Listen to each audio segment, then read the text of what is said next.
Hello, hello. Keys it with spec into shivers. That is... yeah, that's about right, from what I know of her. Probably shivers, probably a lot of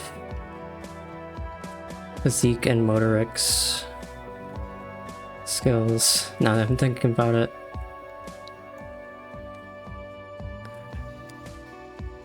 Probably like reaction speed. She's pretty anxious, at least in the embassy.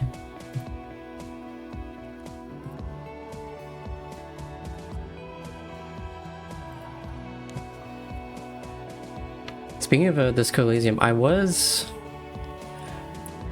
I'll be honest, turned up music down slightly. I was thinking of doing a replay, true, because I've played it before, I've been in the game before.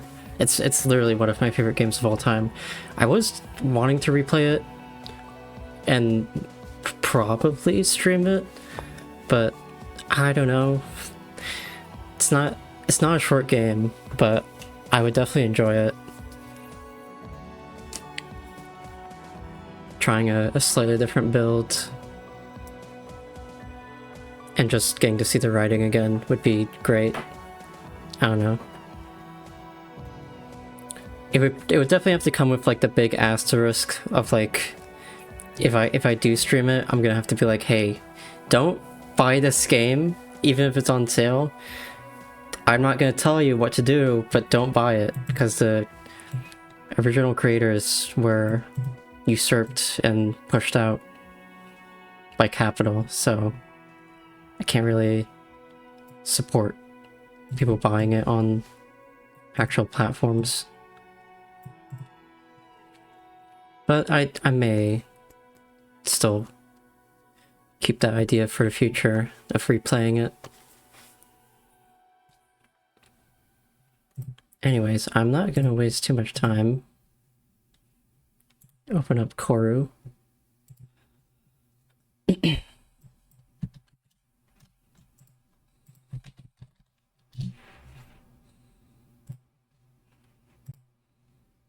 Let me open up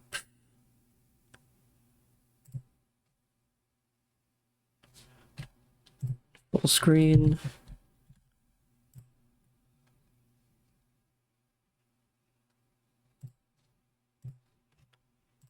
There we are. Finally, after getting sidetracked by the Ad 1 and Ad 2 content, we did all the stuff at Joxiozo, at least for now. We did frame. Now we can finally get back to the actual main story in episode 3.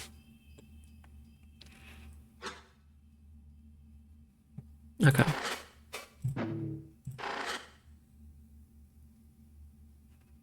So, the embassy, straight to the embassy. I believe last time I had just been like the second main boss. So yeah, we have we still haven't found Kiwi. We got some Sphere, but no use for it yet. I don't think we've activated like the golem we got from episode 2, like the hard mode. Yeah, we did explore 2 of the tendrils, so I think that was 2 bosses down. We have Bosco and Kavik joined us. We had a very awkward interaction with Kavik where we basically said like, hey, I may be the reason why all this is happening and you're about to die, so just letting you know. And then Kavik didn't die because Bosco is like really strong. Moth has stuff to say. I have a question about this part of the class. Oh, Gilly is replaced because we did frame. Bastard replaced Gelly with some kind of copy. Doesn't this just repeat the whole cycle? That new Gelly isn't showing any of the incoherence that the old one did. So it's at least not in pain or lucid. It's probably for the best. We need these memories intact, and this does the trick well enough. How did Bastard replace it so easily? Bastard might seem stupid, but it's just coded to act that way. It's as smart as any other demon. And demons have to keep memories running in the frame no matter what. Makes sense to have a plan for this, you know? Bastard modified the old Gelly to get the demons to leave it alone. So maybe it also copied Gelly's knowledge of its old role to drop in this new shell. Okay.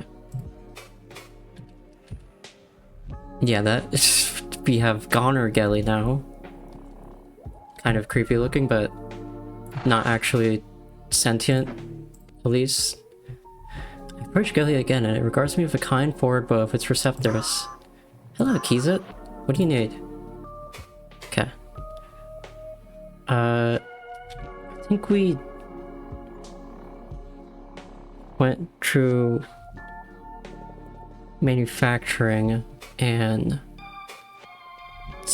yeah, we went through Sphere Supply, I believe. I can do a bit of backtracking just to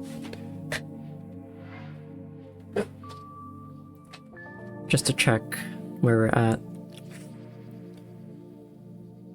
But I believe we have like one main section that we haven't explored yet, and then like the last section or something. Wait, so like 2 or 3 more sections. Let me check. Personnel, minor operations, I think. Yeah, so this was the VAT. We unlocked the augments. There's a Sphere Supply.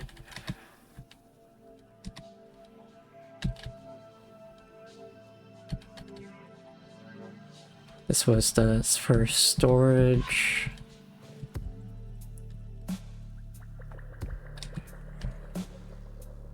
Just the lobby.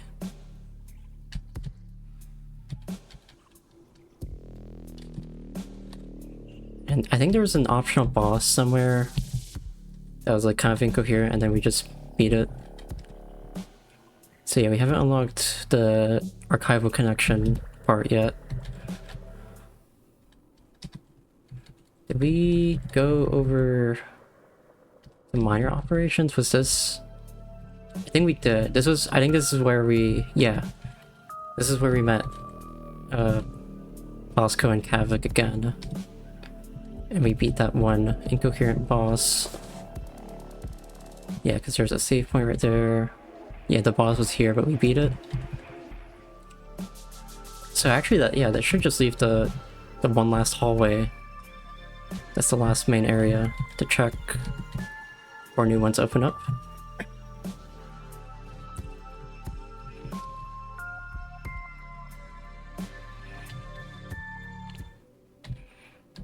Yeah, this one, personnel. That must be the last one. Okay. I think last stream I was here, I talked to everybody before ending it. So we shouldn't have anything notable.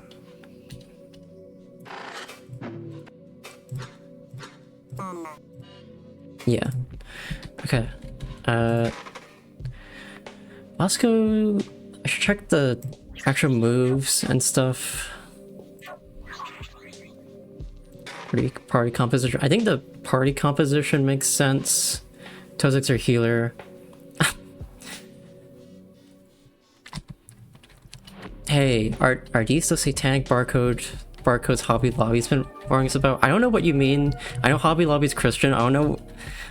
Do they have a thing against certain barcodes? Is that part of their lore? But yeah, otherwise welcome. This must be very confusing. If you ever were on these streams, it must have been a long time ago. This is... Don't worry, it'll all make sense soon. They never used barcodes. They said it could hide the mark of the B666? What, like in the numbers? Do they not use code or Excel because there's row 666 too? How do they deal with that?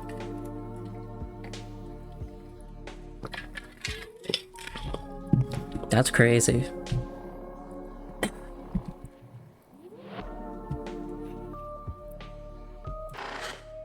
Literally afraid of numbers, bro. Okay, I need to check.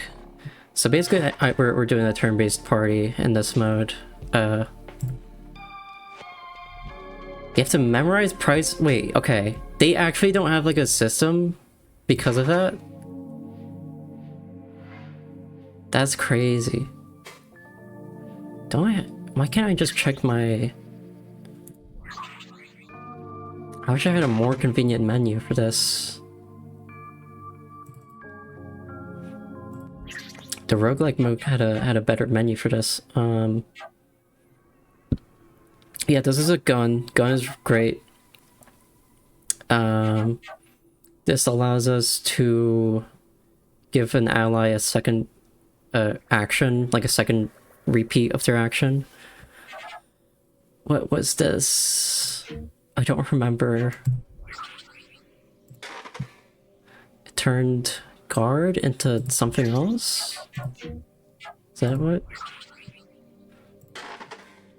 Oh no, it gave cripple. Oh yeah, cripple's good. Guaranteed stun on every attack. They do now. That's crazy. Where's the save point? Okay. I think, yeah, personnel. Where's personnel? This should be it. No enemies here. No enemies here either. Suspicious. Just corpses here.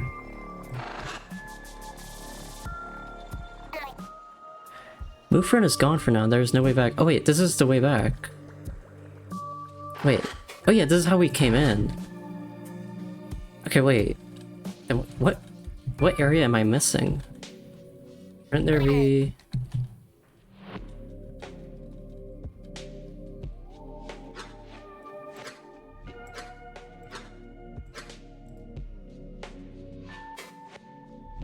We approach the great door. Its components are melted, fused into one another. Parts of bulge outwards from flint trauma within.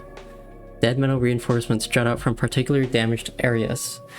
We will need to repair it and be ready before we can enter. Examine? Why would the door still hold after such damage? It is large enough that it should simply sludge and reveal its path. Carrick skitters closer, oh so curious. They clamber up the wall nearby, examining the way it merges with the false stone. Ah!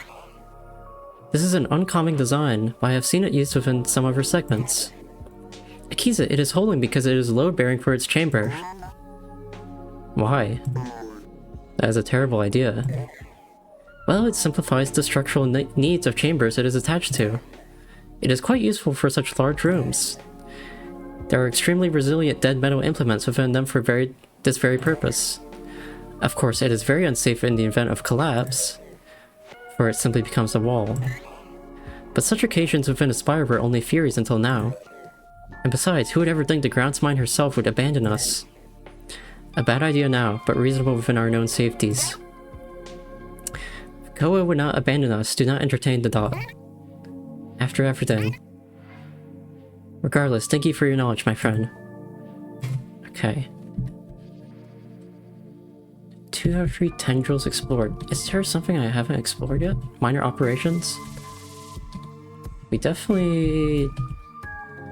Yeah, we explored this part, right?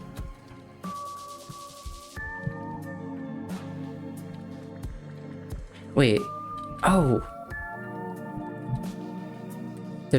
No, we did do that. There's different... No? There's only one door here. Yeah.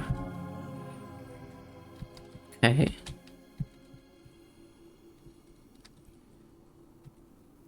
Translation. There's nothing else here. So this whole area is a dead end. For sure.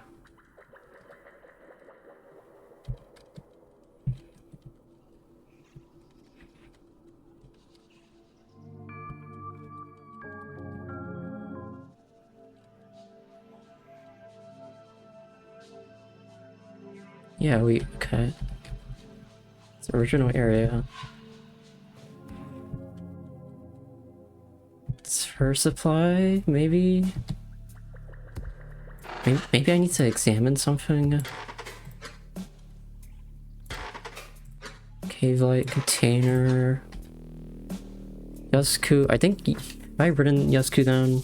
Yes, I think I already put that word in. Inactive terminal. There's no doors here.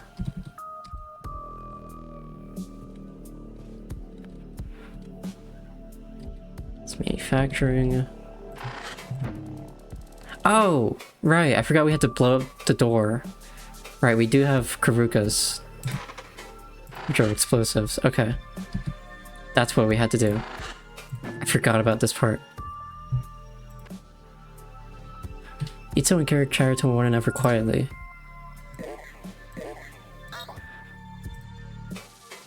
Okay. I think we just gotta blow it up. Carrick waits patiently by the door. In their gaze I sense a strange calmness. I did not notice before, but they seem unconcerned by the situation. Do they know something I do not? Or are they simply that confident? Ready to proceed? Kavik, can you help with your explosives? Yes, just say when. Blow it up. Kavik steps forward, sewing a connective vein through the pilvered golem dull organs.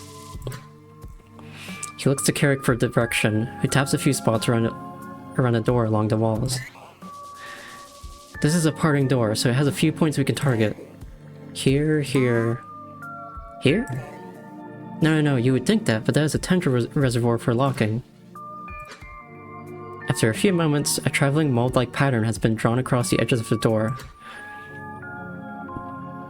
Nodules of destabilized dull components glow and jitter dangerously. Carrick and Itzel have both backed away, and us with them. Alright, go. There's a sudden searing flash of grey and then a heavy impact. The remnants of the door melted away. As Carrick promised, an uneven entrance is opened. Itzel starts to approach the tunnel, undoubtedly eager to find their Kiwi. But Carrick moves in the way, waving their pseudoreceptors urgently. Whoa, no, not yet. If there are any hostiles within, they'll be expecting us if they are not already coming. Akiza, you and the team go in first. Okay.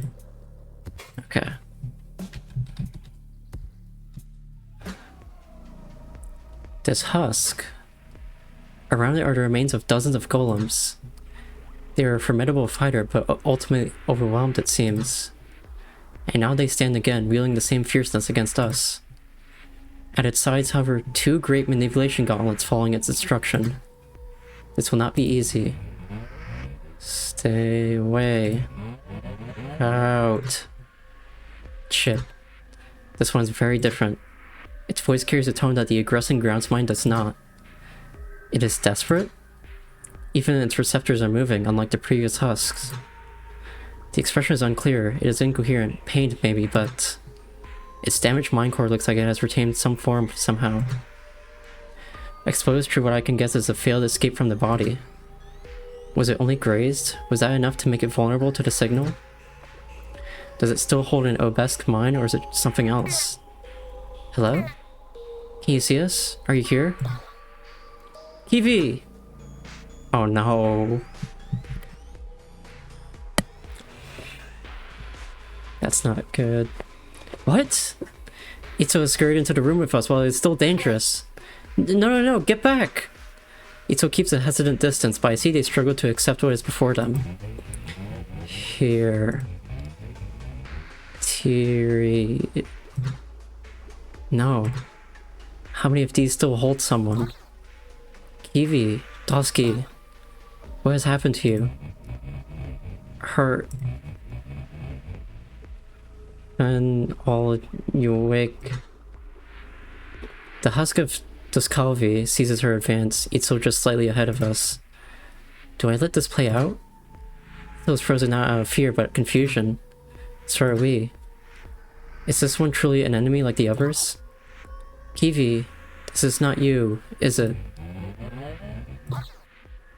Please, please say something. I'm here, I'm here. Is that the grounds mine?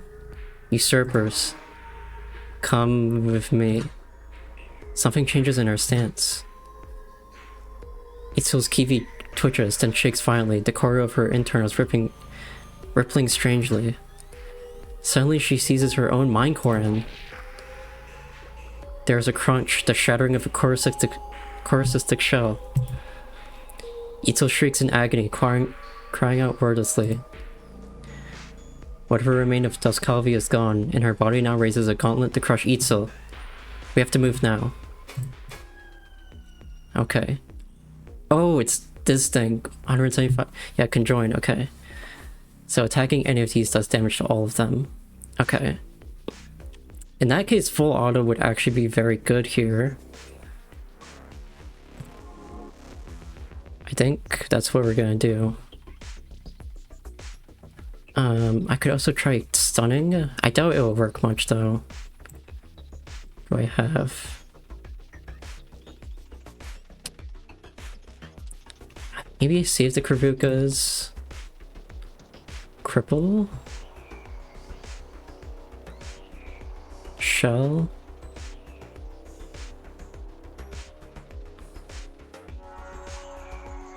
Let's try weakening with a crit. No, at least made it vulnerable though. Okay. Minus 1 HP. Got wind up. Okay, so I need to stun this gauntlet. Let's try full auto.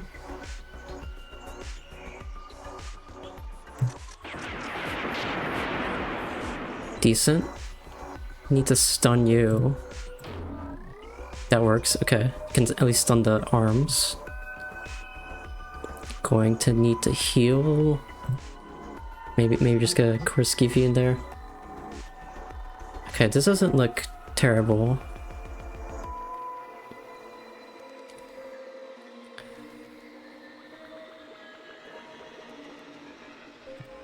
You need to stun, please.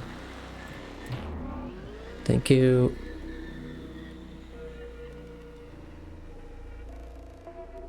I would like to get a crit to heal.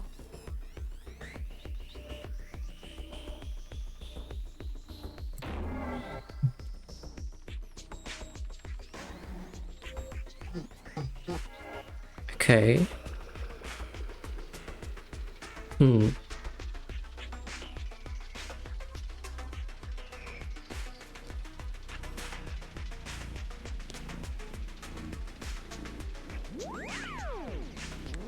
Could hit a puncture.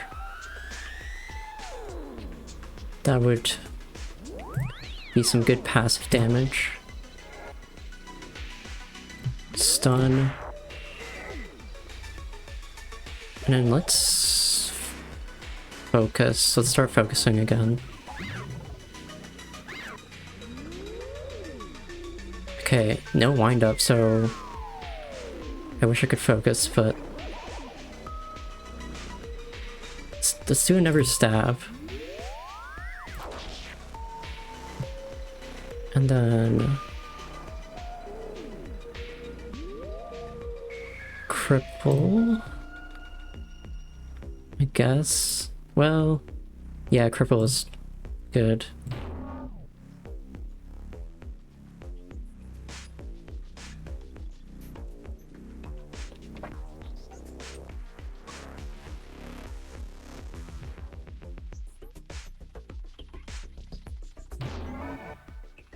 Okay. Looking good. Wow, how's the puncture getting more? I don't even know. Is the puncture critting or something? I have... Oh, it's... Yeah, it's minus 10% HP, I forget. So that is good. Puncture is good. Let's focus here. Let's optimize you.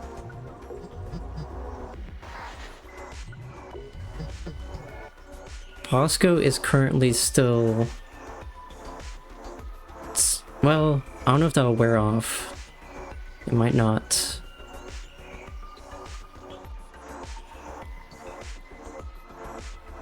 I could... yeah. Actually, they both have wind up. That's bad. I can't stun both. But I could stun one of them at least.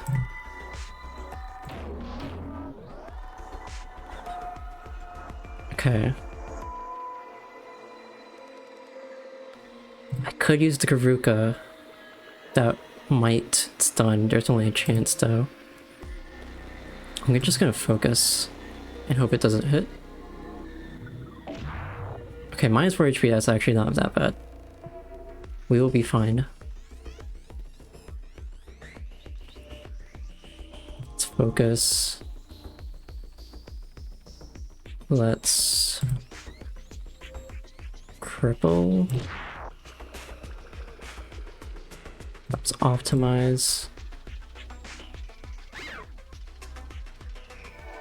Full auto. Go crazy.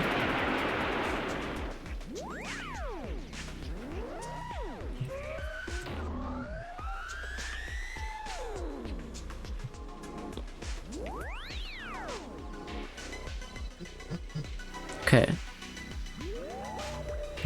Cripple you. Might as well get a regen. Actually, no, we can do it for number full auto.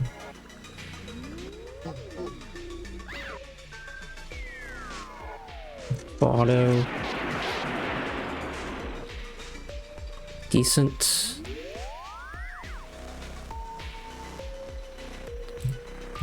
Stun you.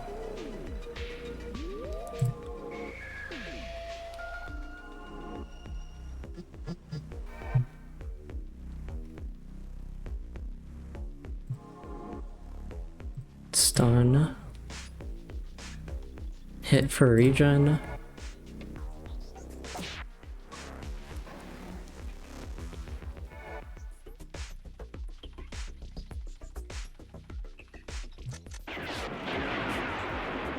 Getting there.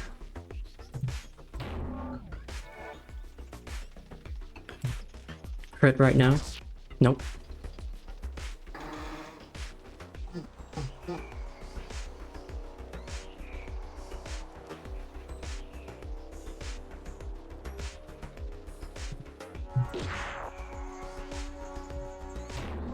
There we go. Not hard. It has stopped moving. Distantly, I hear the rustling of the Evers down the hall we came through. They heard the screaming and must have come to see if we could be helped. I call back to them. It is clear. Come in. Wait. Itzel. Where is Itzel? Uh-oh. Itzel? Carrick enters the room last, noticing the corpses before me. Then quickly staring off in a corner of the room at... what is that?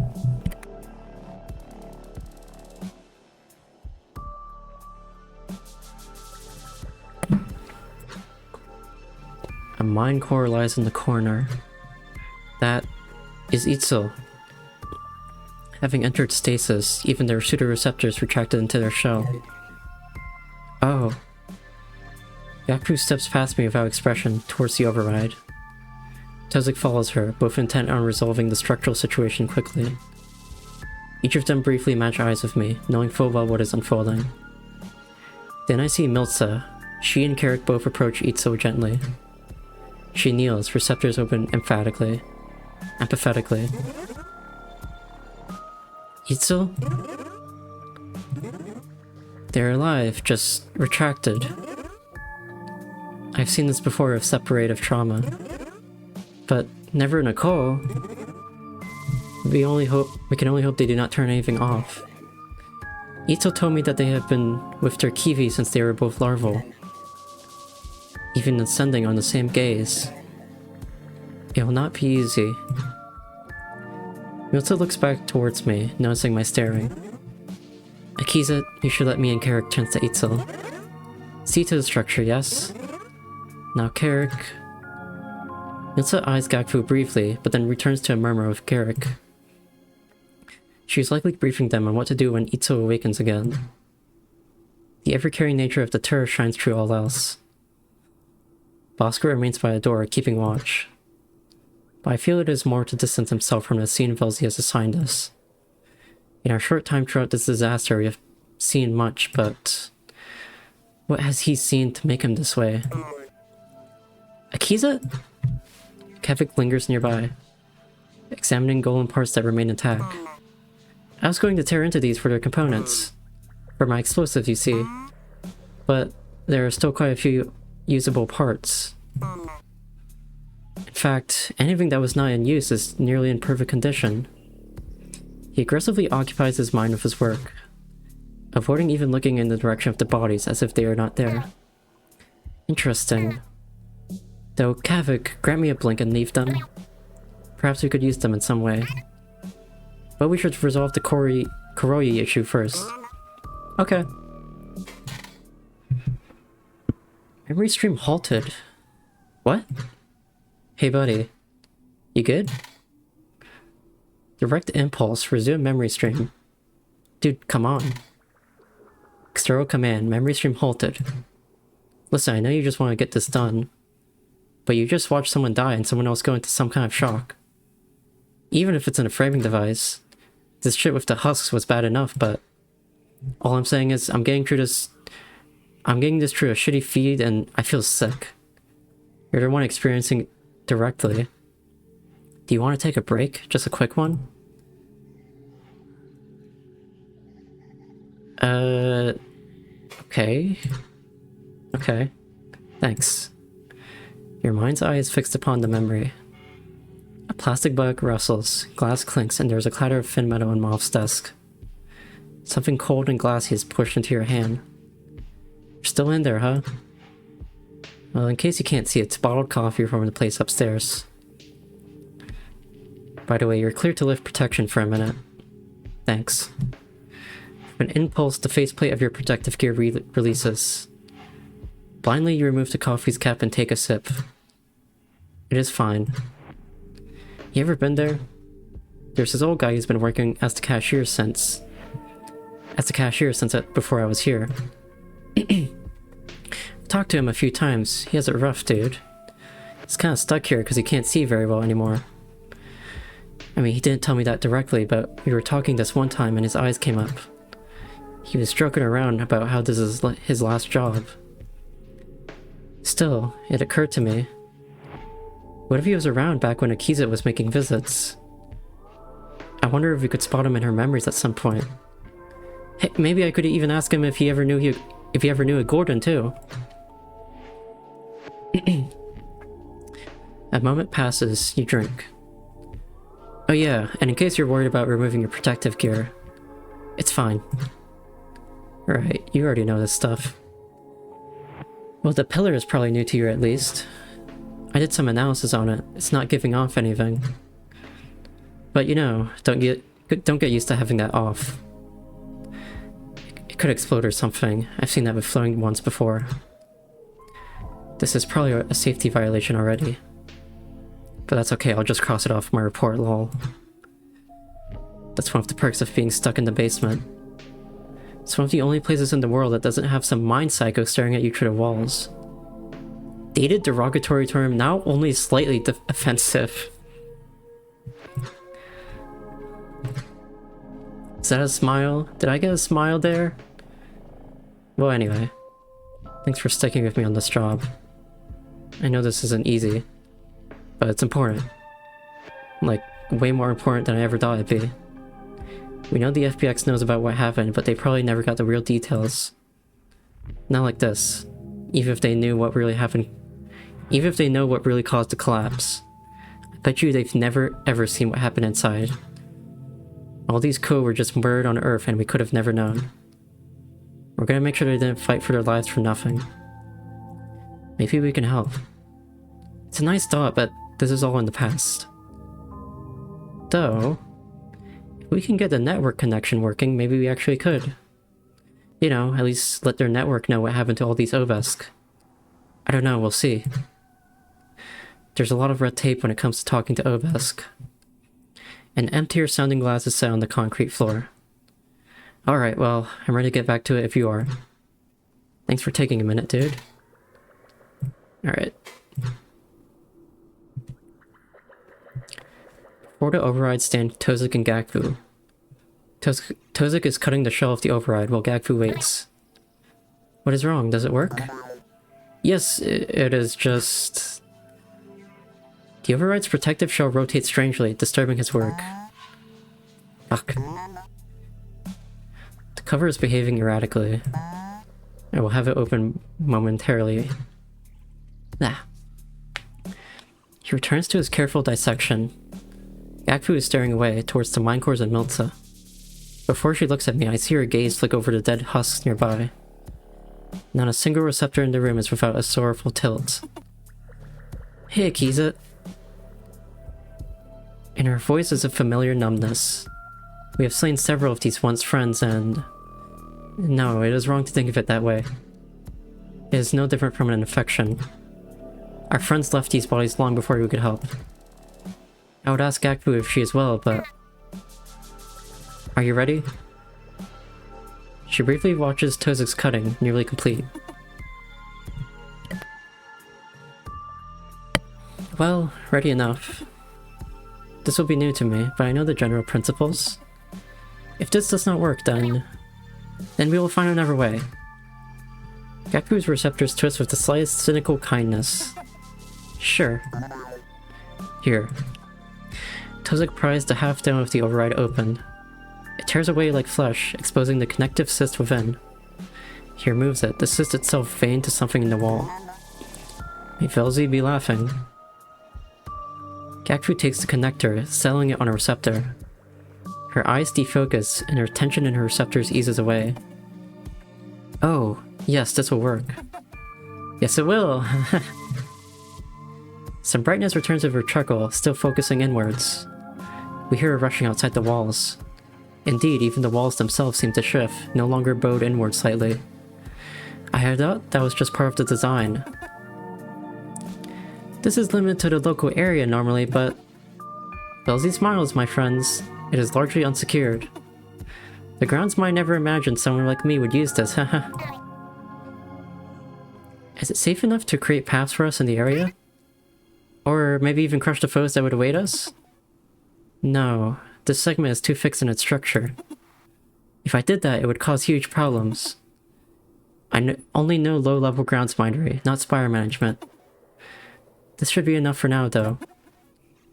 I also fixed the door in the lobby, but I kept it locked. Whatever caused the damage inside is not moving anymore, so... It is unlikely it will try to pry its way out.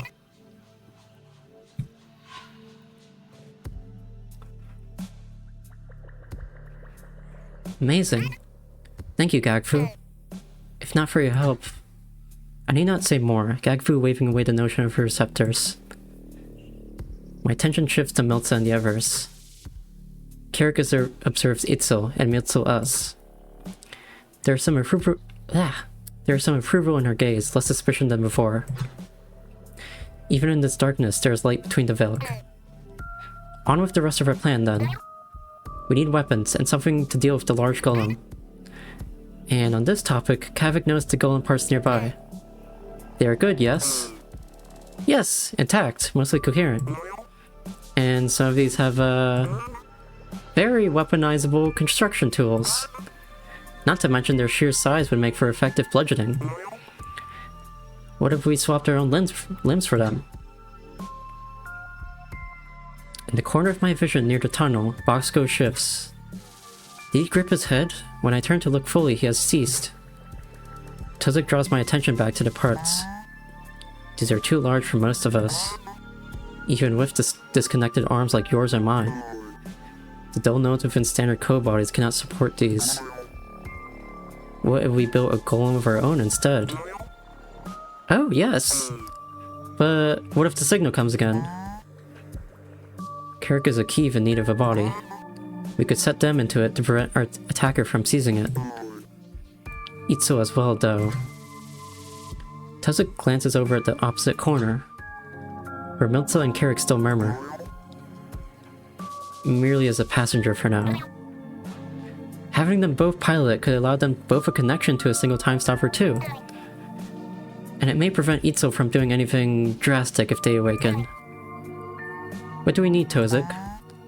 We have the individual parts required, hulls, arms, but certain synchronizing cysts must be manufactured to connect them. Oh yeah, this is probably what this fur is for. We will need more fur for that. This fur supply tendril will give us all we need. Then we can use the gritter vat nearby. It has been a while, but I can operate it. At last, Gakfu removes the connector, placing it back in its socket. We should move. Carrick can tend to Itzel. Inventory addition, knowledge of golem parts, key item for memory stream continuation. Take to area greater vats to proceed. It's kind of weird. It's adding knowledge to the inventory? That could just mean it's used somewhere, but... sorry, I'll quiet down over here. And I got augment point for being the boss. There we go. I cleared up like 4 objectives.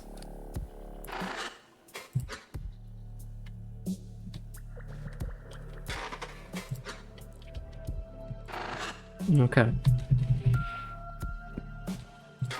Let's look. Did want to look at the augments who have 2 full points. So definitely use it on something.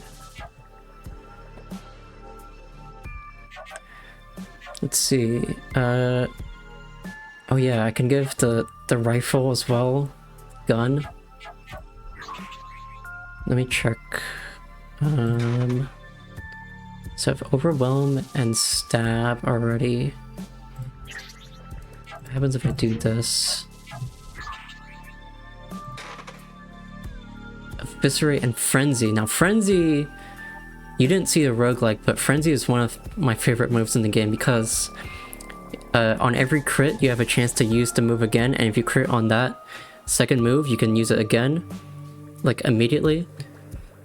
So if you're lucky you get like 5 crits in a row and just do a ton of damage.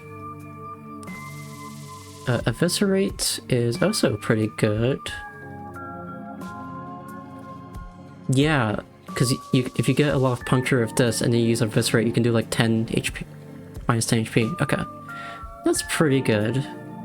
That's pretty strong. There's no stun, but we can just try and rely on Bosco for that. And the Karukas. I'll need to heal at some point, but now we do this.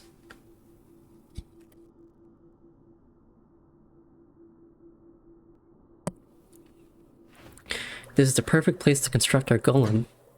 Since the parts are already assembled, we need only connect them. So it will not even take very long. Okay. These are the greater vats. The golem for Itzo and Carrick. We can create it here. With this fur we have found and the golem parts nearby, now is a good time. Even if Itzo does not awaken, they can be held within the body safely. It takes some time to gather everyone in the greater vats. We will need to coordinate to make this happen. Is this going to be a minigame? Alright, everyone. It is time to construct a golem for our disembodied friends.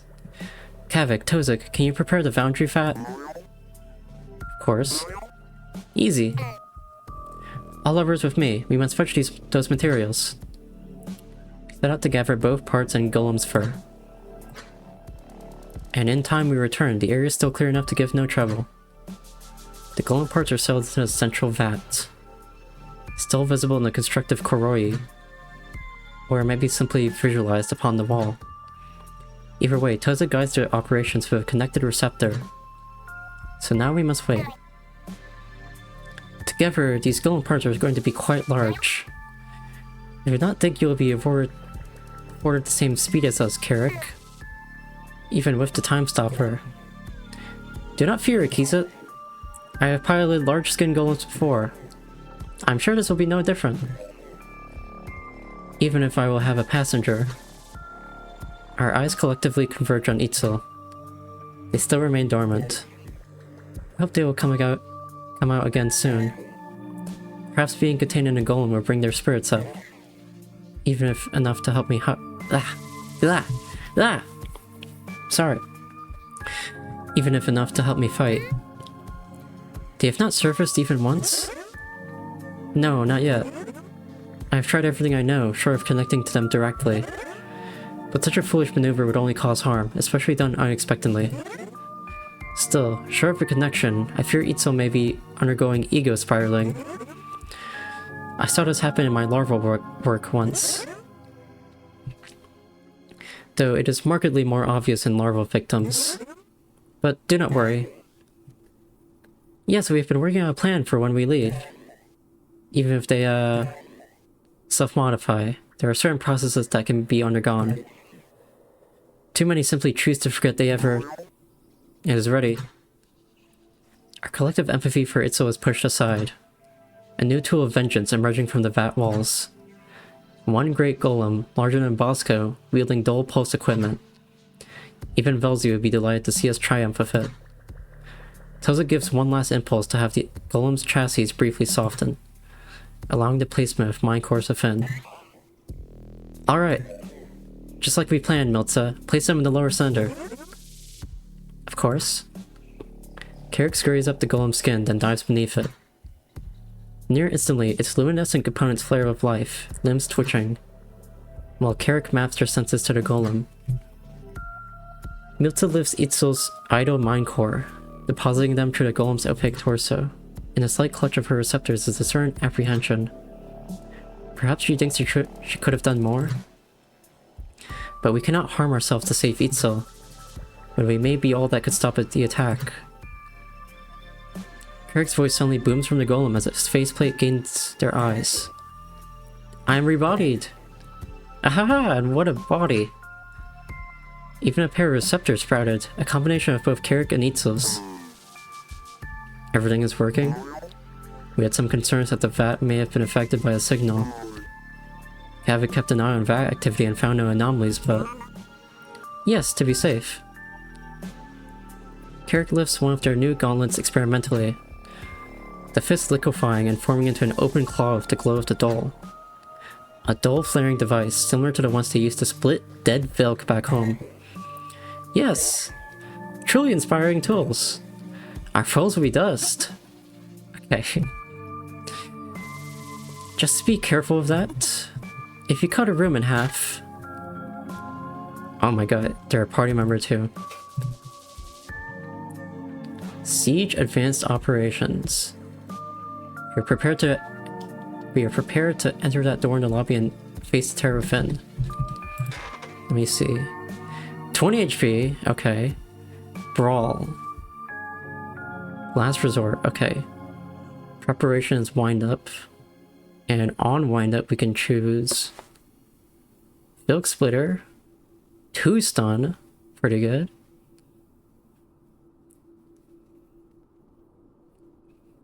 Hit all foes for 2 HP. Or also hold the attack for even more. It doesn't say what happens on crits. Interesting. Can I augment? I can. Oh, just with the rifle, okay.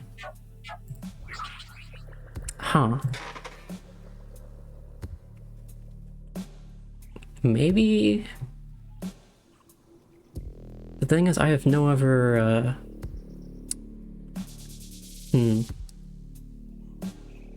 If I have... Tozik's my only healing member. I only have 1 healing item. I don't know... Be nice if I had more. So you might have more to say now.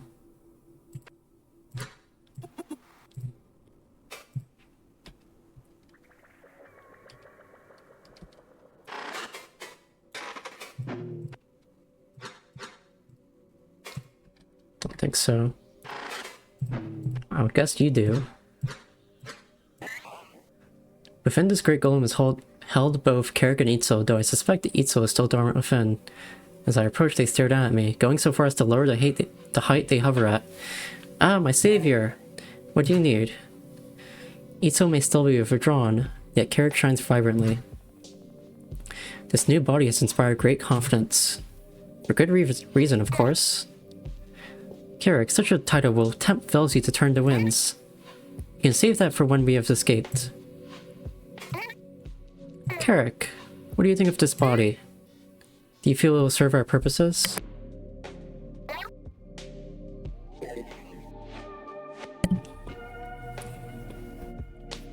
Oh, Akiza, do not fear. Tozuka took great care in choosing the deadliest tools we have.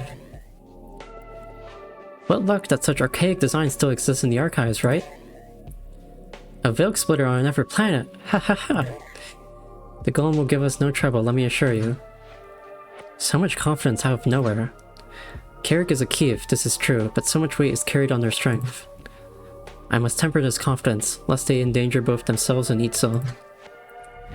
Not to mention our best tool against whatever may await us.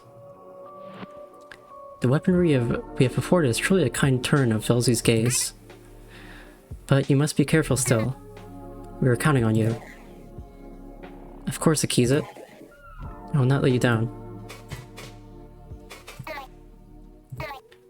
Carrick, how is Itzel doing?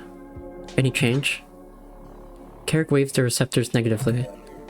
Nothing major. I think they may have awoken for the briefest blink, if only to determine what they were held within. Then they receded again. Still, this is a good sign. Itzel is not lost. I will keep watch. Okay. Yeah, I gotta decide. I mean, it's probably gonna be good to have the golem in our party.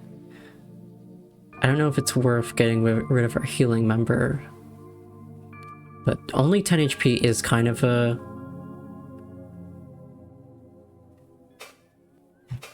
liability for us.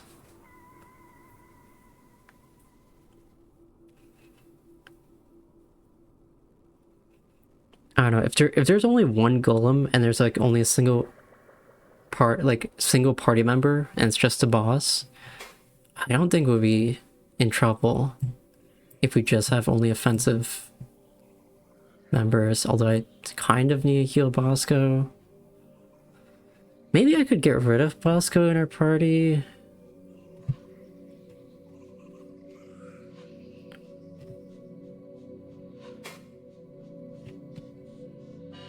I'm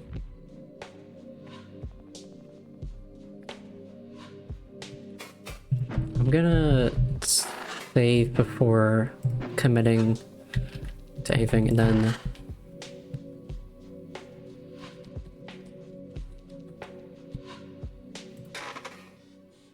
what we'll do is I'll use this on Bosco, and then we'll try this.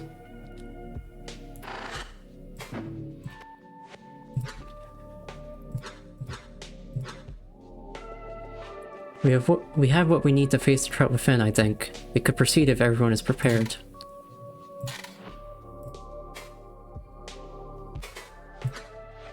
With Itzel and Carrick ready to fight, I feel that we are prepared. The body we have created for them should be able to match our foe. Is everyone ready? Let us have it over with. Yes! Ready! Gilly, unlock the doors. Gakfu repaired them with the override, but left them unlocked. It is time for us to face this beast. Ahaha, okay. I'll keep Velzy entertained for you. A ripple passes over the surface of the doors. It is open now. Advanced operations. The walls are warped from the damage, some parts still trying to resemble stone. There may have been code here once, but everything left unarmored is sludged. The source of the damage is before us, a multi-purpose deep-sea constructor. Its body is angular and appendages bulbous, designed to withstand the greatest of pressures. Within its gauntlets are countless tools, marred by its raging against its containment. Once complex implements, now indistinct and dull. Is it truly angry, or is it a reflection of the signal? Regardless, its targeting optics locate us quickly. We cannot let it make the first move. Okay, more than one party member, but like these are not too worrying.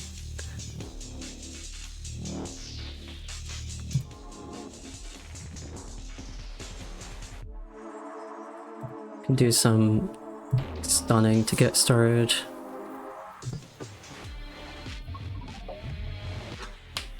The Foundation Golem raises its spherical gauntlets, each of them easily nearly the size of a newborn Felix eye. With fists like that, it would simply crush any of us. Except, of course, Carrick and Itzel. I reach out to the Time Stopper. Carrick, take the lead. Those columns of dull light, whatever component they were, it is clear now they are malfunctioning. Aha, I see. Yes, I will knock this beast into them. No, I was going to say avoid them. But... yes, do that. You could break his assault that way. Listen to my instructions carefully. I can see in how it hovers. It is clumsy. A Kelnit stepped into a spar for the first time. I may be able to predict some of its moves. Abnormal dot form activity detected. Intention to destroy recollection locus. Structure enforcement. Didn't it just tell you to use a proxy last time? What's going on? Utilizing structure melee. Neural controls adjusted. Command menu enabled. Entities on queue, 2 actions to enact. Another entity being knocked into dull column will end round. What does that mean? How does this work? Did your friend include a manual? Well, no. But it looks like everything here's got inherited context, so just eyeball it first. Besides, didn't it only get hard last time when that bastard showed up? Just hit stuff, it'll work out. Melee. Strike, advance, guard, wind up. So we're trying to push them into is like sumo. Stationary strike, deflects unwound, advancing strike. Okay, wind up for increases. Okay. Guard, hold position and block next attack. Siphon, wind up. Advancing strike, increases range and power.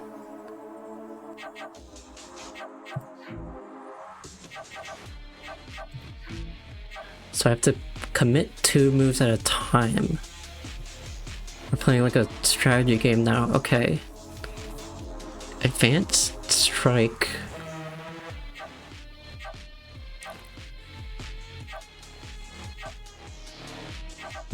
Let's just try it. Okay, we hit each other. I think I got the edge though. What if I just strike twice? Like they're right there. Minus 20 HP. Okay, cool. Sick.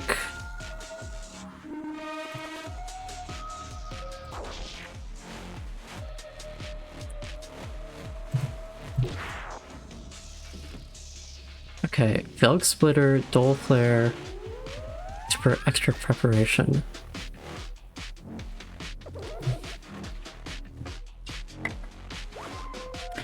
I might as well use the minus 3 HP to everybody.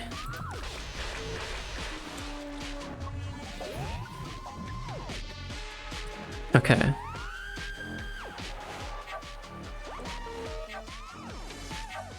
Let's like... I'm gonna try advanced strike again. Okay, they moved back on purpose. Let's just advance. And strike again. Strike, strike. Oh no.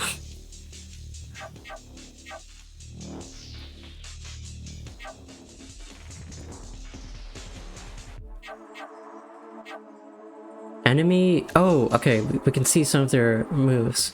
They're gonna wind up on the next one, so they're probably gonna strike.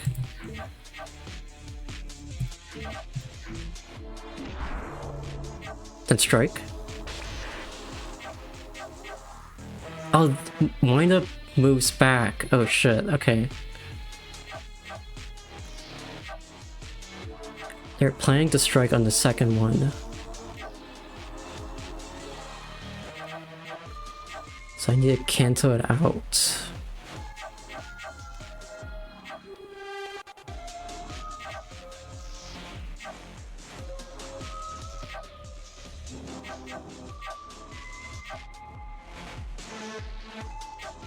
Let's advance and guard. Shit. Oh, it's only minus 3 HP, that's not that bad.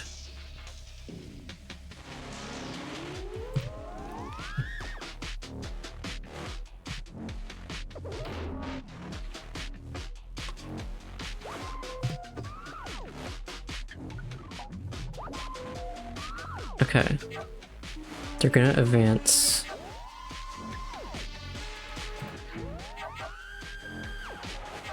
I'm gonna guard on the next one. They're winding up, I think. Probably gonna strike and then advance, I think.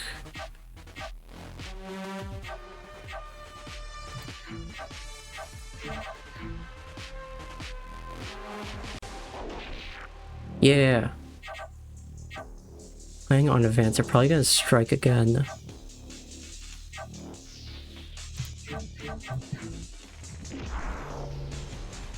Strike. Yeah. Okay, I get it.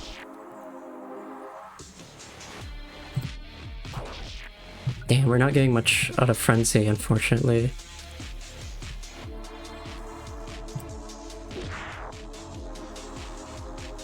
Let's hit that Dull Flare again.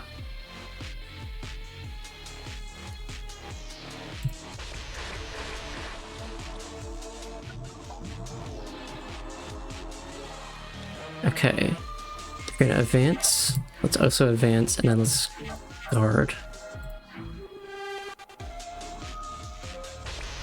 They're winding up. They're gonna advance. Let's guard and then advance.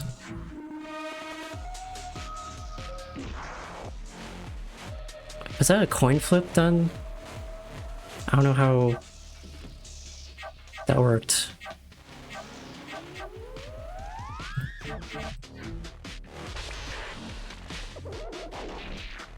Okay. They want to advance. We have to deny the advance.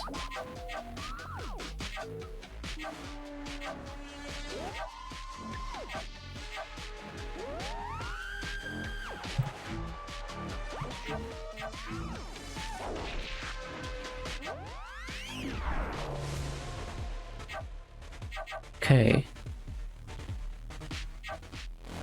They want to strike.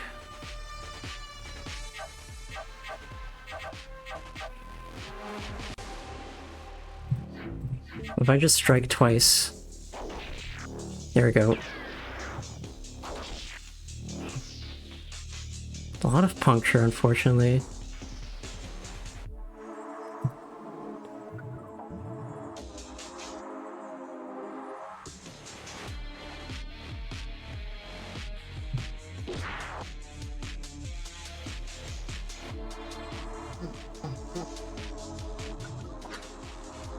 In our foe, I see something change. Oh, it has tree moves now. Across its dense chassis are myriad impact marks bleeding sludge. It hunches like a wounded predator. Desperate now, more deadly. We will need to plan more carefully. Carrick, listen to me carefully. Instruction queue left into tree. Tree commands now required to proceed. Okay, it's more advanced. Let's advance. Advanced strike.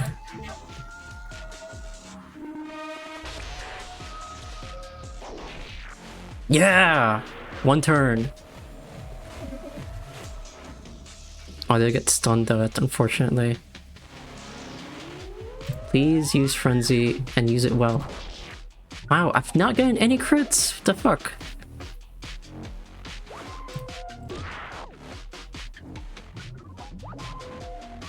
Okay. Gonna use Wind Up.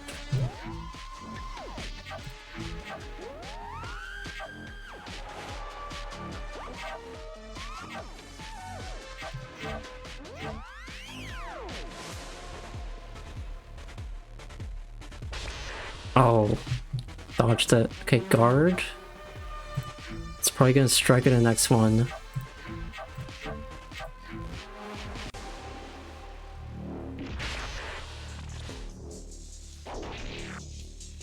There we go.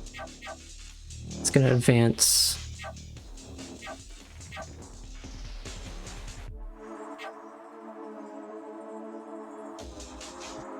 Can wind up, strike, and advance.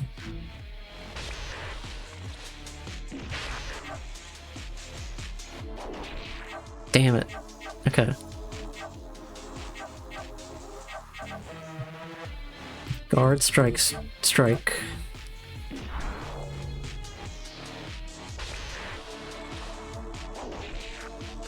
Damn.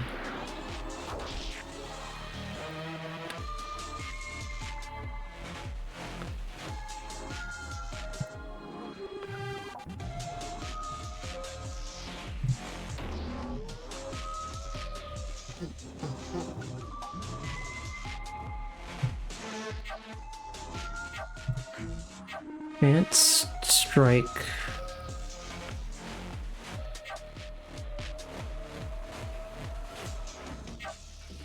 Let's just do whole advance, I wanna see.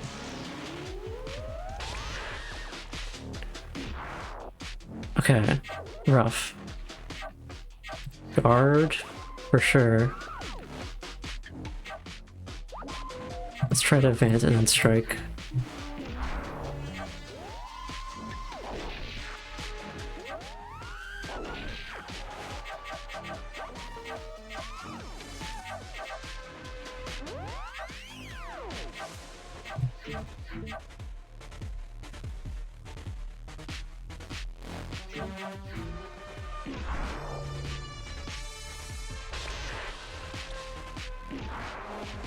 Rough. Guard. Advance strike. No, guard, strike, advance.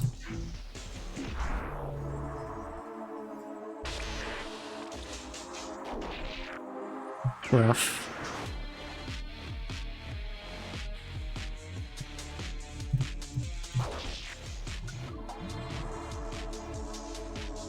This has gotta be the worst Frenzy performance I've ever seen.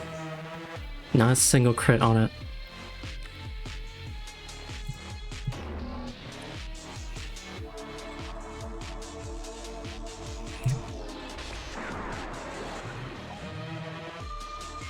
I think we've got this though. We've got enough HP to last.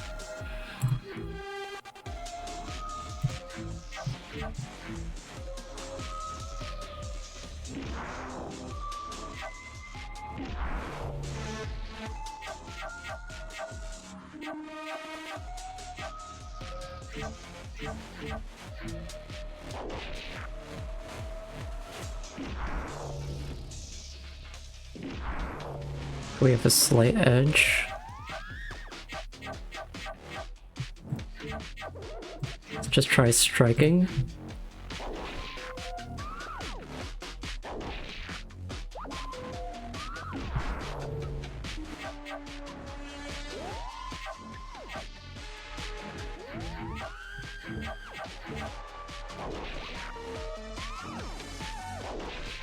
There we go. Oh yeah, it's almost over.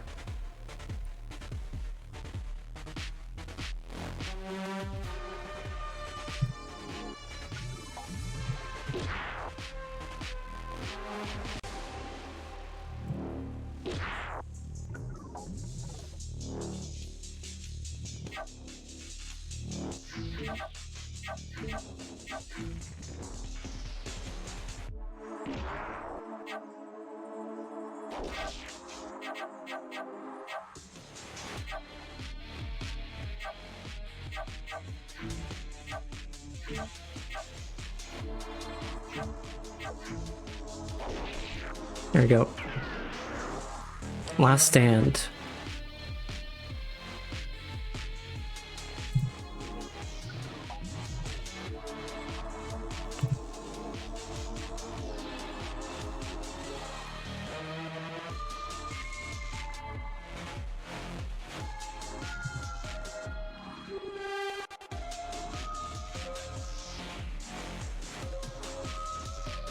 Okay. Well, I guess we have to just wait. The golem is crumbling. It is nearly done. We are so close to the power we need. The dual columns have grown unstable, disrupting the time stopper's effectiveness. Some portion of them trashes and spins out of control within the dual plane, plugging out our connection. We have to stop this now while we have the advantage. Carrick, one more time. Heyo enemy wants to destroy them. Advance, advance. Guard.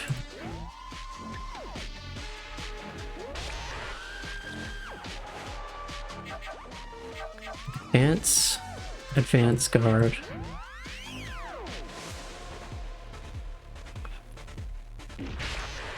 Okay. Wind up. Advance. Strike.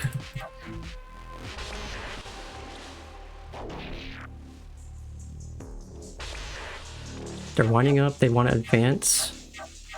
Let's wind up and also advance and then strike. There we go. Oh, we're close. Got the strike to cancel out that advance. Just keep striking. There we go. The golem is forced into the destructive column one last time. Its fists and are little more than melted blobs of sludge now. They fall away, unable to endure any more damage, and it's finally without defense. Carrick rears the great fist of their golem, warping its fingers into long spikes. Or is that Itzel? Awakened in battle? I think I hear Itzel screaming, or maybe Carrick, perhaps both of them. It is hard to tell now. Unable to block anymore, the constructor's head is skewered. Whatever intelligence it had is pierced, causing the rest of its body to fall limp. The impact enough to briefly tilt the chamber. I nearly celebrate, but watch on as Itzo and Carrick slam the head into the ground. Oh no. Smashing it with their other fist, over and over. Carrick? Itzo?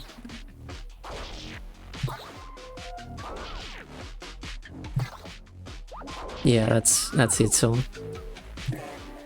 Itzel! The noise does not stop until there's nothing left for them to hold. Then silence. Indeed, this is a victory, but... shared between all of us, the connection feels little joy. For the storm has not yet passed. All clear. Soon we are all assembled in this final room. Tezuka waves Gakfu over near the far wall, both giving our conjoined friend some space. I do not truly know Itzel or the Kiwi yet. I understand what must be going on in their mind core. Where is it? Gakfu focuses, squinting at sludgy wall component covers. Then she points with one of her receptors at one near the far end. Cut through here and we'll have our extra connectors. On it. He exposes his corru, preparing to cut through the wall. But then it occurs to him how large a task this truly is. That is a big cover. Itzo, Carrick, can you remove this for me? Our attention shifts to their shared golem. They are still doubled over near the corpse of the constructor, but then they rise, floating over to the panel.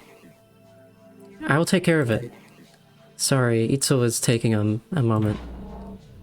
Carrick digs the golem's edge fingers into the side of the wall, tearing the panel away. Of course, it is so damaged that once they pull it away, it simply melts in their claws. Thank you. Let me see. Tezuka pulls a wire connector from the wall, placing it upon his receptor.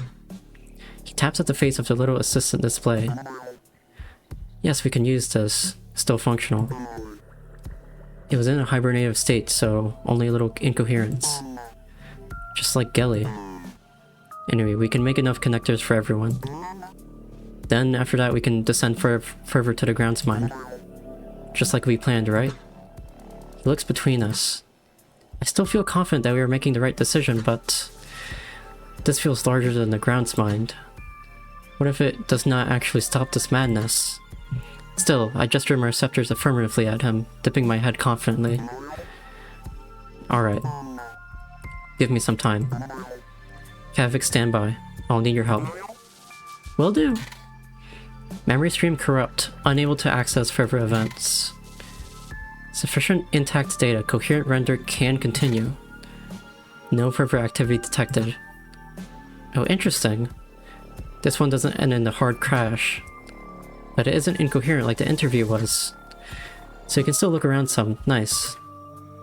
I'll keep an eye on activity, but it looks like a good time for a break. If I see any changes in these memories, I'll let you know. Could probably save the iteration again, but I don't think there's anything else to do yet. I'm gonna save and explore a little bit.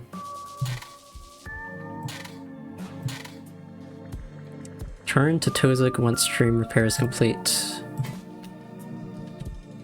So I guess you could probably come back to the lobby. Yeah, and this is how you could do episode triad 2 still, if you needed to, without rooting the save, so that makes sense.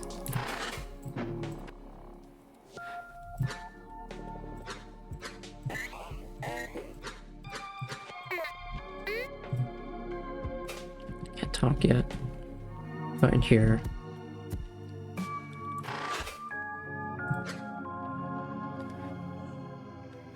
Modular connections.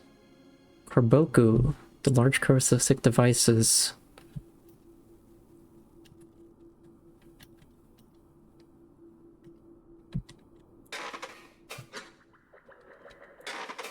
Compressor. Corrosive deep cloning device allows even for one-sided dual signature synchronization. Forward security risk ignored for utility.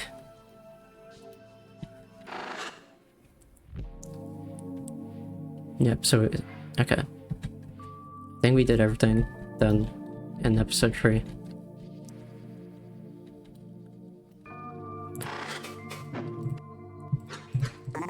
Doesn't look like there's anything to talk about either, so I think we can just end it. Okay, there's even the log, advanced log thing. Okay.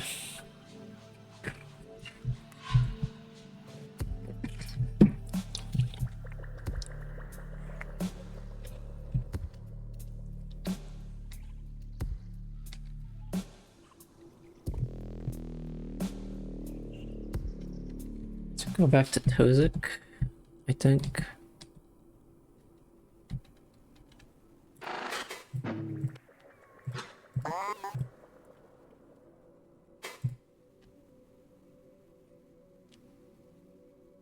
Wait, it said go back to Tozik to advance the log. Do I?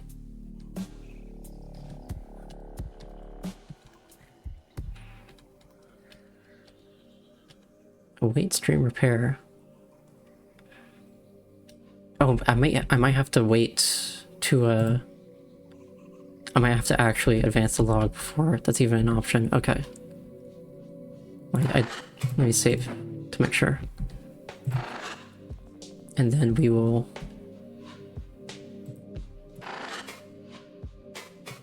advance.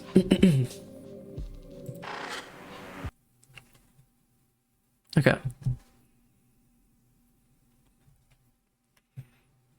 Let me change the title.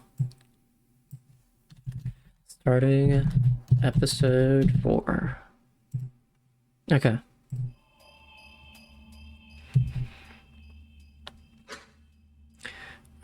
Right. Moth paces in the dark, a dark shape held to an ear. You receive a welcoming wave that turns into a vague gesture to the central cyst. Look, we're just trying something new. There's lots of waiting time and observation. Strange? Like what? Oh, well, we're still poking around. There's some promising stuff here and there, but... Right. Can I wait for a full report? Okay, then just send them down once you're ready. We'll process them too. It's async, you know? We can do more than one.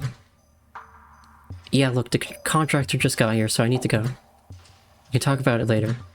Thanks, dude. Yeah, bye. The call is over. Mop sighs. Hey, buddy. Good news first. I'm pretty sure another part of the cister's repaired. Probably the next part of the collapse, judging by the activity measurements. Hopefully the last. Because the bad news is, it feels like the upstairs are prying at the door. I mean, it's not especially rare to take so long on a few corru pieces, but when it happens, that's when they start calling. So I bought us some time, but I'm not sure how much.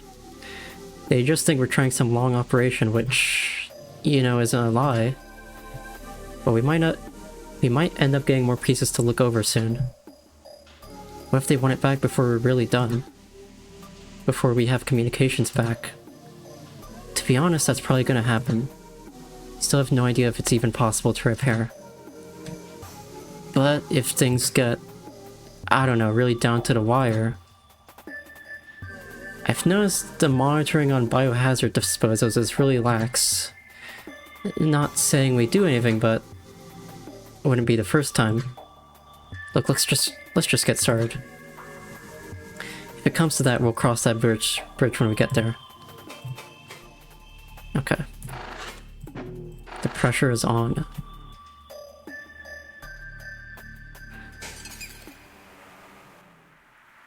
Let's talk to Friend to get the update. There's more for you to see at the embassy. Oh no. They must have seen something. Hello, interloper. What's new, friend? I did my duty, interloper. I have pieced together what remains of the embassy's collapse. But seeing what the whole has formed has left me very troubled. Both for Akiza, for myself, and for you, interloper. You have not felt ill since you started connecting, have you? Your body remains in one piece. Organs are reporting full function. What? What do you mean? I'm fine. Aha, that is good. That is very, very good. Then I believe it is safe to continue. I could elaborate, but it is better for you to see for yourself. So go and see what Akiza lived. My work calls to me still. Okay. Did you need anything else? Do I have any questions? Not really.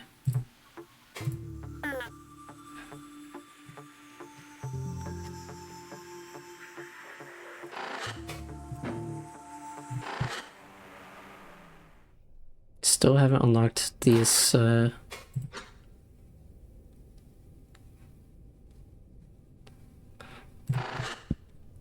forgot what... I think this translates to better times when I translate it. Start of everything, I guess.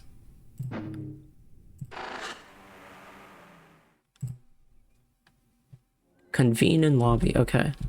So we are back with, what the hell is that? Oh, continue memory stream, there, okay. In case you forgot.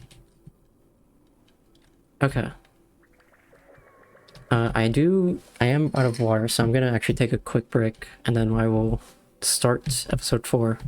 I have no idea how long base episode 4 is, but I'm hoping to at least finish it by the weekend, because I'm not gonna be streaming over the weekend, I think. Probably. I assume the additional stuff might take a while if it's like before, but I'm not as worried about those because that'll be for later. Okay.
I will say, I thought, from what I read, I thought episode 4, or like episode 2 was supposed to be the last of the combat. That's why Frame was added. It was like the last hurrah to go all out. But we're in the same kind of mode in the embassy. It doesn't seem like it's going to go away that soon, unless something very drastic happens and we change gameplay styles, but it seems like we might have to party combat for a while longer. Okay, yeah, I'm ready to continue.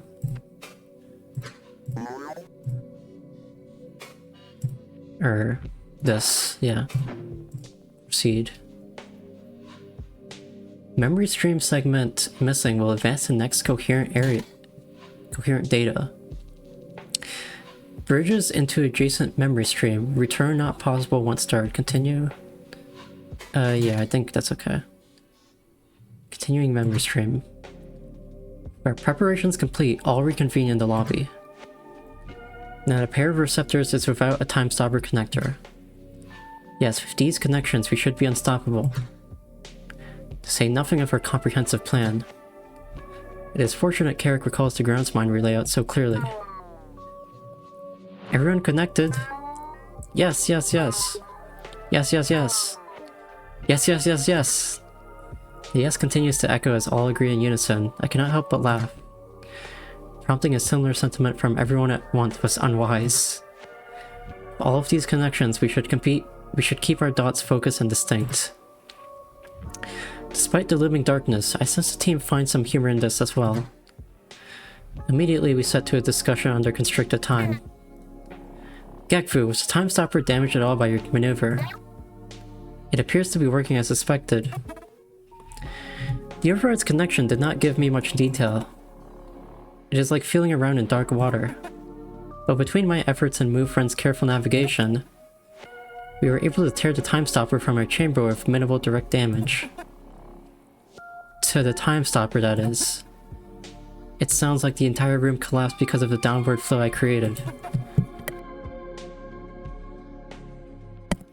So, our research equipment and retrieved archival systs are lost.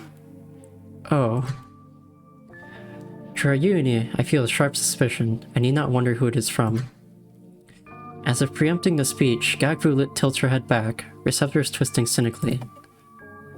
Which does not matter because the vast majority of our progress was stored in the archival system. If we can seize the grounds mine rear before the archival spine fully gives out, all will be well. If not, well, we will be able to reflect on our mistakes with Velzy personally. A necessary loss. So we will have the time stopper's full effect within the grounds mine resegment yet, then? Yes.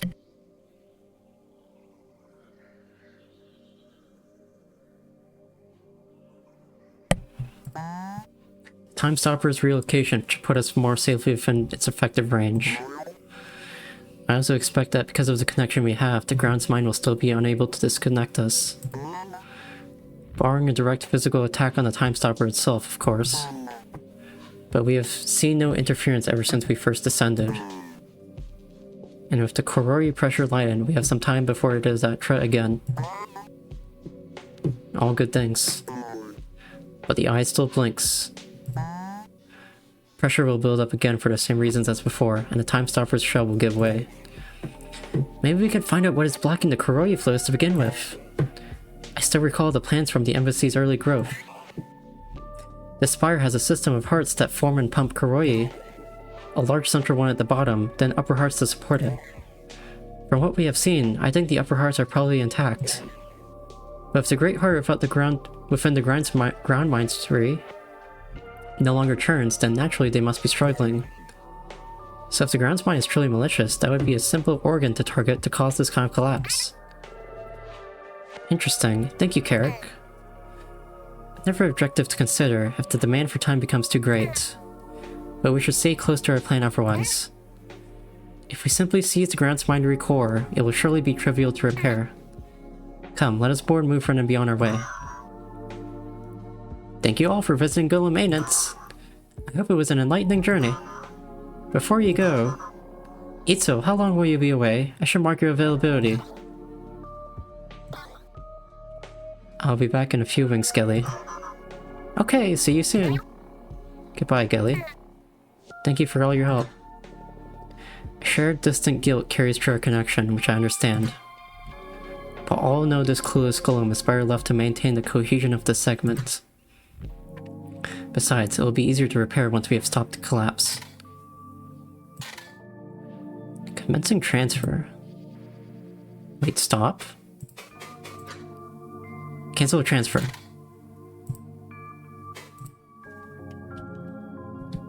Oh, if you want like a last case.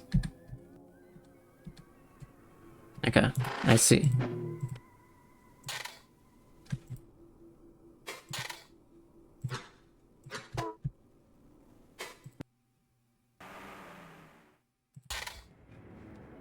Continuing memory stream. Inheriting iteration context. Koroi murmurs beyond the walls as we descend to threats unknown. The moon friend barely fits us together, elbow to elbow. Miltz's third arm fidgets with her others. We are beyond escape, and I feel it eats at her. Itzel is awake within the golem with Carrick, and both are frighteningly quiet. But I feel a bubbling grief and rage for our connection, which Carrick must be trying to temper. Bosco rests against a wall and silently assists in prying apart the golem viscera we dragged in, while Kavik fashions his explosives from their organs.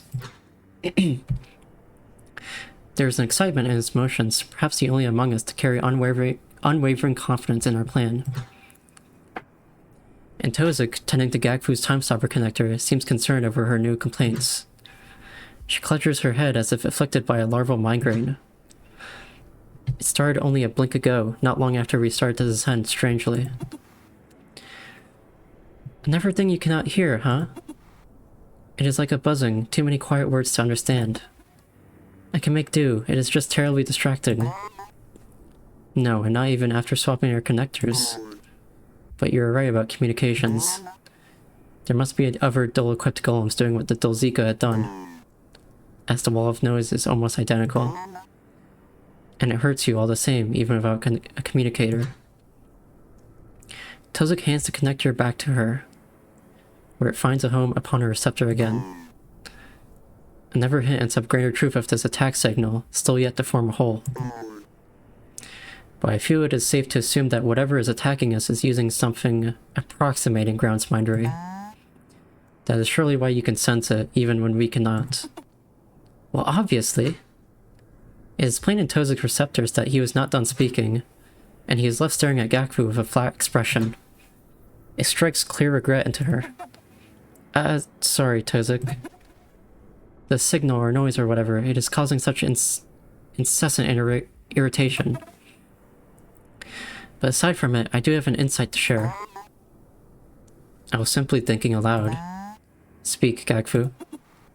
In our foes, whenever I have twisted or struck them, and occasionally in the remains of uppers we have left in our wake, I have glimpsed very vague shapes of the instruction left by the hostile signal. You're right, all this time on a surface level, it has felt like grounds mindery. It has the same authority, the same texture as re-instruction. Like when Vakoa instructed that golem to help us before it started.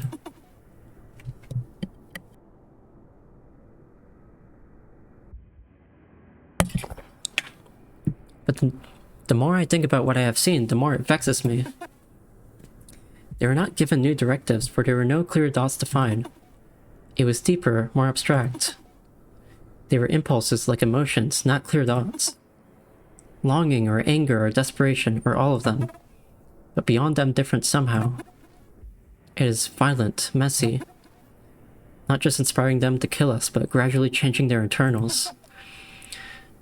Given Velzy's inordinate fondness for parasites, I want to call it an infection. It is almost nostalgic.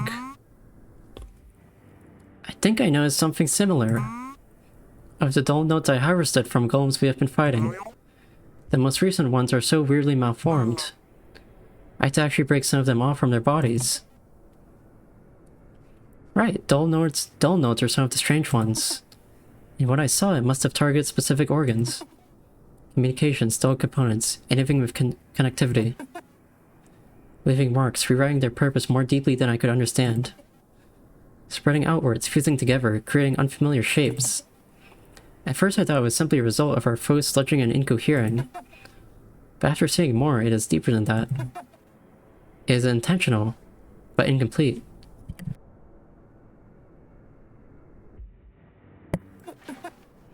Does this make any sense? I struggle to place it in words.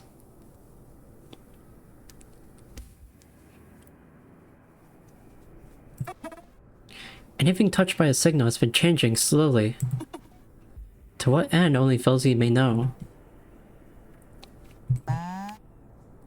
Infection is fitting. But what does that make us? Wounds aside, none have shown any symptom. Yet I clearly recall the signal passing through me. Well, think about how inconsistent it has been. Only some devices, only some golems. Some risen against us, some entirely sludged by a signal, or unresponsive. You recall how movements simply began to die instead of immediately trying to kill us. Yes, the echo was still intact, like Gelly's or bar friends. It seems like consciousness is a barrier to some extent. But it must also be that it can attempt to grasp something and fail. Either by luck, a bad connection, or failing to break through strong instruction. Like that of our mind cores. I think of when the first signal hit, how in my brief unconsciousness, it must have nearly taken hold of my leg, for it began to melt and change. But at once, almost without thought, I rose and fixed it. I was able to reform it as if it were simple incorrect shape instruction after sitting for too long.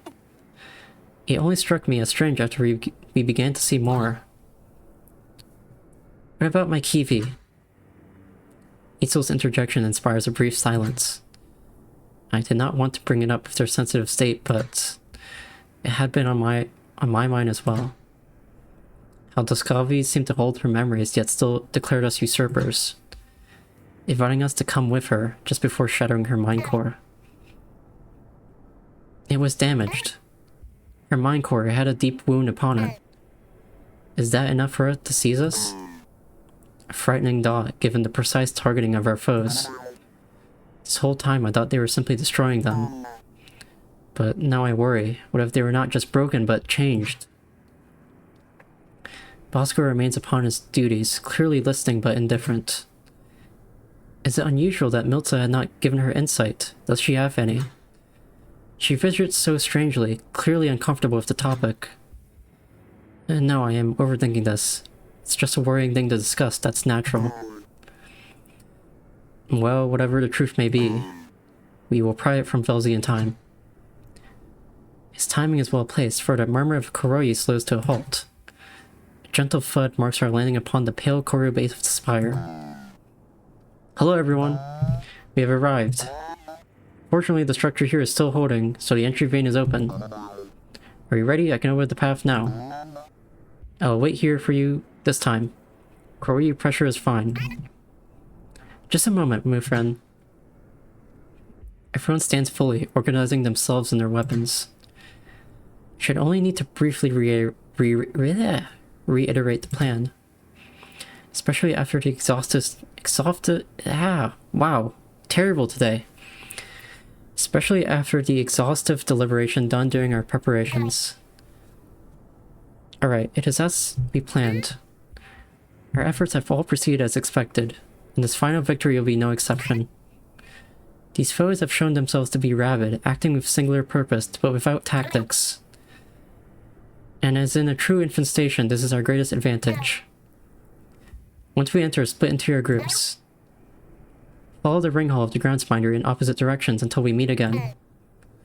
Remove attackers, clear chambers, find survivors, reunite for great threats if needed. And when the core is defenseless, we enter the central chamber to seize it.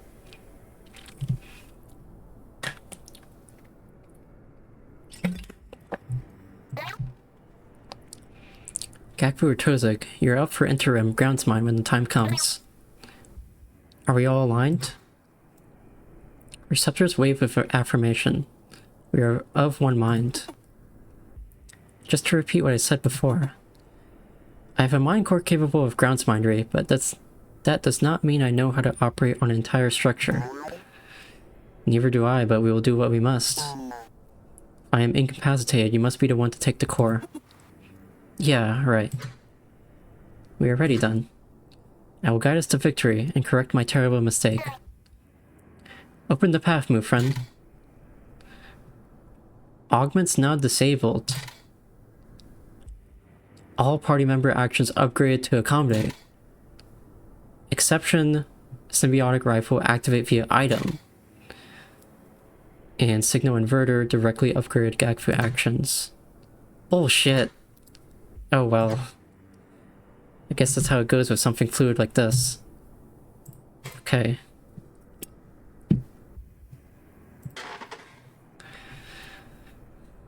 Active members.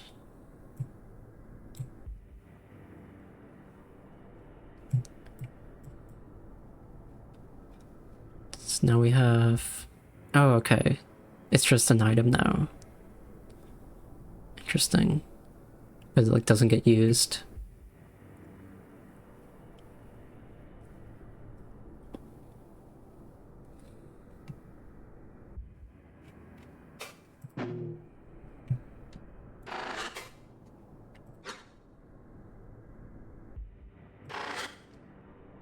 Okay. The Intervane, our first step. One of the only paths into the grounds minery segment shell. The entire segment is a fixed shape, like golem maintenance, but out of structural necessity. Formed from a mixture of black corru and dead sediment, creating a unique marbling and shimmer.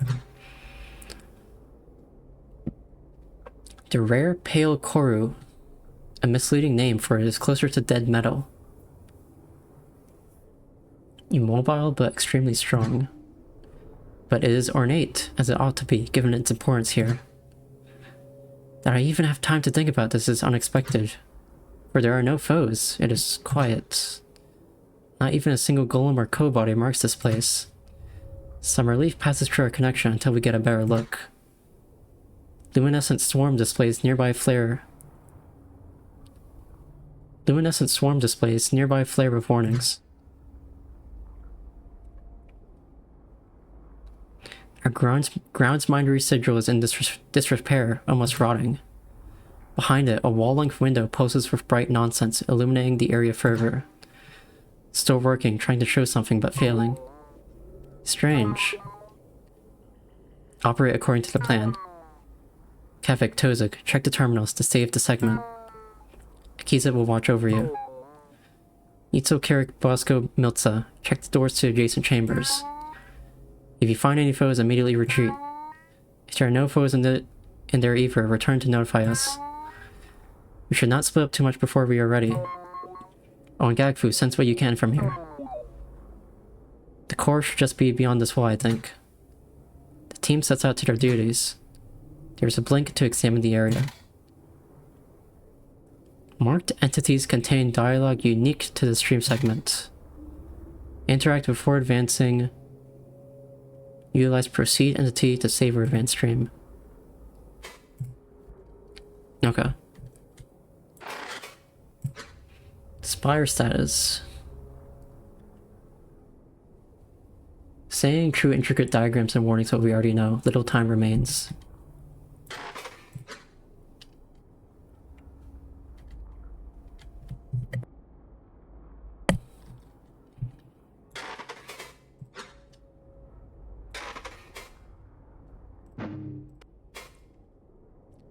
How strange that they placed these status views here.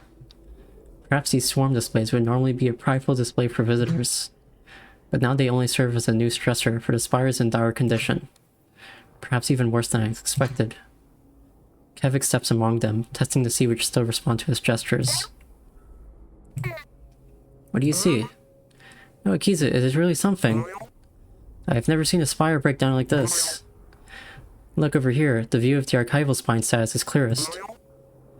Most of the critical damage is actually centered around the veins of the archival spine, while the spinal column itself is mostly unharmed. What could cause this sort of damage? Well, some of it is debris from the upper veins collapsing into the lower ones, but from what I can gather, it actually started with resource issues. The spine has its own dedicated spire blood circulation, independent of the spire's hearts. And all of it has been getting drawn away, pulled down here. That alone would not have caused the damage, if not for the hearts themselves slowing. But you can see over on this one, the hearts have been stalled for a while. There was Gakfu's work in the middle there. That dip in the center, as well as near the second heart. How minor it seems when placed like this. Or perhaps it is already mostly undone. And with these other views, do you see it? The strange distortion, a loss of pigmentation and cohesion in the light swarm. Yeah, I got that black goop at the bottom. These ones are not responding to me, so I'm not sure what is really going on there.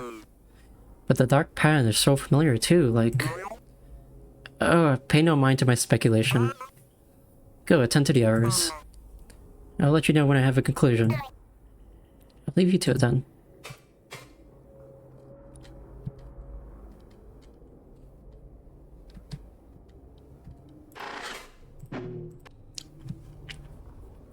Tozik puzzles over this faulty terminal. He swats at the luminescent swarm forming the floating display, cutting into it with his corru from the side, looking for something within. The server side is still operational though.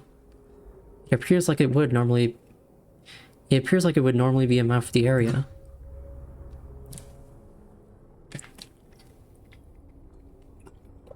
A central grounds minery core surrounded by 5 chambers. This is one of them, minor as it seems. Lesser chambers attached to halls, probably serving as personnel and storage. But most of this is obscured by incoherence. Tozik, what is happening? It looks like this terminal was disconnected from all input at some point. I'm trying to check its core so that I may directly access what it knows. Specifically when it lost input. If you mean around the segment, the display has drifted too much to tell.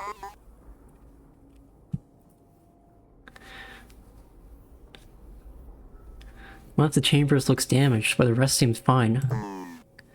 If you ignore the flickering circle in the center, give me a blink and we'll have our answer.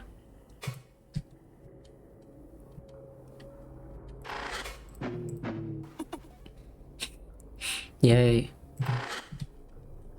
Okay.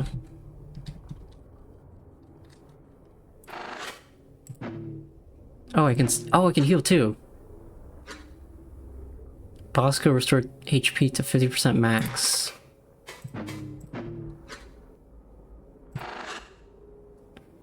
Only restores under 50%. Okay.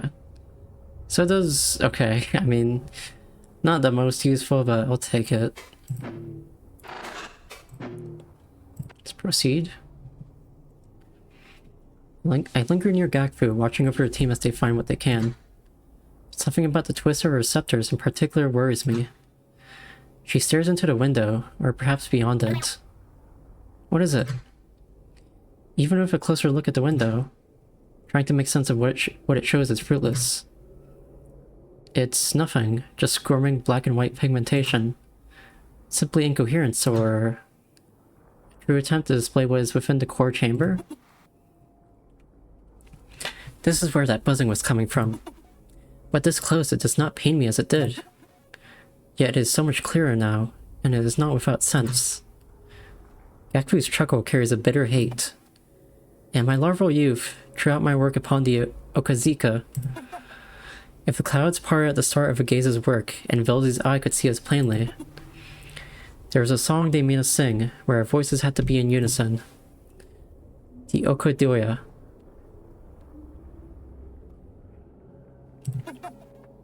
Part genuine prayer, part to raise our spirits before our labor.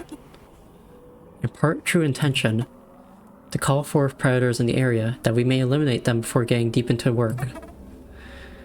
That is what I feel now from this place. The same sort of unison, like a cave city in constant song. But this song is not a sound, it is like a feeling that passes through me.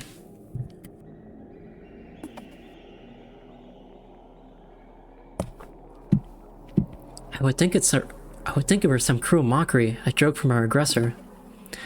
If we're not only being spread through grounds minery. And in the silence of her pause, I realize. That's that sound from Clemens. back at the bottom of the depths. Actually, I think I can feel it too. It grows stronger as I draw closer to the window, and the effect is plain. Like she says, it is not exactly a sound, yet I hear it. As I listen, as I feel, I think of the signal, and I feel shreds of it in this song. Like half-remembered lyrics, forgotten again as they pass by. I almost feel as if I can see the song in the swirl of the window. When I look back to Gagfu, she meets my gaze with great concern. How could that... Behind us, Kavik scurries closer. It is a dull ceremony! Self-assembling choristic structure within dull plane. Completion allows for creation and direction of new dull contrivance. He speaks too quickly, too loudly for it to be good news. Forgive my volume. I believe the grounds minery chamber is being used for a ceremony. That is, the precursor structure to a dull contrivance. But I've never seen it on this scale before. Usually they are either very, very small for testing, or very, very large to make a proper continuous contrivance. If this completes, I think it would be open just long enough to consume the entire embassy before closing. There must be an opposite side, a destination to reach, but it is impossible to tell where that might be. What? Was this the true purpose of the attack? Or an emergency measure taken by Vakoa? Feeling the shared shock of Tozing and Gagfu, a part of me screams to flee. I seize Kavik, glancing towards the window again. Kavik, how much time do we have? The grounds minery core can't be recovered from this without destroying it. The entire embassy? Do you simply cast our plan aside, Lee? Aki, I do not know. It depends. Ceremonies require a great deal of preparation and resources. In ideal conditions, they are nearly instant. So we should not even have time to consider how to stop it. But if the grounds minery core is being used as a catalyst for it, I really cannot say. It could be wings or the whole gaze, or it could explode into a contrivance right now. This is unprecedented, Akiza. I really do not know. But I do know the core must still be intact. I release Kavik, relenting to pace anxiously. Our next actions must be chosen carefully. The light of Velzy's gaze burns true me. Alright, how can we stop it? Ceremony must be ceased by the core itself. As I said, the structure requires a lot of effort and resources. A constant flow, really, in order to bloom and anchor itself so that the catalyst, His voice catches, his frantic selection of words falling short. He speaks now upon matters he only barely understands, and no one else has stepped in to help, so this is his knowledge alone. Sorry, in short, if we could command the core to stop somehow, to close the gate has formed, that would cut the ceremony off. Or we could destroy the core, but, you know... Either way, until it is stopped, we really, really do not want to go in there. There's the stage in ceremonies while their tendrils are anchoring. An overlap where, the dole kind of presses against our side and... Oh, how do I phrase this? It starts to mix their conflicting natures and... It just gets very dangerous, yes?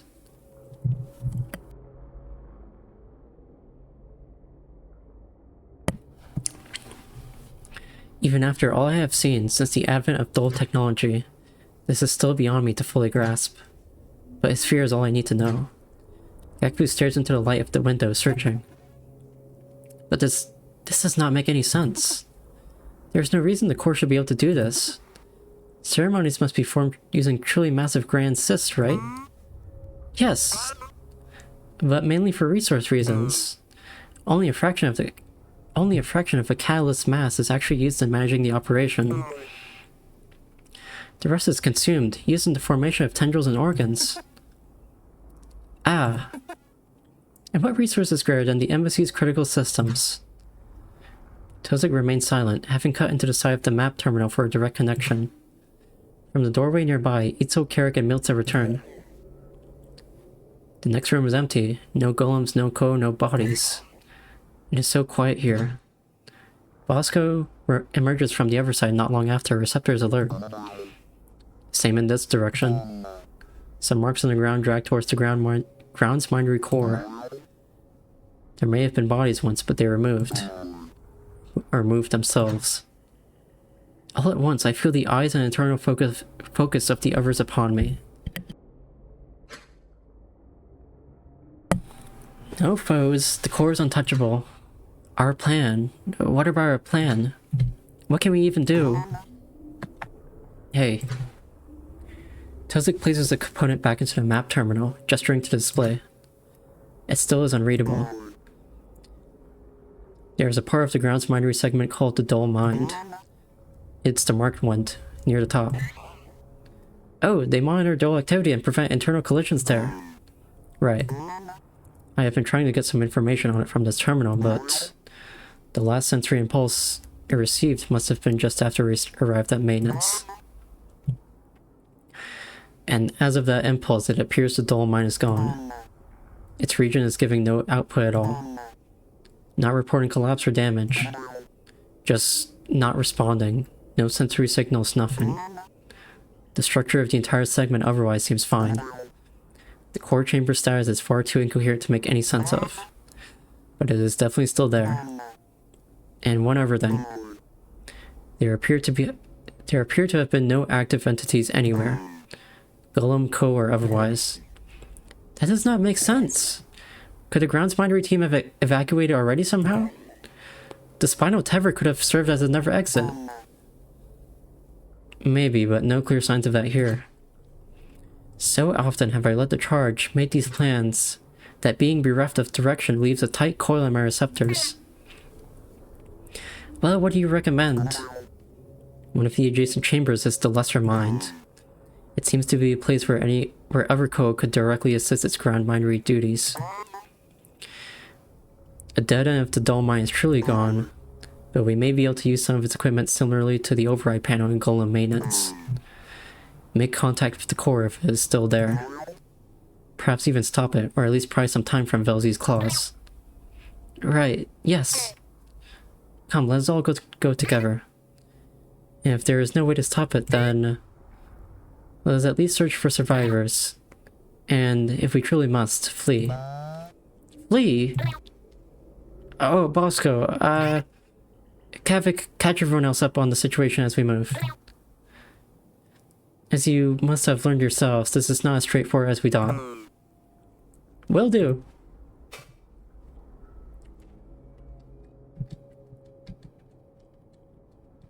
Okay.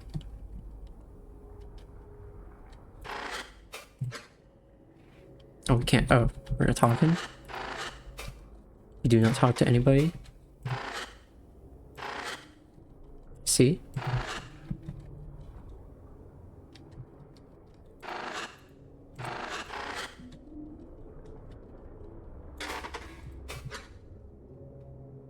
Five major chambers, including this one surrounding the core. Connective halls lined with personnel and lesser operation chambers.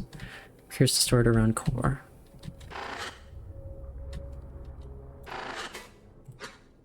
Oh, Adol's altar. I know Adol from the Frame game. Recreation of carnivorous stationary fauna. Fruit both forms over time. A Kivik religious significance. So these doors are not active. Oh.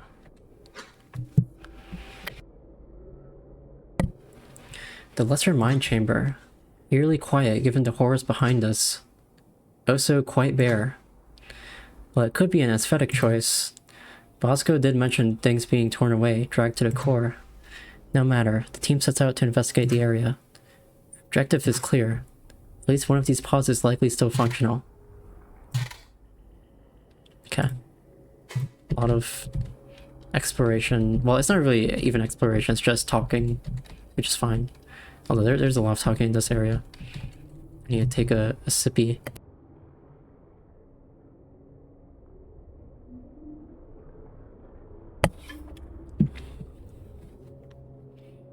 Well, there's definitely not a lot of combat to be had, so... I mean, it's weird that they got rid of the augment menu still, but... I don't know how that will factor in.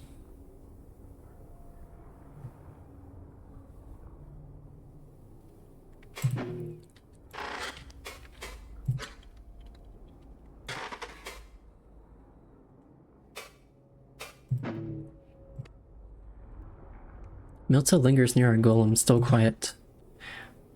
She fidgets with the small remote coordination drone we formed for her before descending. A simple sphere with robust, dull positioning and propulsion. It is possible that she is truly busy preparing it, but really, I do not think she has said anything since we arrived. Clearly she's nervous, she always has been. But it seems more intense than before, perhaps to the point of distraction. Some support should help, as the others investigate. Milza! How beholds you?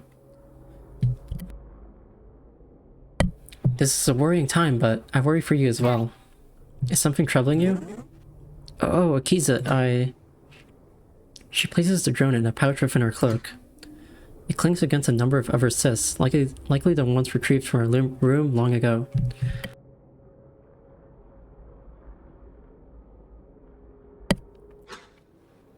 Her receptors stretch open and close as she places words to her thoughts.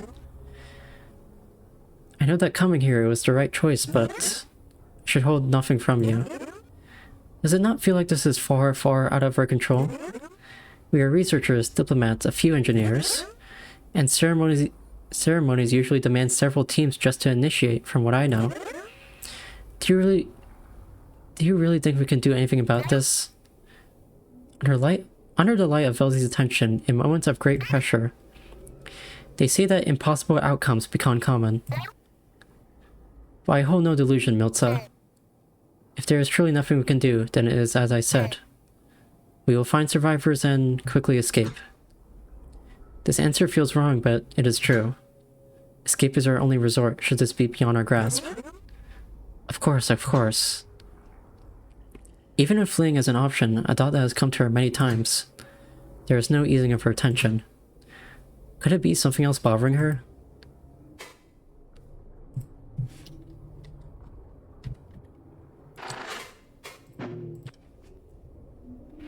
So Carrick linger on a golem near the core chamber door. Since that fight with the construction golem, they have sparsely said a word. If they are within our great weapon, there is some risk there here. So I approach. Itzo, Carrick, hello. Given the weight upon our receptors, I must ask, Itzo, are you feeling well enough to fight? Your and Carrick's combined minds will lend well to the golem's abilities, but... Akiza, we will only be here once. And it will be my only chance to exact vengeance for Doskavi. I will have the murderer answer for all that has been done. Until we meet again behind Velzy's stage. I would have this be my only purpose. Isol speaks calmly, but their bitter rage is clear. This does not sit well with me. Mate loss is always terminal, often imminently. Surface hunters trudging into the dark for vengeance, cavern folk growing unresponsive. Madness in many shapes, lovingly drawn by Velzy's cruel claws. Even with our larval flesh left behind, this curse follows us into death eventually. So while it is true that there is an intense driving force behind Itzel now, a stray storm that may bend the Velk in our direction, I still fear it may be uncontrollable. Milta nearby makes a clear clip of discomfort in her branch receptors. But she is silent. And I cannot blame her. What is the choice here? Leave Itzel alone in the move run? Have them trail behind in their most vulnerable state, physically and mentally? Besides, Carrick grounds them. Would it not be beneficial to Itzel's chances of recovery if we allow them to truly claim vengeance? Do not worry, Akiza. We have been speaking internally. I am quite confident in Itzel's ability to help. It'll be fine. Okay.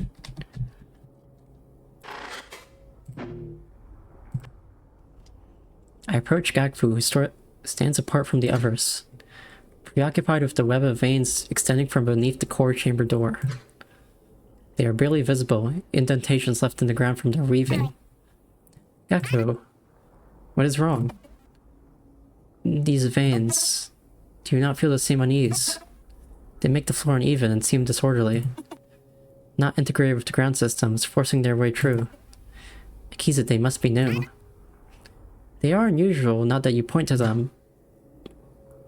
Gakfu calls to our friends in the golem.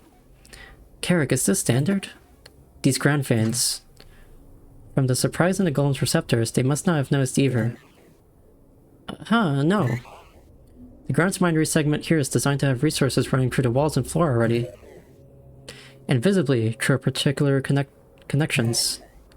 So these should be unnecessary? The pod connections from the ceiling look right. Because those wires into the spine, I think. But I do not know what these ones in the ground are. Bakoa would not entertain this aesthetic choice either, from what I know of her. She is one of those smooth stone types.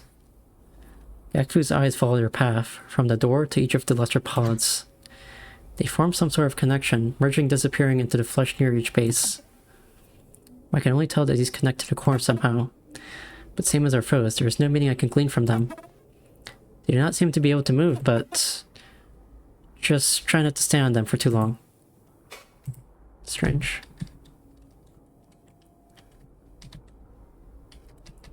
Oh man, I don't like when Kavik has the eyes closed. It's creepy. Or is that, am I looking at the back? Oh, I'm looking at the back. But the smile's still there. That's creepy. Tozik and Kavik linger near the center of the chamber. There, a terminal displays the state of groundsminder attendance throughout the spire. A similar display to the one within the entry vein. There's far too much detailed information for me to make sense of. But the numerous alerts and requests are apparent. Critical damage is reported at the fringes of every spine branch. And there are far too many urgent calls for help. Oh, this one's more readable. According to this, there is no groundsmindery happening at all? The core, is it still intact? It must be. The core must be entirely occupied with the ceremony. See that last activity? It stopped being used for groundsmindery. And about the same time that map terminal stopped working. Which looks to be when we arrived at golem maintenance.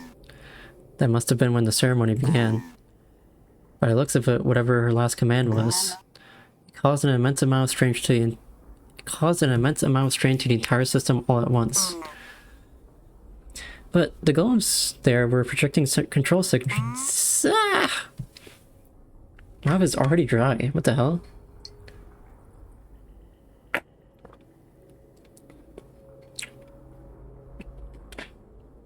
And I'm already out of water again. I only got it like 30 minutes ago. Wow. But the golems there were projecting control sigils. Those only come from direct continuous groundsmindery. Right. Or something that the golems thought was close enough. Regardless, we should look for an intact pod. I can make a direct connection to the groundsmindery system with them. And maybe I can see some records too. It is hard to tell just from this fading display, but I suspect that whatever Rikoa did was done twice.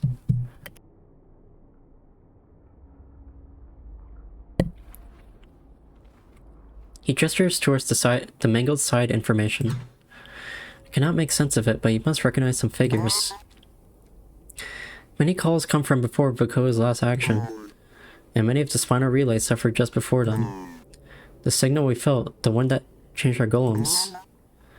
While it may not have been groundsmindery as we know it, I truly believe it started from the core.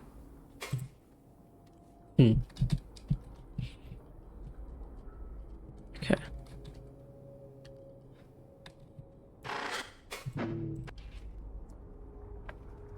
Bosco lingers quietly near the pods, inspecting them for damage. He seems to have settled on a potential candidate already, so I ask. Bosco, you mentioned earlier that it looks like things were moved? Yes. Probably bodies, but there were other spots that stood out to me. Damage in the ground, implying entirely missing terminals and equipment. Similarly dragged around, pulled from their parts, leaving trails of sludge. Some towards the core chamber's grand door, and others the hall leading further into the ring. Notice how this chamber has no auxiliary terminals, no storage? It is the same. There was some greater effort here. Perhaps to serve as fuel. That is strange indeed. A few storage containers and tool terminals would hardly help a ceremony's hunger, surely. Bosco is quiet, similarly puzzled but uninvested. I think that's everybody.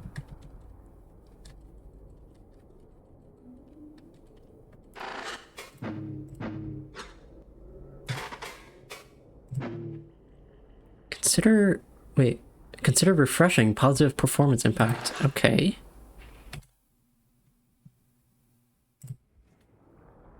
Interesting.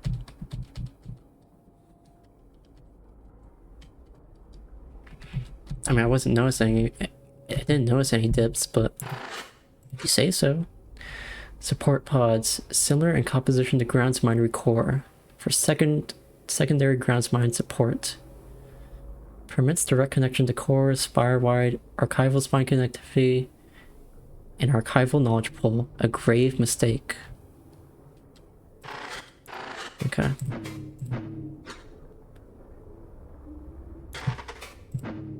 Let's proceed. Bosco lingers near an ideal pod, and so I call everyone's attention with an impulse to our connection. All begin together nearby with a shared sense of vague unease.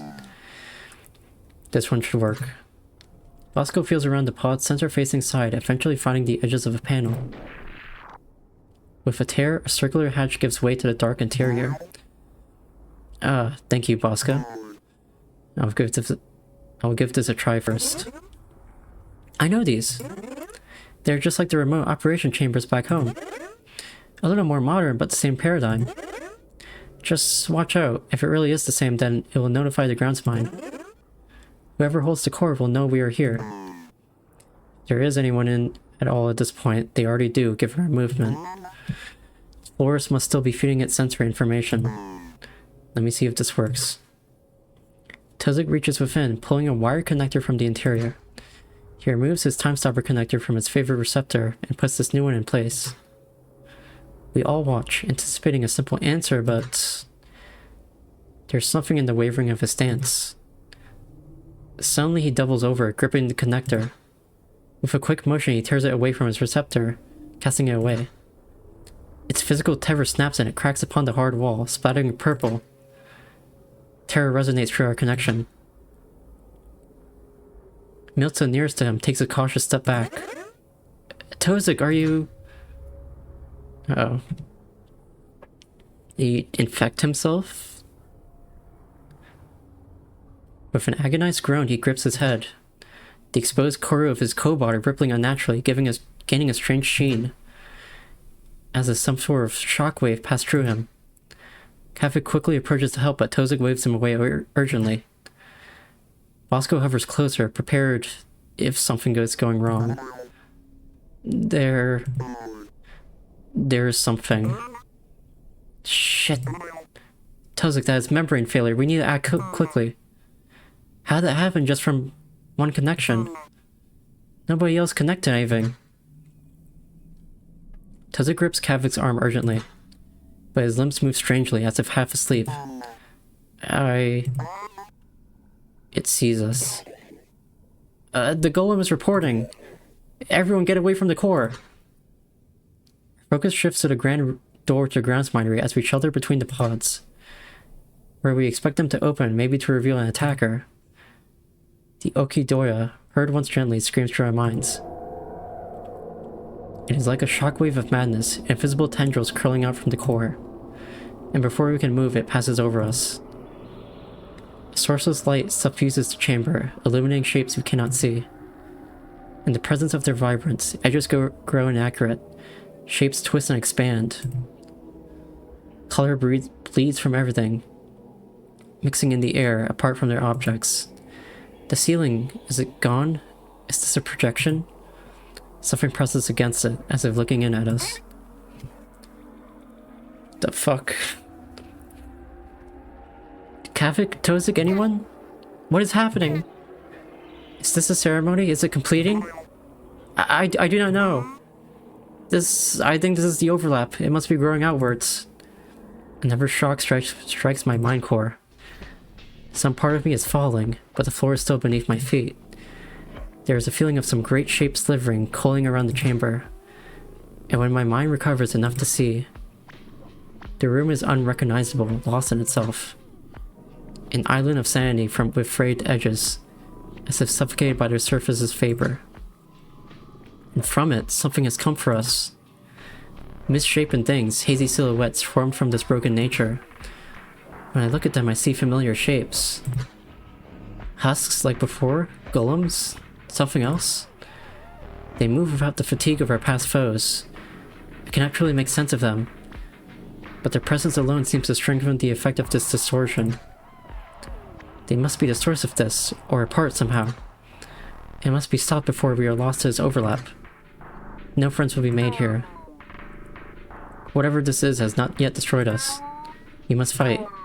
Everyone follow my lead. Alright, but where are you?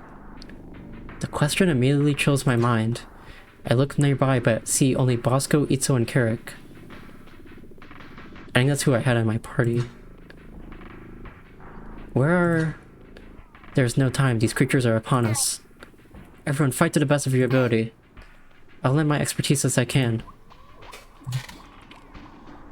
Oh, what the hell? This is different. Thought from combat initiates. Scenario necessitates extra dimension. Oh, it's a tactical now. It's a tactical combat thing. Okay, that makes sense. So it's still combat, but just it's different type. Core combat structure is unaltered. Actors may move a limited range before using an action. Action use ends turn. Okay, it's Fire Emblem. It's my first Fire Emblem game. All actions adjusted to account for range and area of effect. Utilize left mouse button to direct movement and action use. Utilize movement keys to alter spatial angle. Utilize shift left mouse button to direct vision during ally movement. We must be rid of these foes quickly so that I can help the others. The corners of the room have become distorted, dangerous. I'm reminded of how we destroyed the Foundation Golem just a wink ago. We should avoid them, but... so too can we use them with carefully angled strikes.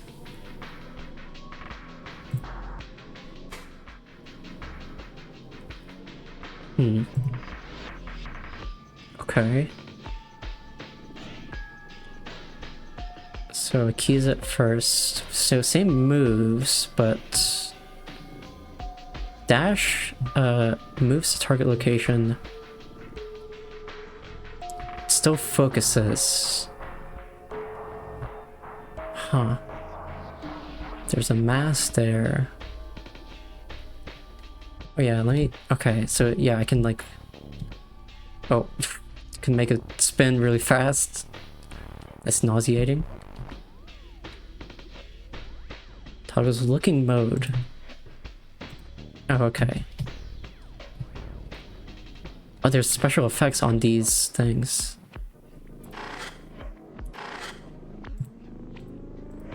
Okay, interesting.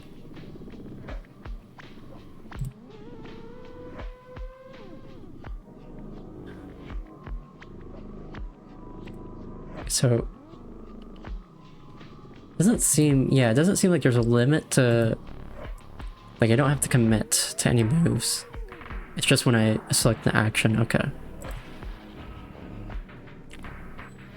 Well, 6 HP.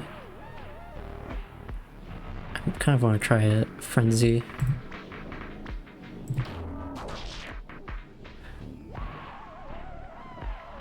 Okay.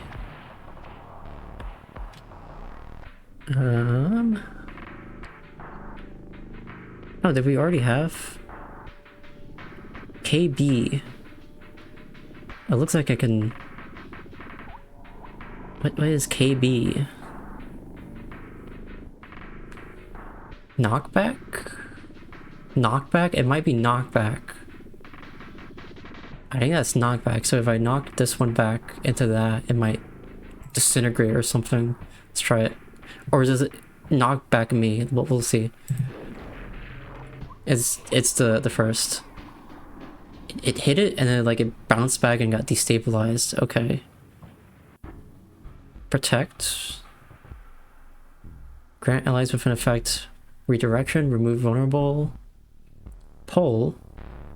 Knock back one towards current location so I can like save an ally. Align in cardinal direction of target for accurate result. Okay. Throw punch. Minus 3 HP, plus 2 weaken. So this is why they had to augment, because it'd be too fucking complicated. Okay, let me try to... I think if I move here, I have enough range... Or no, here. I have enough range to hit. No. I have to be right there.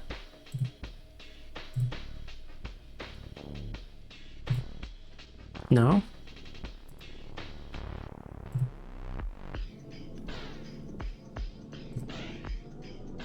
Why can't I hit?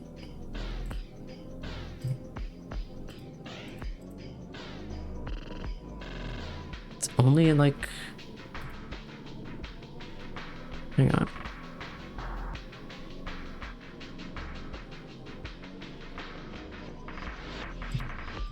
Can't... Why can't I try a punch here? Oh, I have to just select the space in front of me. Oh, it targets multiple enemies? Does it? It does! I think.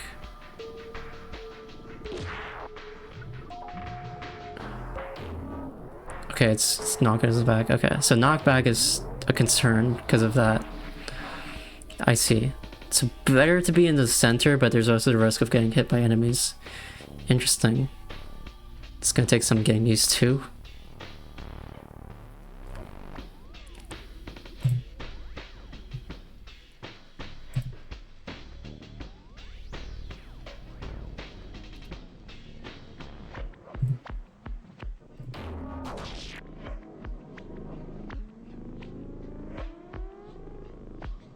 Okay, if I go here and then try... I think I can hit both of these. Yes, that works out. And then I think I can kill you, like, immediately. That's not what I wanted. That is not... What the fuck did I do there? God damn it.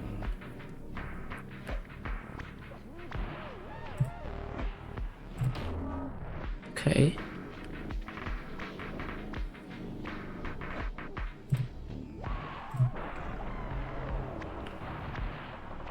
Kill.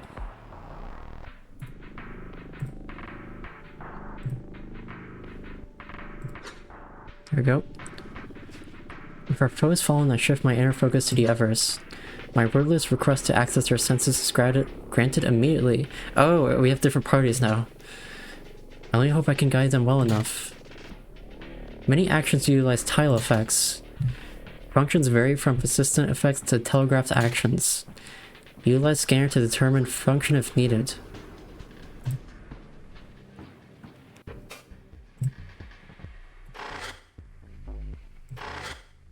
Oh shit, that's not where I went.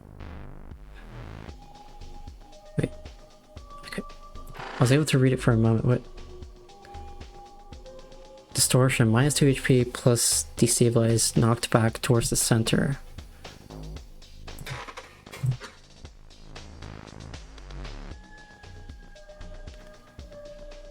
Okay. Interesting. God, it's been so long since I've had to use any of these people's moves. Also, Gagfu only has 6 HP. Oh, we do it? Wow, we got some items at least. I may have to use one of them. Drone strike.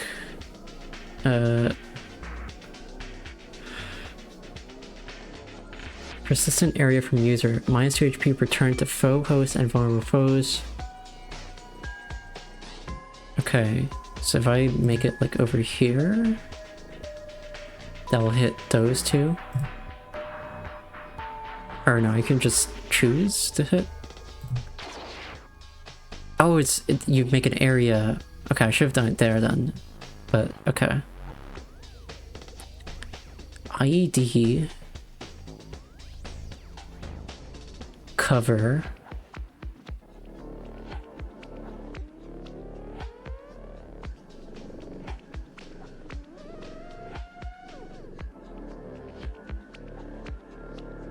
Realizes micro-explosives rapidly formed from scavenged organs.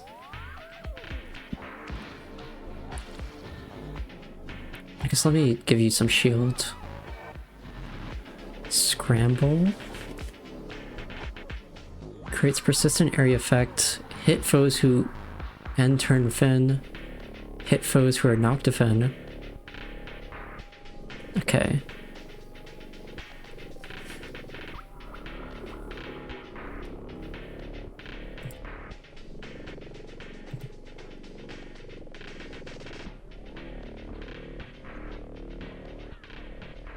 Let's try like here.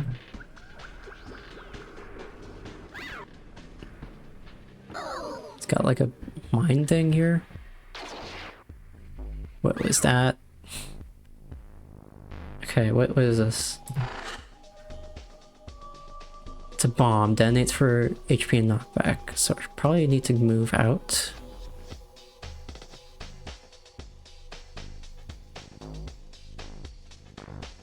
Strikes host if hostile to mids overturn.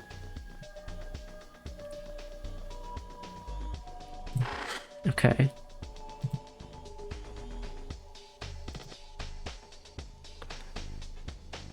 I think we can just leave that on there.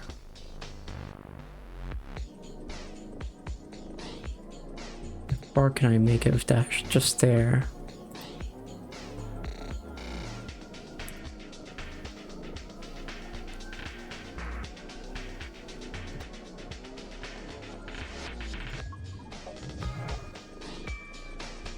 Move over like here.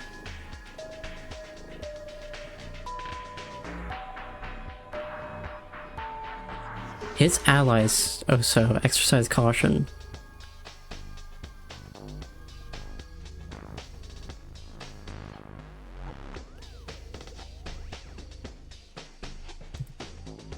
Semiotic rifle. Minus 3 HP to self, prepare wide projectile attack in specified direction, fires on start of next turn. Okay.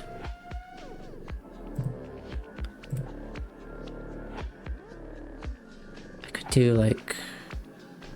it's not like a... oh, that works.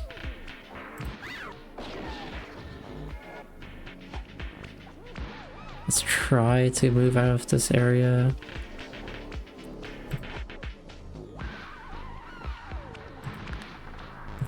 That might still hit, but hopefully not.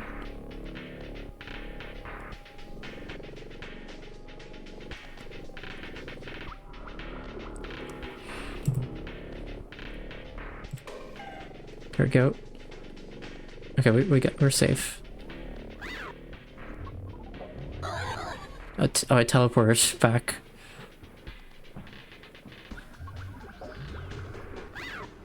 Okay. Doing okay. The drone is gonna fuck them up no matter what.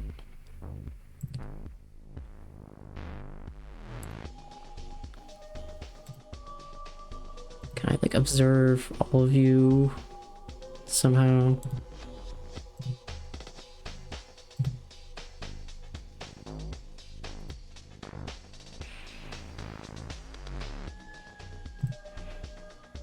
No, maybe I just stay back and just get 2 of you. Should we know? I can't get 3 of you. No, I'll solve for 2 and stay back here. Throw the IED over there as well.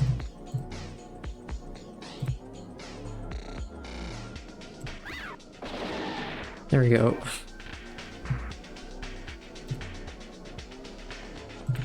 Direct you...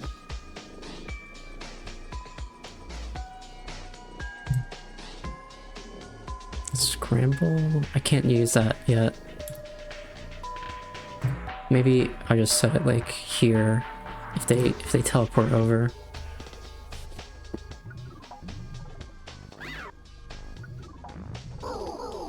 Okay, one of them is about to die. Actually, they are dead.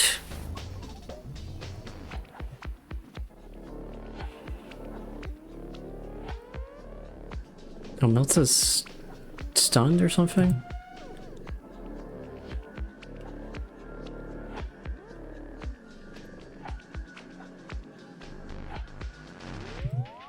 Meltza needs to move inwards, but maybe move back here. I can't IED from there.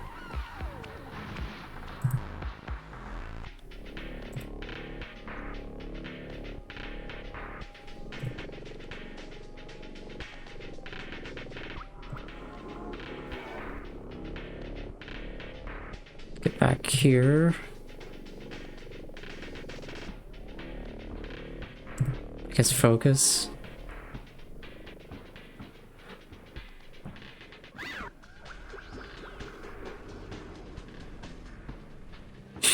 Great. Okay, Milton needs to move out of the ways to make room.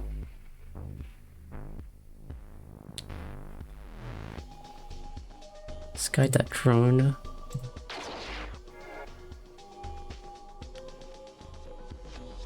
Let's get back over here and then IED. And then I want to get more over there, but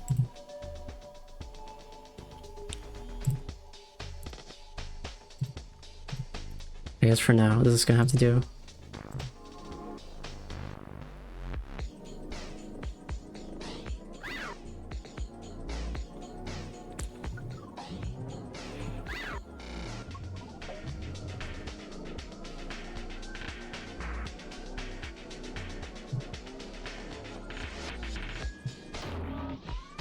There we go.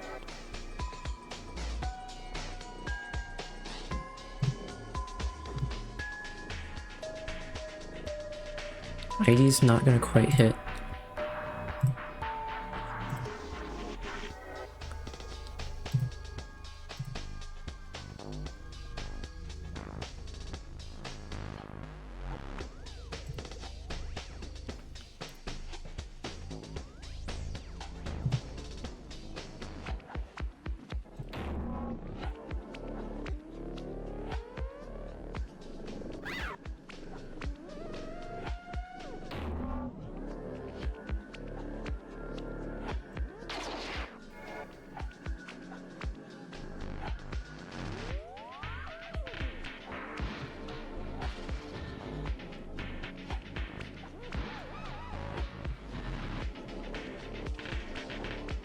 Like, is there a way to make this work?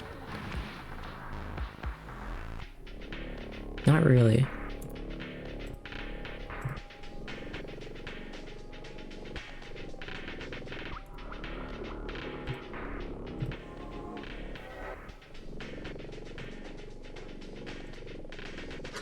There we go. The last of the entities dissipate from the attacks of my friends, but we find ourselves thrown into yet another distortion of the lesser mind chamber. Oh my god, there's so many. Back to back to back. Or were we ever elsewhere? I can hardly make sense of the space. This is a lot. Okay, we have like 5 now. All I know is that there are so many of the beasts here. And we are together again. Half from clusters and dots of confusion race to our connection. Have no fear. We are having some effect. It seems closer to the shape it used to be, does it not? They are many, but so are we. I'm assuming this is the— holy shit! Now this is fucking Fire Emblem. 6 allies and 1, 2, 3, 4, 5, 6, 7, 8, like a dozen enemies at least. One of these is unable to affect by any means. Which one is that? This one? Over there? Okay. The other ones will just have to kill? Okay. Give me a break. I need to use the restroom. And then I'll try to navigate my way through this. I have not played any tactical RPG, so this is gonna be a challenge for me. I'll be right back.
Alright.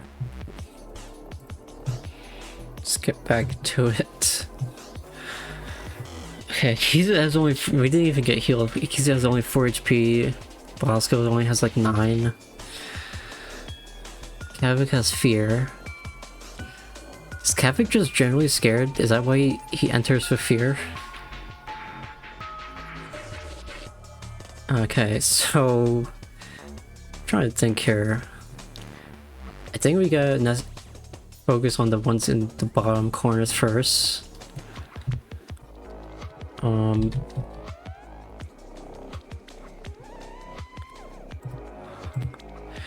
So there's what, 6 enemies here, 3 enemies down here.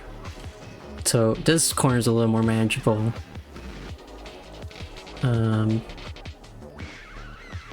2 6 HP enemies, 1 15 HP. Most of these I think are 6 HPs down here too. Okay.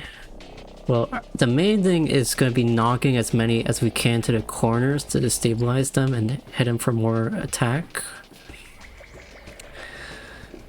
I'm trying to think. The max I should be able to do is 2 at a time. And the main thing I'm thinking is our golem can hit from afar and can hit multiple in a row. So I'm going to prioritize that if possible. Tuzuk's not here. Low-key, probably need a heal, first of all. Okay, so... Oh, we're stuck back here, so we're gonna need to get in position. Like here? Maybe here would be safe. So... I want... Yeah. Something like this? Yes. That killed one already. Knocked one over here, and it should be... No, it's just regular. That one's destabilized. Or no, that one's stunned. That's good. I should check. What do these ones do? They are destabilized. Oh, that one just got stunned for... because of the attack, I think. Okay, the drone is actually very useful, I think, because...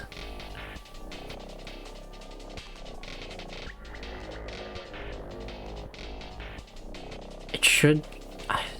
Does it target multiple? No. One of the... I mean, the IED is also going to be useful, actually, now that I think about it. Oh, that one's 100 HP. So that's not great. And are they healing from that? No, I think it's just the... I'm looking at the drone here.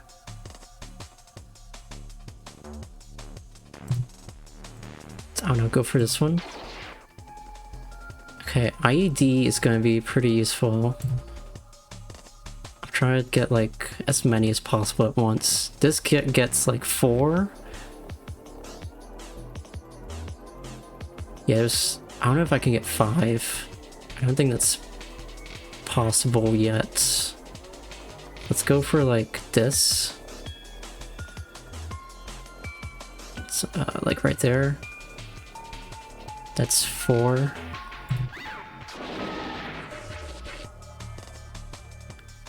Okay. Bosco. Probably gonna throw a punch. Probably safe to... Actually, how far can I go? About here.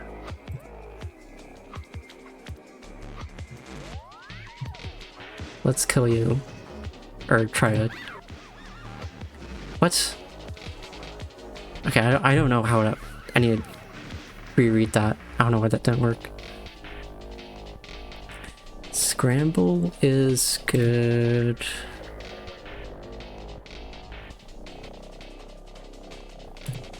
I might want to get out of the way. Although, at this point I don't know how far I can get. Let's just scramble like this area. Yeah, sure. Bomb. Bomb. Minus 2 HP. Random movement. Random movement. Okay, we're a bit cornered. We gotta start killing some things. Okay, keys it. What do we want? I think we gotta move back. It's too cramped to move back into that corner, so let's move back. This is why there's a camera control. I get it now. Well, it's way too sensitive. Move back here. Or... wait. Back here. Yeah.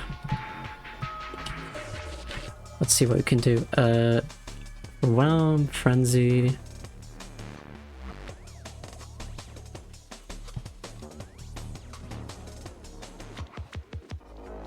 Let's go for a Frenzy from here. Nice. I think that will die on... or no, not yet. It's close though.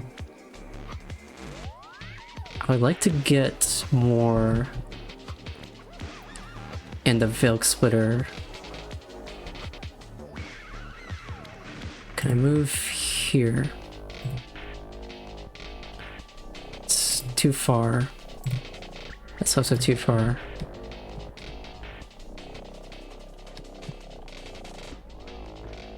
I could move back here. Go for a diagonal that hits like two enemies. And I think it'll knock back one.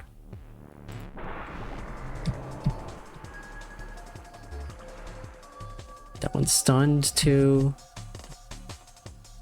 Let's maybe move to like this corner.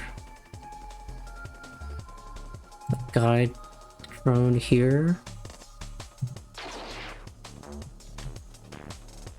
Okay, Kavik, need another IED. Maybe try like this area. Or actually, maybe here. I would like to also not hit Gakfu. Maybe like this. Yeah, there we go. That killed one. One of these. We need to move out of the way of the bomb.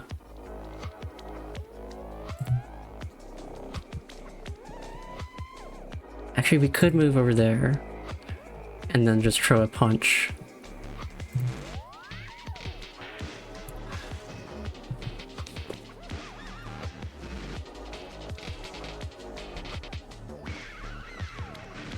Hit up to 2 foes ahead. Oh, it has a pretty low hit chance, relatively, so maybe it just wasn't hitting before?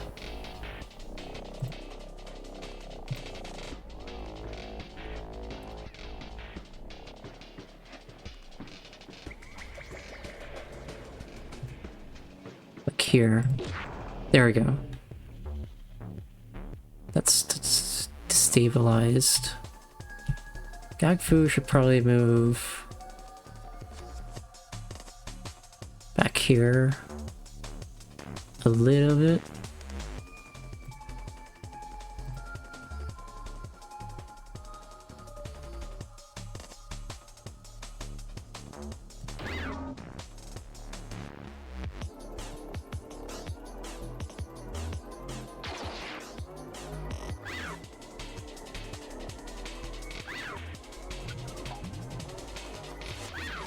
A lot of dodgings, which is good. Okay.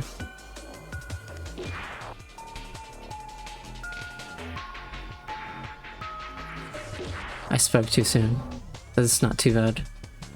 Just kind of a fucking mess. It's really hard to keep track of. Especially since the enemy shapes are like just literally white fuzzy things. So you have an item or something? I see an item above you. Item carrier. Is it going to use? Hang on. What does that mean? Drops 2 aim assist on death. Okay. That one too. Interesting. Alright, well... He's at... The bomb is right there. So don't want to get closer to that. Maybe move a little bit back here. Frenzy you. That will kill. Then there's one of you. Actually, stare. Could angle here too.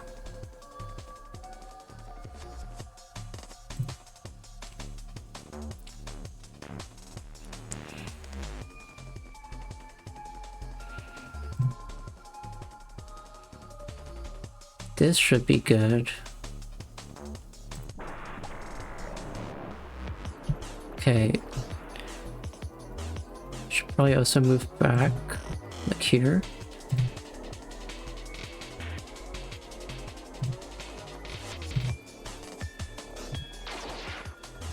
Get some evasion as well. Let's see, you were down to 4 HP, but you're stunned. You have 6 HP. 4 HP. I mainly want to use the IED. There's a lot over here. Let's move like here. Let's hit.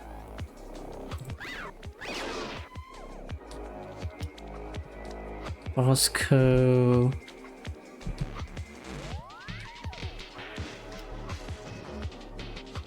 Can mainly punch that one.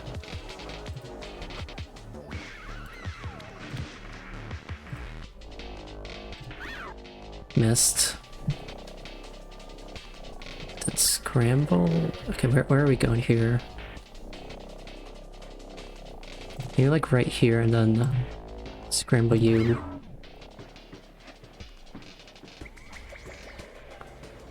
Okay, one of them died. Got punched a little, it's fine.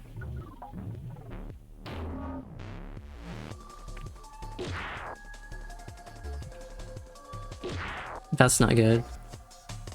Okay, that was it. Alright. Should be able to start getting more kills. This one's on 1 HP. You two are lined up, actually. That'll be for the golem to kill you. You're at 5 HP, you're at 6 HP.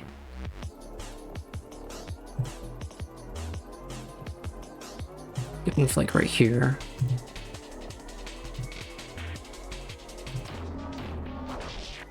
There we go.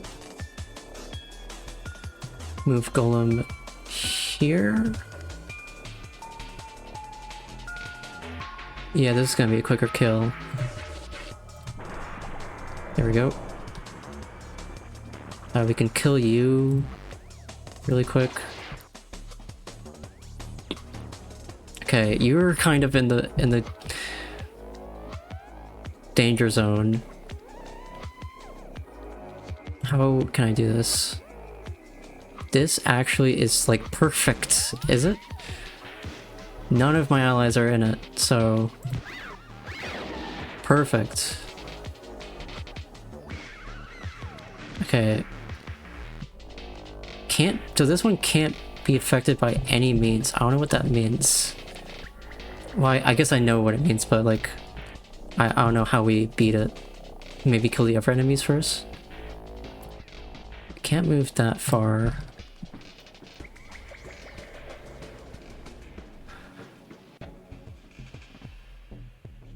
I could try and pull Gakfu a little bit. Oh wow, that's really far. Okay. Scramble. Just kill you. Okay. Time for you to die.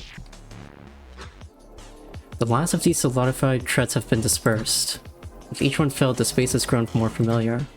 It's still distorted, but the change is felt. As if we were waking from a dream. We take this instant to recover. I do not understand. They are formless but can be touched and destroyed. They hurt but leave no mark beyond melted flesh. Everything we fought, it is all gone, leaving no carcass. And beyond that, Gakfu's grounds minery still seems to work against them? They cannot be Corru, can they? These questions must wait, for one entity remains. Malformed and impossible to distinguish like a haze in the air. But before I can make any motion to attack... Whoa. From the now restored door to the core chamber comes a great shockwave. And at once we are pushed away, nearly swept off our feet. Unexpectedly, I land near Tozik, who has been resting against the pod this whole time. What is happening? Are we... Am I awake? I want to help him, but... My attention is drawn back to the last presence. I cannot lose focus. Whatever happened seems to have given it solid form, fully manifested. But still, I can barely make it out. Is that... Bakoa? Bathed in the same light as our incorporeal foes. There is no time to make sense of this. Whatever wields her form does so out of malice. Stay at range, attack in unison. Wait for my impulse. Our inner chatter slowly falls to silence. The others listening for my direction. Koa, or whatever wields her image. She watches us, moving warily, like a cautious surface runner observing a predator. Though she stands before the only discernible door, there is no measure of hostility shown. She is not trying to block our way, merely assess us. Out of precaution, we keep our distance for now. There is some intelligence here. Look at that movement. Even her receptors. It really looks just like Bakoa, right? It is curious. Receptor movements are subtle, difficult for a parasite to mimic. And in this figure I see a sort of pensive remorse. Does she persist within?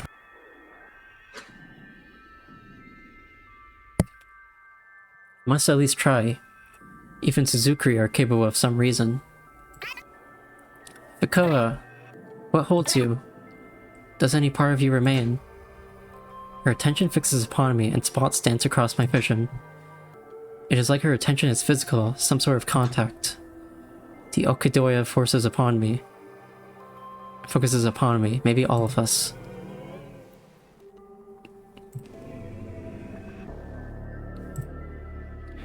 No, not focus on us, but around us, carrying thoughts.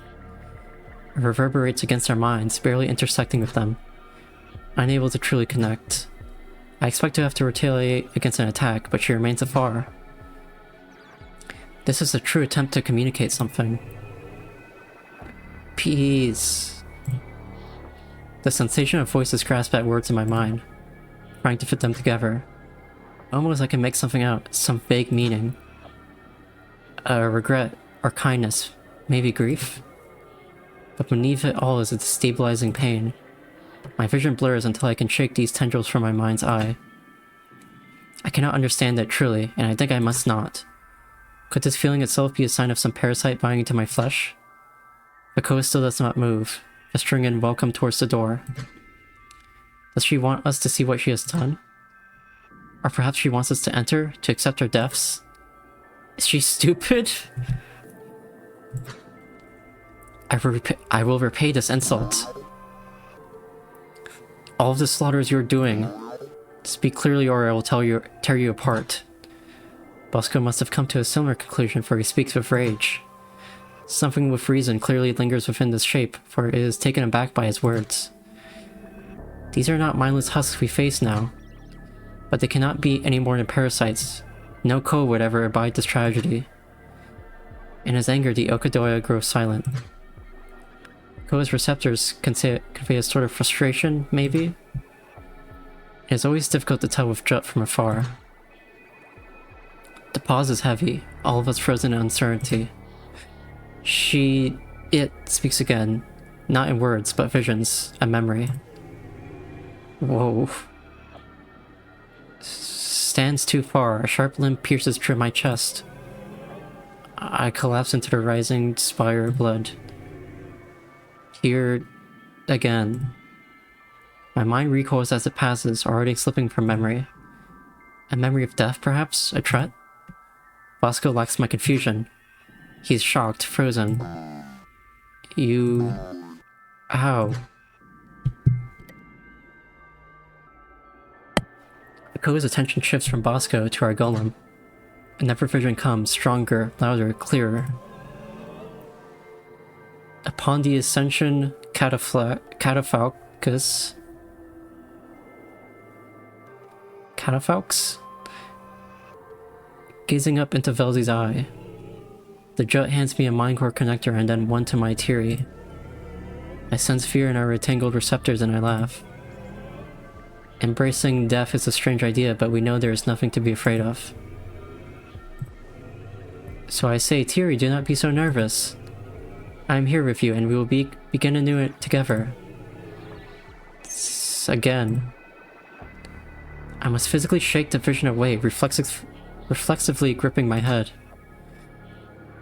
Attempting to speak with this entity is pointless. It is a babble of disjointed memory fragments, like a social parasite trying out what it has seized in hopes of filling us.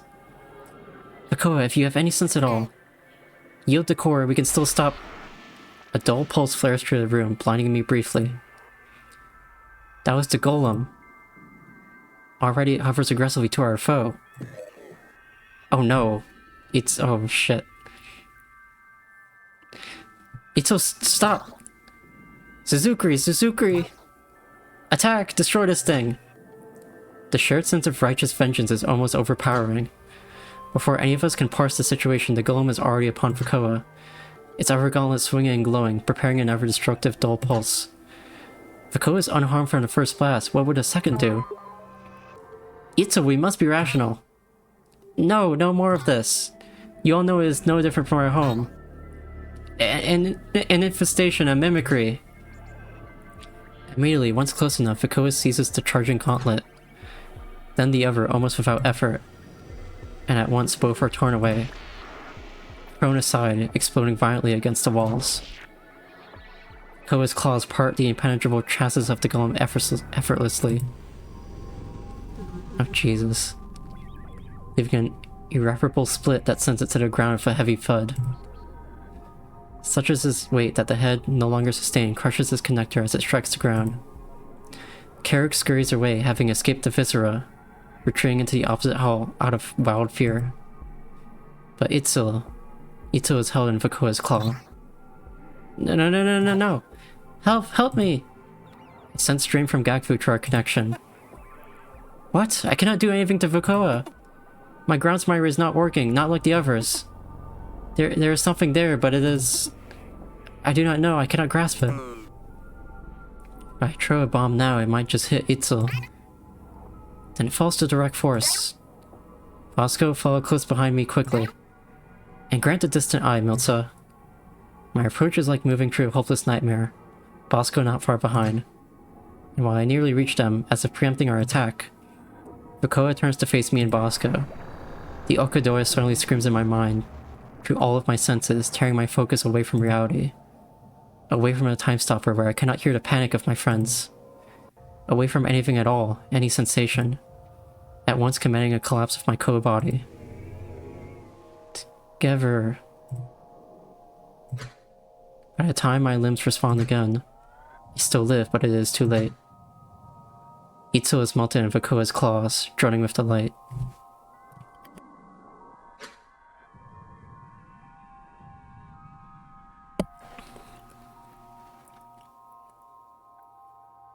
Their shrieking fades into an overjoyed laughter, distorting metallically, before I feel their voice join in the same sense as Okadoya. There is nothing left. Slowly I stand. But to strike directly, would this not ensure the same fate? Was she not entirely unaffected by our greatest weapon? The others must have come to the same conclusion, for they linger at a distance. Bosco helps me up, similarly recovered, but does not move closer. But Fukoa lowers her claws, becoming unmoving, expectant like before. She is near, too close, yet she does not strike us.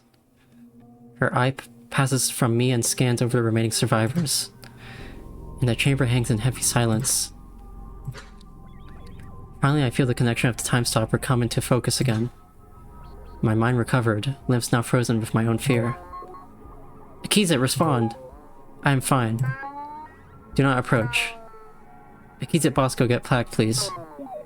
How's she doing this? She turns a gaze upon me, and like before, I sense no hostility. I cannot bring myself to move. She effortlessly destroyed our most powerful weapon, a key in our plan. She could clearly kill us all with even less effort. But she does not? Is this an attempt to lower our defenses? What defenses? What can we even do? In the outline of Fukoa's receptors, I see an outward bend, a deep sadness. Something about it strikes my heart, stirring a memory. Rosesh, weeping for her father, declining a mind core in his final moments. Why? What do you want? From this close, I can see the subtlest change in her warped receptors. Her sadness becomes conflicted, tense, as her gaze passes over us. What is running through her mind? Whose mind is it? Fukoa would surely never act with such malice.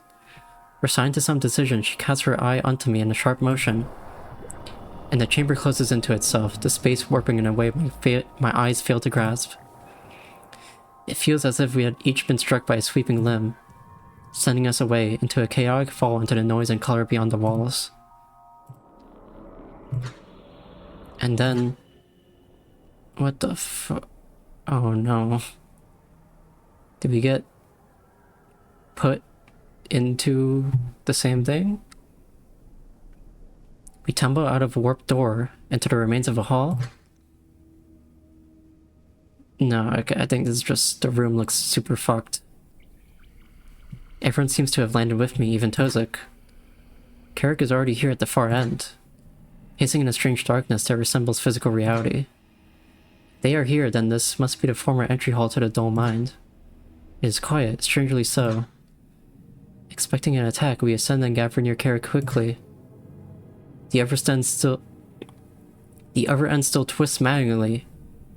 I can hardly believe we came from that. And so we stand ready to fight. For long enough that it becomes clear that Fukoa is not following us. Why? Whatever the reason, we have a moment of peace to plan again, maybe. But no plan comes to me. No one speaks, and still no foe pursues us. The imperceptible tendrils of the ceremony writhe patiently, just out of reach. What do we do? What can we do? can't believe it. Dude, I keep going over what you just ran through. But there's basically no incoherence here. This is real, this happened. The old plane shit was always over my head, but this is something else. Sorry, keep going, get everything you can. Just let me know if you want to talk about anything. Extensive interaction approaching. Interact with proceed marker to advance. Okay. Warning me that I've never gotten that warning before, that I'm gonna have to do a lot of... I guess I'm not gonna be able to save. Or I assume. I don't know if that's a fight or just a lot of talking. I have no idea. Okay, oh, can't talk to anybody. Okay. Talk to Moth.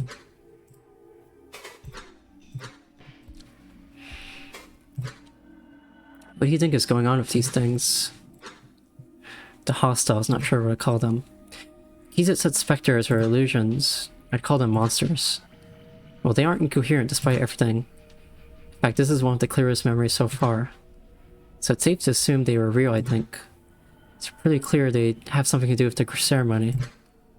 Just keep going, maybe we'll see. If not, well, that's not yet another unexplained obesque phenomenon to put on the list. Have you noticed any incoherence at all? As crazy as it is, not really. My machines are barely picking up anything that matters. Aside from occasional visual loss, this is probably the most intact memory we've seen yet. Even some of the more twisted stuff, which I think means this is a core memory. Like something Akiza was trying really, really hard to make sure the sys would never mess up. And I get why. Yeah. Do you know anything about the ceremony thing? Oh, you just can't talk with Kavik and Tozik? Okay, I'll check. So welcome. This is a very crazy... I don't know what to even compare this to. I was... all the white void and like weird kind of like out of our control stuff reminds me of like a... I think it's the first half of like Half-Life 2 episode 1. You have to like stop I don't even remember what the hell it is, but it's like some alien thing. It's like the energy thing. You have to stop the Soto from like completely blowing everything to shreds. And you go into this like really strange alien chamber. It's kind of freaky. But this is more incoherent than that. I think this is the first good look at one we've gotten. At least on the public record. But still, it's fascinating to me how brute force the process sounds. I mean, even the approximate meaning of ceremony being used as the structure's name. It's not really something we'd call a scientific process.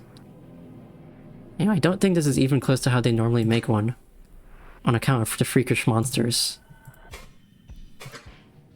This tactical combat thing is cool. Why wasn't it the default? That's seriously what's on your mind right now? Dude, focus. It's pretty cool. I think it's easier for me to do the turn-based combat because I'm more used to that, but it is cool. Oh, I can't... No. No, I don't think I could talk to anybody. Oh, so if I may ask, Velshin, or wait, you guys proceed precaution. Sorry, I forgot how to pronounce your name. How long of an event is this next event? Because it gave me a warning. I've never seen that warning before. Is this like a very, very extensive?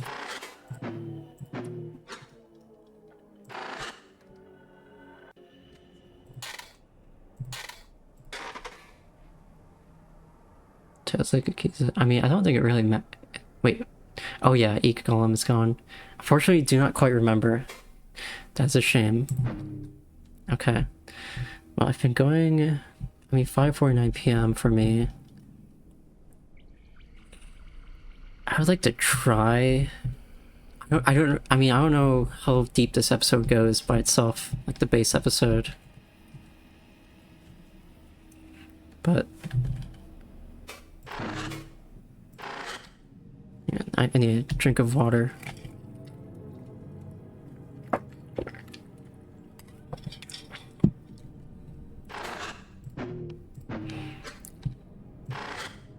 I'm gonna check. If like somehow I can like tell the scope is getting too far out, maybe I'll like eject. Absolutely not. Okay. Oh, wait. Use this proceed, right. Finding every door to be inactive or warped, trapped in this dead end. We convene near the inoperable dull mine entrance. From it pulls black spiral blood, implying a collapse within. It obscures the luminescent floor pigmentation, leaving us with sparse ambient light. We are lit only by the window and the horrific dull light of the overlap. Bosco watches over the path behind us. While Tozik has started to stand, still looking ill. He raises a claw to say that he is fine. Havoc still moves to examine him, but... then freezes in shock, checking his own connector frantically. He is the first to speak, sharing what we all began to realize. The time stopper. It's not responding. He grips his connector, removing it from his receptor and replacing it. A few others try it too. Is anyone still connected? It could not have been destroyed, we would have helped it. Nothing. I just felt it stop after he fled, but I had hoped it was just a flicker. Our one remaining advantage gone. Could Vakoa have noticed our use of it? Somehow divert focus from the ceremony to seize it? You must assume it to be lost then. What do we still have? Vakoa's creatures will be upon us eventually.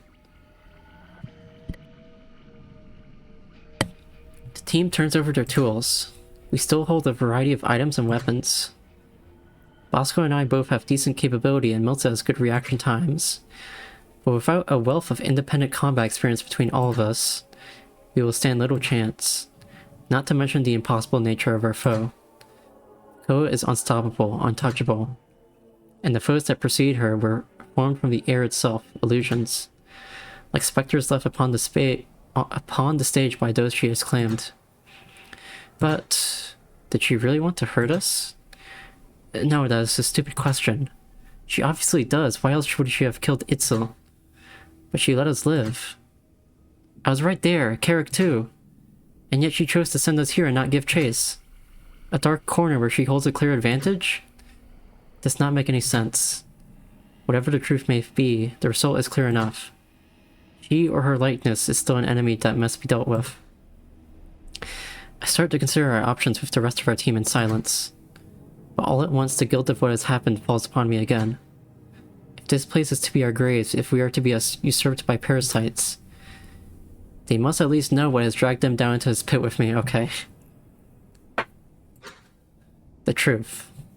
So this is why it's gonna take a while, I guess.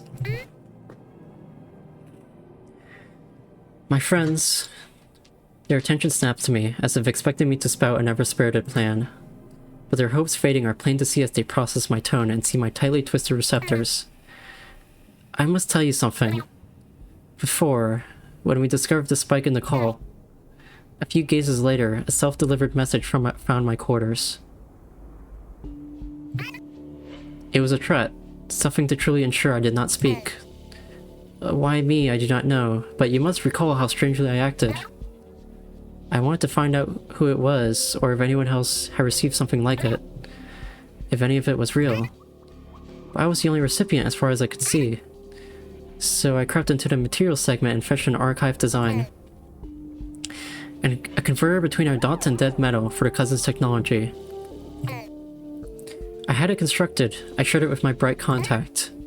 And it worked, so I continued a branch of our work in secret. Most look upon me with confused worry, surely baffled at the relevance of this. but Gakfu's receptors stand with shock. I bring a claw over my eyes as I continue, so the music's a little loud. I bring a claw over my eyes as I continue, the weight of my words difficult enough to carry. I thought I could trust our cousin's word that they would help us. And they did.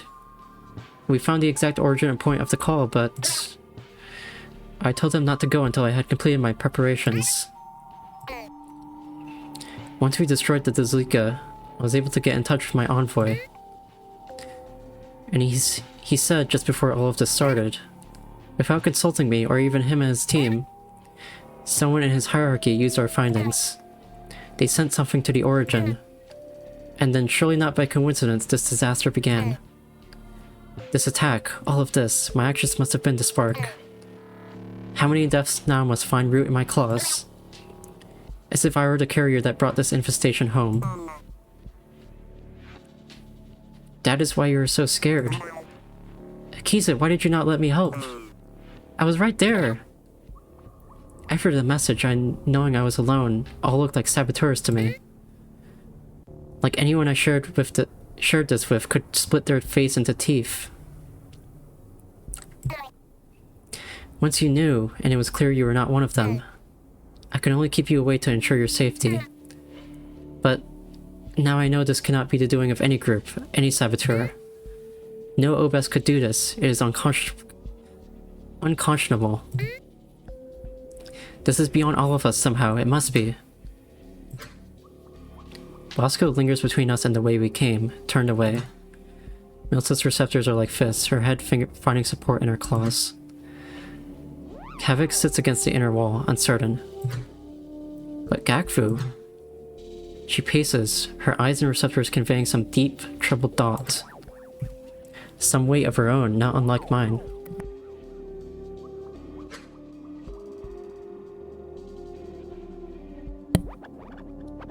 Did she get a message too? At last she stops. What was the threat you received? It warned of some vague conflict, about a two-sided storm that swirled around the embassy. That the call's origin was already truly known, despite our research continuing for some reason, and that they kill for their secrets. It shared only enough to ensure my trust could never find grasp again. Every word darkens her gaze. They broke the veil. All focus upon her, though Milta's attention is the most striking. For the first time since we arrived, she seems truly present. Once we spoke about that cyst, you acted so strangely. The lack of progress, your absences and detachment. You started becoming like me, haha. But it all makes sense now. She pauses, choosing to find support against the ground's mind chambered window.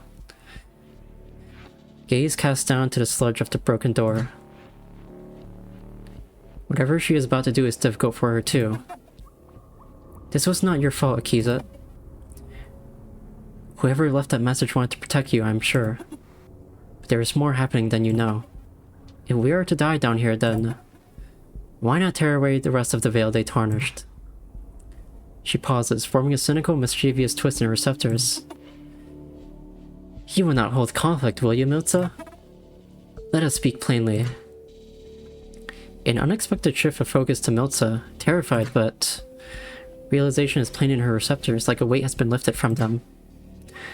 But there is an urgency in her voice, countering some implicit accusation, spilling forth as stone in a collapsing cave. What? No, listen, Gakfu, everyone. You must know, this was never a part of any plan. None that I knew, none that I would support. Relax, I know. We may be opposed, but it is clear that we are not foes here. Your terror was enough to tell me that this is not simply a part of some greater plan. This is bloodshed far beyond even your madness. Milta is quieted, sat against the wall in a nervous ball. Guilt is plain in her receptors, and she averts her gazes. But Gakfu, after all this time she has been a part of this conflict, how confidently she speaks. I can only remain silent. To die knowing the truth will be enough.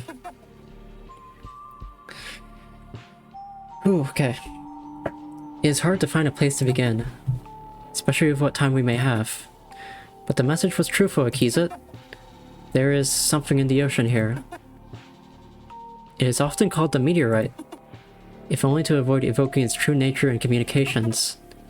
All evidence points to it being a corusistic entity, as you probably expect. But it is so much more than that. To just call it an entity does not encompass all that it could be. You see, when we first arrived, a critical piece of evidence was found and hidden. Embedded deep in this bright ocean's floor were long dead veins of corru. I never got to see them myself, but I accessed some recorded experiences, and their enormity was truly chilling. They were not senseless growth either. Some examination showed fossilized organ structures, clearly part of something greater, broken off by drift into stone. Yes, the meteorite has been dormant here for a very, very long time.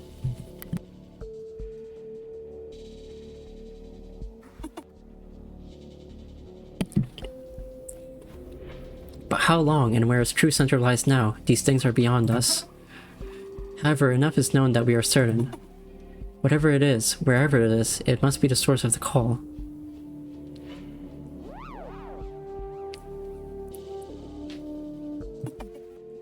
And it must be... we're getting a very important lore dump here, can you not? Right now, it's very important. And it must be larger than any... That is a fucking golem, yeah. And it must be larger than any corusistic life we have ever known. So Tozik's theory was right then. The call, it really is raw dot? But what could it possibly be trying to communicate? Gakfu gives a negative twist of her receptors. Our eyes are close to this as well. That is why our research still mattered. Having sharp minds upon it, unbiased by these facts, was deemed beneficial. Even if it meant an eventual induction for those involved. It's such a shame too. That would have been an easy way in. But there is a leading theory. It supposes that the call is one begging for help. That wherever this broken entity is, it is starving, alone. Crying out on a timescale well beyond our comprehension. Somehow knowing we are here to find it. Sorry to interrupt, but I do not understand. Why would this be worth killing over? This is hardly a secret. I have even heard this theory on the collective. Not that it is so large, but still, that it is some stranded, starving corru. Gakfu chuckles coldly and she gestures towards Milza, whose discomfort has only grown in all this.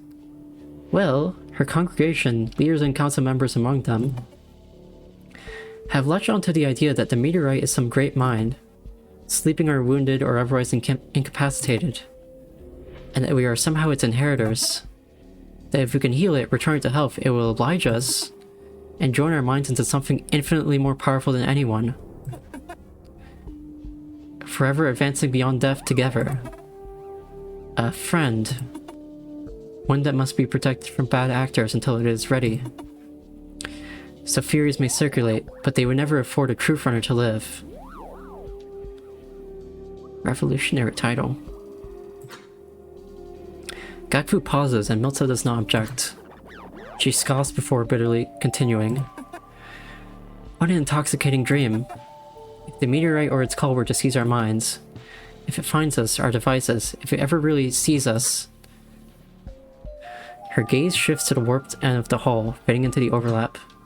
Then to Tozik and the wounds we are still tending. Well, here we are. But this attack, the seizing of the core, the embassy... This is only a demonstration of what may come. To it, we must be specks of misplaced flesh, lost and wondering. The naivety to think such a creature so far beyond us would be kind enough to let us continue as we are. No, it will seize everything, our bodies, our minds, our constructs. Sure to discard whatever may lie within to feed itself. And to say nothing of what may come against our bright cousins and our larval kin. Belzy will have no more actors for its stage. It must be destroyed. With incensed receptors, Milza rises to her feet. You are blind! Why would it call out so specifically for us if it did not know what we truly were? And think of what this means. Our symbiosis, to be able to extract our minds as we do. We are born from it, meant for it, we have to be. Which is why this is all so wrong. Do you think I am inviting debate? Gekfu laughs, racked with stress. We are minuscule Ko, alone at the bottom of a collapsing spire. There is no point in arguing, for the end is here before us, grasping at us through the dull plane. Just down the hall, Miltza. What must be the meteorite's hideous minds wielding the images of our fallen? Wearing Vakoa's face as a Suzukri would. Look now, upon the fruits of the Council's hubris and despair. Perhaps we should just embrace it and be done with it all. That way we'll at least know who was right, yes? Of course, we should wait and see where this contrivance takes us. If the meteorite is so kind, it surely will be a paradise. Full of little helpers to free us from the sludge we will be buried under. Her jabs are enough to draw me out from a shock. This bitter sarcasm is a poor mask for her fear. Gekfu, this is not over. We have options. Or I can continue, Tozik speaks with some strain. His voice carries a strange, quiet static it did not have before. This explains the public record. Perhaps it was altered right after the spike we noticed for this veil. And what does this really mean? About us, you know, where we come from, how we got here. Milton and Gekfu both express exhaustion in stance and receptor, briefly meeting gazes. All that is known and unknown is too vast to cover in the time we have. We will be killed by Vakoa or consumed by her contrivance, before you come to understand even a sliver. Besides, what does it matter? Gekfu is right about one thing. We will either be dead and gone soon, or we will find ourselves within the mind of the meteorite. And all that might entail. Akiza, this second veil exists, or existed for a reason. I cannot let you think that you are truly to blame here. The fault for this madness lies within the one who trained you. But even then, the storm was only growing as the call went on. Belzy would have let it spill forth into consequence one way or another. I should feel relief, but like the others, I did not even know what to say. It is the nature of a tear to forgive like this, after all. Your comfort is hollow, as is Gekfu's. How can I accept this while we dry in the blood of our friends? No, this tragedy would not have happened without me. Man. So there's a dying god that is like beyond everything. And it's just gonna consume everything.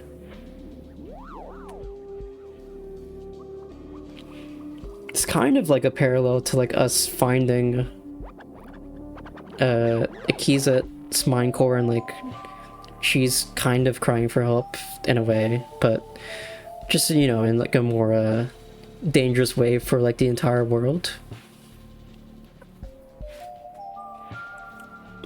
Also, yeah, I don't know if that means like if we're implicated, if we know now, we're gonna be fucked. If not from FBX, but by like the entity itself. We'll see. This is fascinating. But how long have we been talking? As if pulled from a dream, my spiral of despair slows enough that I may look around. The contrivance has not formed, nor have any foes found us. Has it not been long enough? Or do the tendrils of the ceremony still wait for us? And Vakoa, is her method of attack not instantaneous? Is she not fatal to even touch? Does she just not care to pursue us? No sign of entry. They have not touched the door. Wait, communications are silent too. There is no disruption, even with the overlap right next to us. Gekfu turns to face the blinding absence beyond the window. Yes, I was so preoccupied, I did not notice how quiet it has become. How is that possible? Is this Vakoa's doing? Her focus shifting, maybe? Kavik suddenly perks up, shuffling towards the sludge door. He feels at it, even placing his head against it to focus his hearing. Oh, wow. It is not her, it is the silence. From Tozik and Gakfu, even Carrick, rising from their corner, I see the first sign of hope. They stand in preparation, as if Kavik has just formed a new plan. What do you mean? Silence? I should have known! Dull mines always have silent spires, but they are so rarely used. That explains why the dull mine was gone. And the time stopper. Akiza, silences are artificial shapes within the dull plane, designed to be isolated from all other connection. You can think of them like bubbles or cages. They must be entered physically, you see. And they always must be maintained with active constructs. I see. So there may be other survivors sheltering here? All eyes turn to the broken door. The spire blood that oozes from it is surely a facade, or maybe the result of a rough barricade. So without another word, we set upon it. Bosco is slow to move from his post, but his strength will serve well in prying open a path. There must be someone. Extensive interaction continues. You got all of that, right? Yeah. Jesus, dude. We can talk about it later, but I made sure to mark that part in my logs. This is getting nuclear. Keep going. Okay.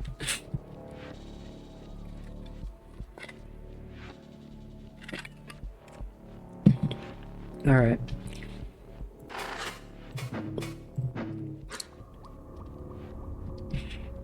I'll keep going. After some headway is made, and with a great crash, the doors are forced open. We are greeted with a comforting darkness, granted by sludge obscuring the floor lights.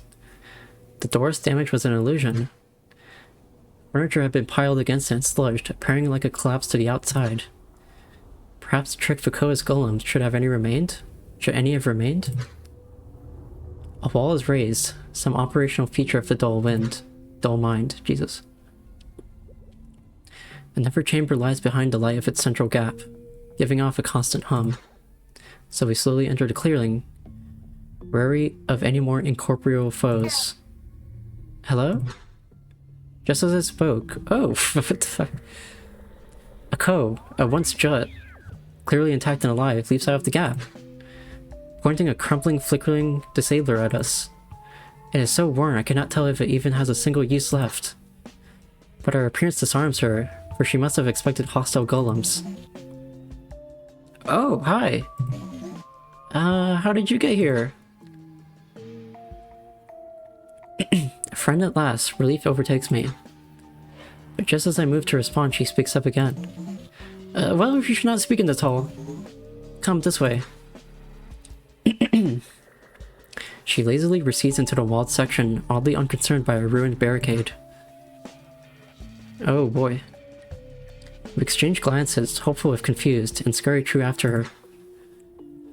Though this place appears warped at first, it is merely a projection. Some impression of the dull beyond, imprinted upon the walls and floor. At the opposite end are piles of golem corpses and containers, dissected and cast aside, clearly having their organs and critical components removed. Much haphazard work was done here recently. The only intact device that remains is the narrow obelisk in the center of the chamber, and the strange pod and trances that loom over us. Haha, welcome, welcome. Sorry to not hear you sooner. Are any of you hurt? Here, take these. She fishes through the containers, returning with some restoratives and fur. Tozik, still unsteady, takes them with an appreciative nod of his receptors, quickly moving to address our wounds and feed our limbs. She seems interested in his wounded state, immediately taking notice that something ails him. The eye of a Jut, I suppose. Thanks. Aha, we have plenty, it is no bother. Besides, it is obvious to anyone that you need them far more. So we? She dismissively waves a receptor, backing away to sit atop the containers. I'm Idril. How did you all get here? This Jut, she speaks so strangely, like she has just awoken from a great sleep. With such sluggish movements, how has she survived so long? Well, We seized the Moonfriend and descended to stop the attack. Although we would simply need to seize the core to stop all of this. We did not anticipate a ceremony, and now we are not sure what to do. Ah, fighters! If only you had been here earlier. But no, this fight will not be one of force anymore. There's no despair in her voice, more like wistfulness. It is inspired by the same lack of concern that initially unsettled me. Has she been self-modifying? Is this a response to the tragedy? Ignorant, Kavik excitedly weaves around her work. You took up these golems yourself? And these containers, such a wealth. Dull bones, wiped echo cores, some chaining connectors? What are you making? Oh, yeah, silencing spires. You see, me and the others, we had this big plan. We were going to close the grounds minery core in a silence and retake it. And we actually did make a lot of them. We even had to have our team go up into the spine, placing them in the archives overhead. But once the ceremony truly started, well... it grew too large, too fast to feasibly contain. Our spires are probably only slowing it down now. Hey, what is your name? I feel I have seen you before. I am Kavik, Call Research Technician. Although I did work on the LifePod project for a time. Ah, well met, my friend. Welcome to the Dull Mine. Yes, that must have been where I saw you. I often checked in from my side here. She gestures towards the entry overhead with a flourish. But enough of this pointless chatter. She is too quick to deviate in this time of crisis. Idril, you say we, others, but where are they? Oh, right. Well, it had been me and some other co. Some from here, some descenders from above. We all wanted to retake the core and stop the attack. But yeah, our plan failed. The spine team disappeared. And most of us died.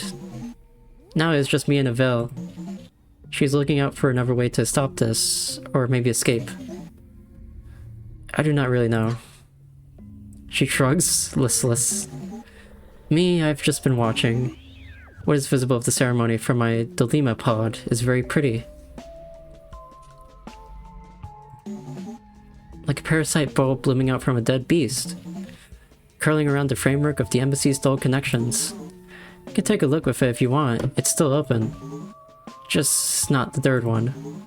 In fact, you should probably not touch that one at all. It did catch my eye before, being the only sludged pod. How strange that she is so wary of it. But then I looked at Milta, who visibly grows concern over its contents. Yet where I feel she might step in, offering some guiding compassion, Gakfu speaks in place, carrying a less friendly suspicion. If you were placing silencing spires, you must have known the ceremony was going to happen.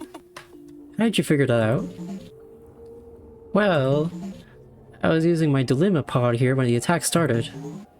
And I had the silencing spire active and the safety walls up, where I was focusing on fixing a troublesome stray organ. So I guess I did not notice for a while. Not until the other co started to shelter in here, telling me what was happening. And then when I finally looked outside the silence, I could see the core prying at the dull plane, preparing to open a gate. Which immediately revealed the problem. The core does not usually have a gate-capable organ. And from what the others told me, every resource was starting to get pulled down here. Those two facts are enough to know the core is being used in a very, very bad way. So I just started doing my job. That's what the point of the Dull Mine is, after all, to deal with dull issues. Or was, haha. The silencing spire would have been a start to containing it if we were just a little faster. So you gave up. Is there no way to stop this? Oh sure there is. The core has been siphoning resources from every connection it has. Mainly the spine and the heart, which is why the spire is suffering. We would just have to sever the core from its resources. Probably with bombs, which we have the materials for right here. Our silencing spires use a great deal of unstable components from local golems. Then Vakoa, if she has any sense at all, which I'm not sure of anymore, honestly. She should stop the ceremony or risk starving the core to death. Because she needs it to do whatever she is doing. But what's the point of all that if we have to break the spine connection, you know? Without the spine, we cannot do structure-wide instruction even if we seize the core. So the spire's gonna collapse on all of us anyway. Maybe it is best if we let the contrivance form and whisk us away. The embassy will still collapse on itself afterwards, but who knows where it'll go? Maybe it is nice, and we might even live. Oh, but wait. If you have a move friend, maybe we should get out of here instead? She speaks as if the decision were no more than a plan for the next meal, and awaits my response with her most idle curiosity in the tote of her receptors. With both of our plans in ruins, is there really no option? It truly sounds like we can only flee. Leave behind a cave city worth of code to be devoured. Across my team, the sentiment is so low. Everyone is of like mind. But I cannot let this rest. I must find a way to at least help anyone still alive. Maybe we just need to wait for Telly to get back first. Yes, she has been so worried ever since our plans fell true. Once she finds her move friend, she'll probably come to get me too. Or maybe she just leaves without me, haha. I do not think she likes me very much. You modify it to listen only to us. That will not happen. Carrick's silence is finally broken. Their voice swells with even more hope. Tell you? She lives? Kisa, that is my fellow friend, the one I told you about. She worked in materials. That is a long way to descend. Imagine how she must have fought through without a time stopper. That is Telly, alright. Some spirit returns to Carrick, standing taller. Literally. I mean, he got new legs. As tall as a Mind Core might, at least. Uh-huh. She's somewhere around here. Oh, what? Time Stopper? That is what those connectors are? Wow, you're so lucky. I only ever got to use it once. Anyway, that gives me an idea. If you do not want to just flee and you really want to stop this, then bombs are not such a bad idea. How does that make a difference? The spine connection will still be broken, yes? Right, but the time stopper is pretty powerful. It is maybe the third or fourth Grand Assist in the Spire, something like that. And as you know, it even comes with robust dual connections. So whoever enters the core after we take it back, they could use the core's strength and authority to reform it to a big relay. Something that can claw around an adult to find and connect to that spine. Huh. Then it would serve as a very loud, angry, and distant vertebra. Obviously that's not ideal and really not something that should be done ever. But we are past that now, right? This is insane. Idril, how difficult is that? Is it something we can do quickly? What I am really asking, is it actually feasible? Oh sure, the core comes with all sorts of natural impulses and knowledge. Between that and the time stopper strength, anyone can do it pretty fast.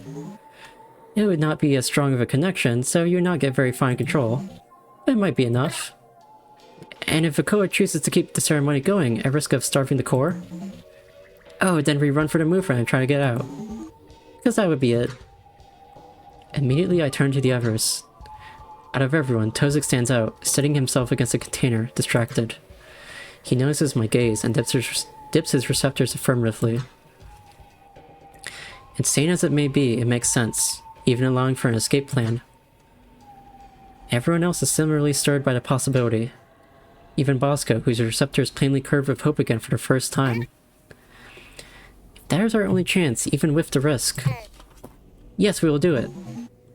Okay. Kavik, come help me link these together. We'll need to make some pretty strong explosives. We should have them form little silences around themselves until they detonate. In the dull plane, small silences are impossible to notice from the outside. So they should totally slip the ground's mind's eye.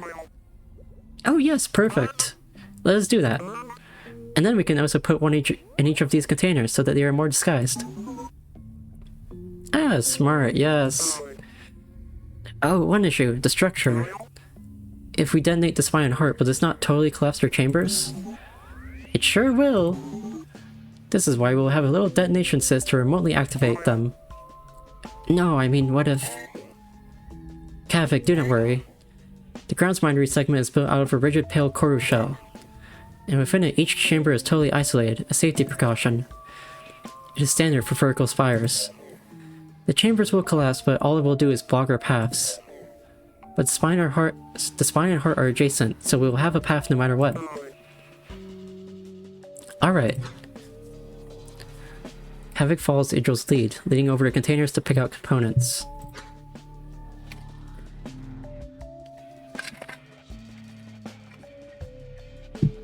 As Idril begins to connect cysts, Havoc pushes containers closer.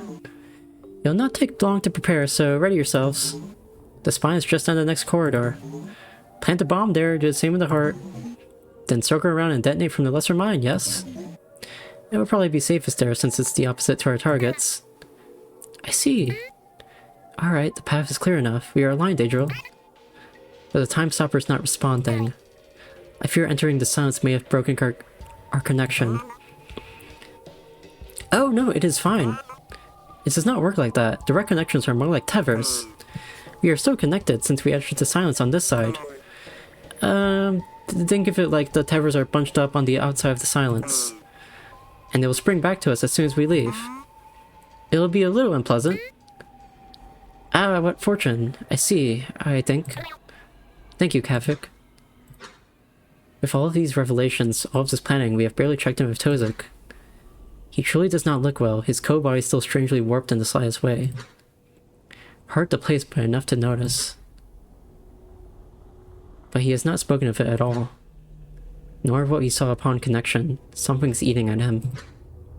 Both physically and mentally. Even though Idril is set to work with Kavik, I must ask. Idril, did any of your team try to use the lesser mine? She pauses. Kavik at first picking up the slack, but soon noticing her apprehension. Yes. No. 3 of the others we lost tried to use them. She slowly returns to her process, merging some cysts together. Returning her gaze to me only through a sidelong glance from the corner of her eye. That is what happened to your jut friend, right? Sorry, I was waiting for a good time to bring it up. We call it the contact affliction. I still am not really sure what causes it, but anyone who tried to connect to the core directly got it. They started to feel strange, like a larval illness. Organs started to fuse, and they entered a dreamlike state. One of them felt better for a little while, and even seemed stronger. But then, well, they started speaking madness, and we did not let anyone get past that point. Damn. Kozik's a goner. And a slow goner too, like, that's gonna lead to a fun scene later, I bet. She grows quiet again, turning up towards the third pod. Then me. Then Tozik, speaking to him directly. Listen. Once it starts to get bad, you should disconnect from the time stopper. Just in case, okay? If you can find a spare mine core somewhere, maybe try doing an emergency renewal. But, we did not. Across our team, a new dread grips all of us. There was at least some peace in knowing final death would be quick before... Tozik is least deserving of this. How could we have been so careless? And after all that talk of infection too. This deathly state of ours has made us too sure of our resilience. He only slowly dips his receptors in response. Perhaps if we act quickly enough, we may find some help for him after our success? Kaku approaches him, speaking quietly. Some reassurances, I am certain. Despite this and Ruka looming over us, our new path shines ahead. After all, it would have been unlike Velzy to merely crush our hopes. All we need to do is go out, fight, place these explosives, and retake the core. I only hope this is not another cruel feint. Okay.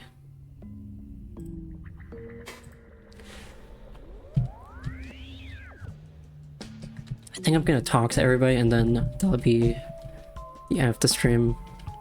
I don't know how much is it left of episode 4, regular episode 4. I mean, I don't know how long that all the planning will take. It sounds like at least 2 to 3 hours, I would guess. Dull monsters, a hidden obese conflict. This is what we've been looking for. The big guy is gonna go crazy when I turn this in.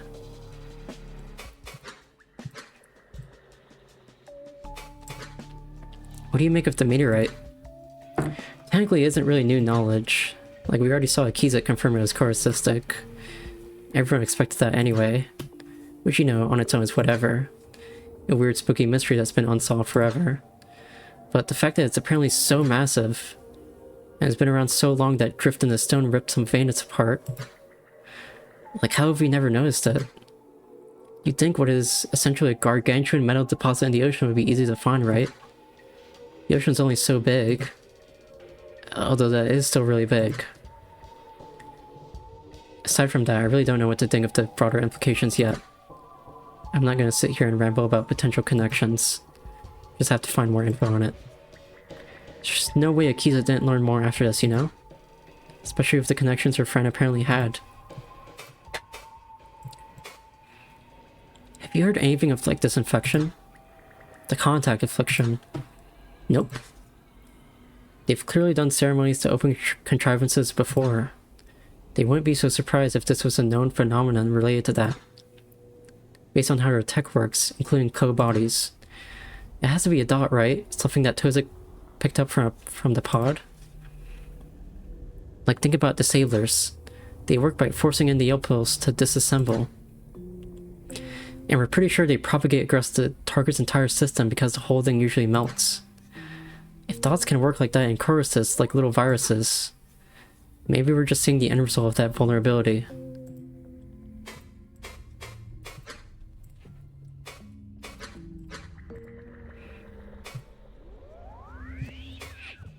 What do you know about the Dole plane? Oh dude, you're not ready for me to rant about the Dole. We'd be here all night. It's so frustrating how little we really know about it. But if I condense down what we know for certain, and this is all like stuff from interviews I've watched, there's an Akivik engineer, Delskavik, something, who discovered that there are at least two states of like reality.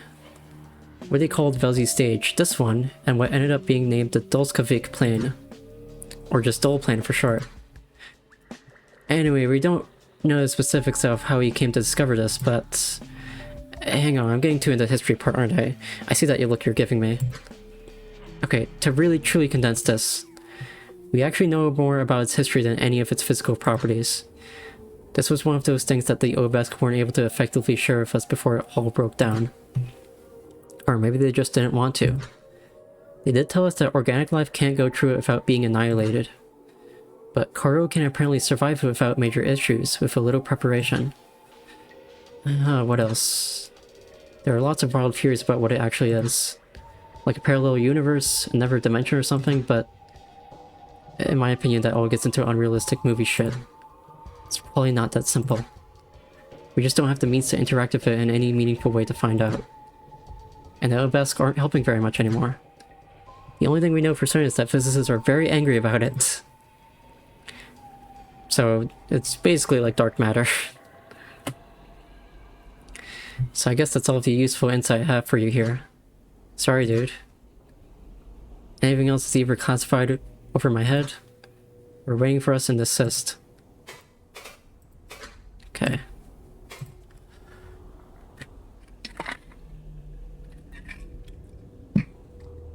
Alright, talking. Tozik and Gakfu linger near the operational shield, by their stances in the aftermath of some quiet and grim conversation. Perhaps it is not the best time, but I must check in. Friends! Tozik, how beholds you? Hello, Kiza. We were just speaking of our interim groundsmind. Our plan for recovery should this new approach work. What of it? Is there a best course you have decided? The silence that follows is sharp enough to carve a mural. What is the issue? It is not just a matter of structural knowledge anymore. The time stopper will need to be reshaped. The groundsmind will need to learn to core quickly. Idril downplays the complexity involved. What needs to be done is advanced engineering that none of us are readily equipped for. Gakfu is good with instruction, but her expertise would be better served on foot. If we can halt the collapse for long enough, we will need her to help with the areas that the groundsmindery can no longer reach. You saw those spire outages. I fear Kavik would crumble under this pressure. He has never done well with it. Spine outages. Idril has a sparse connection to reality. Everyone else is not even close to an acceptable level of corru engineering knowledge. The only choice, the only real choice, is me, Akiza.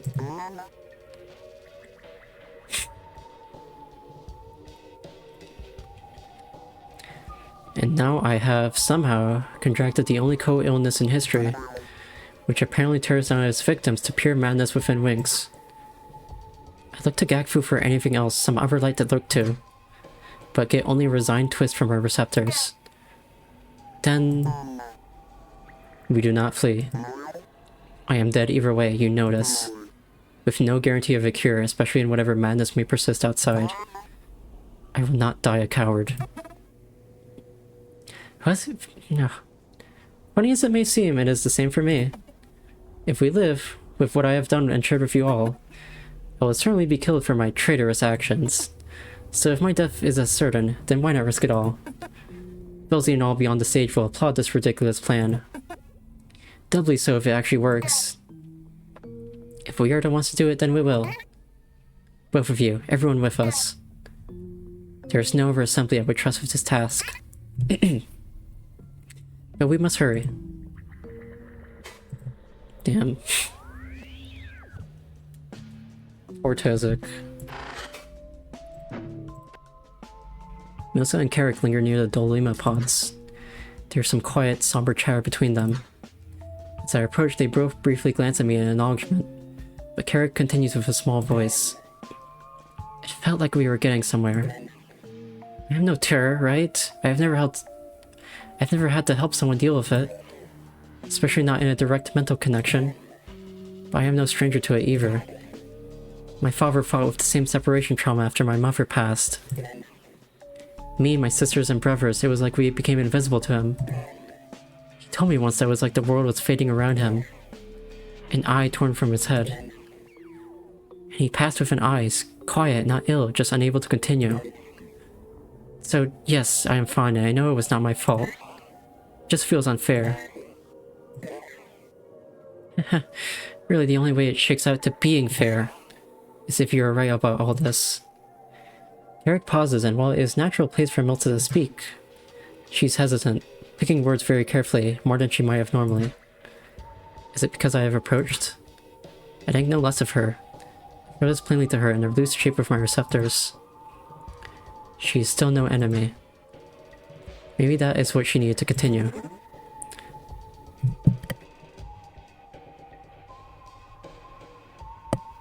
That is what I want to believe, Carrick.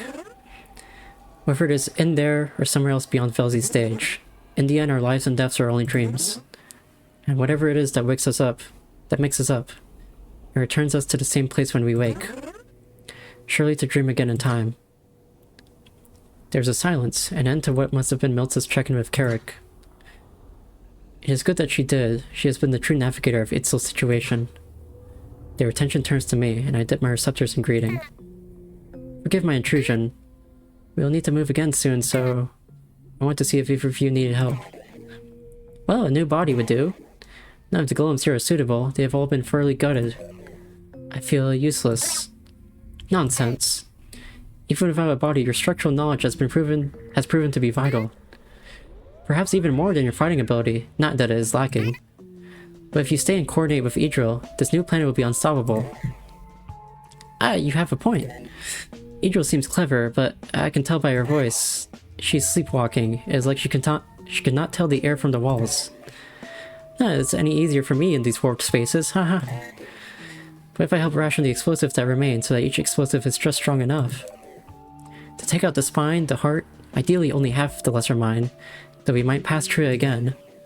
Yes, I suppose my knowledge would be well placed here. Haha. Akiza, you are quite skilled at finding the light between the veiled stalks. If only to cope with this situation. Thank you. And Milta, are you prepared to continue with our plan? Without any doubt, Akiza, it is true that I dream of a peaceful joining with the meteorite. But this is not how it should be. Okay.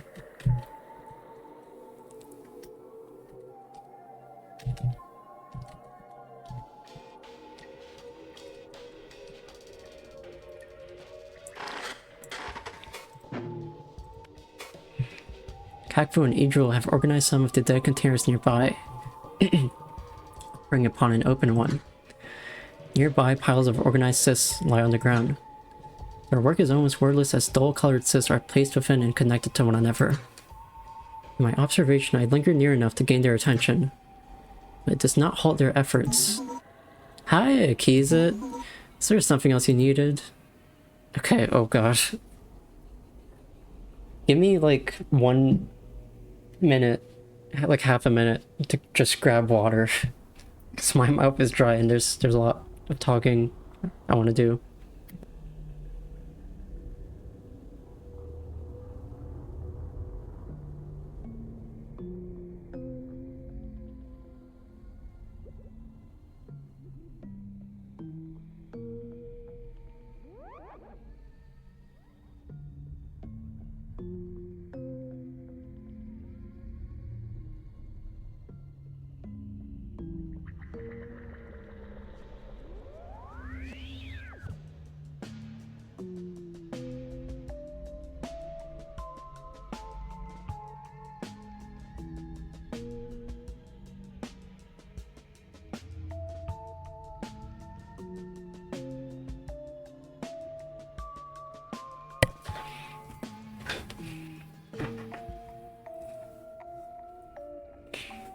Okay. How is this happening? Given your expertise, perhaps you know, how is it that the Corps is able to do this? It surely was never equipped to act as a catalyst for a ceremony. Ah, no, of course not. But at the same time, it always was, just not intentionally. Really, any cyst with enough mental strength is capable of weaving with the dull with a little modification. Of course, the core likely needed a few new organs and a particular formation as fur to begin. But with its reshaping ability and the bodies and golems, I just noticed you have gamer lights as your body. They like transition between colors.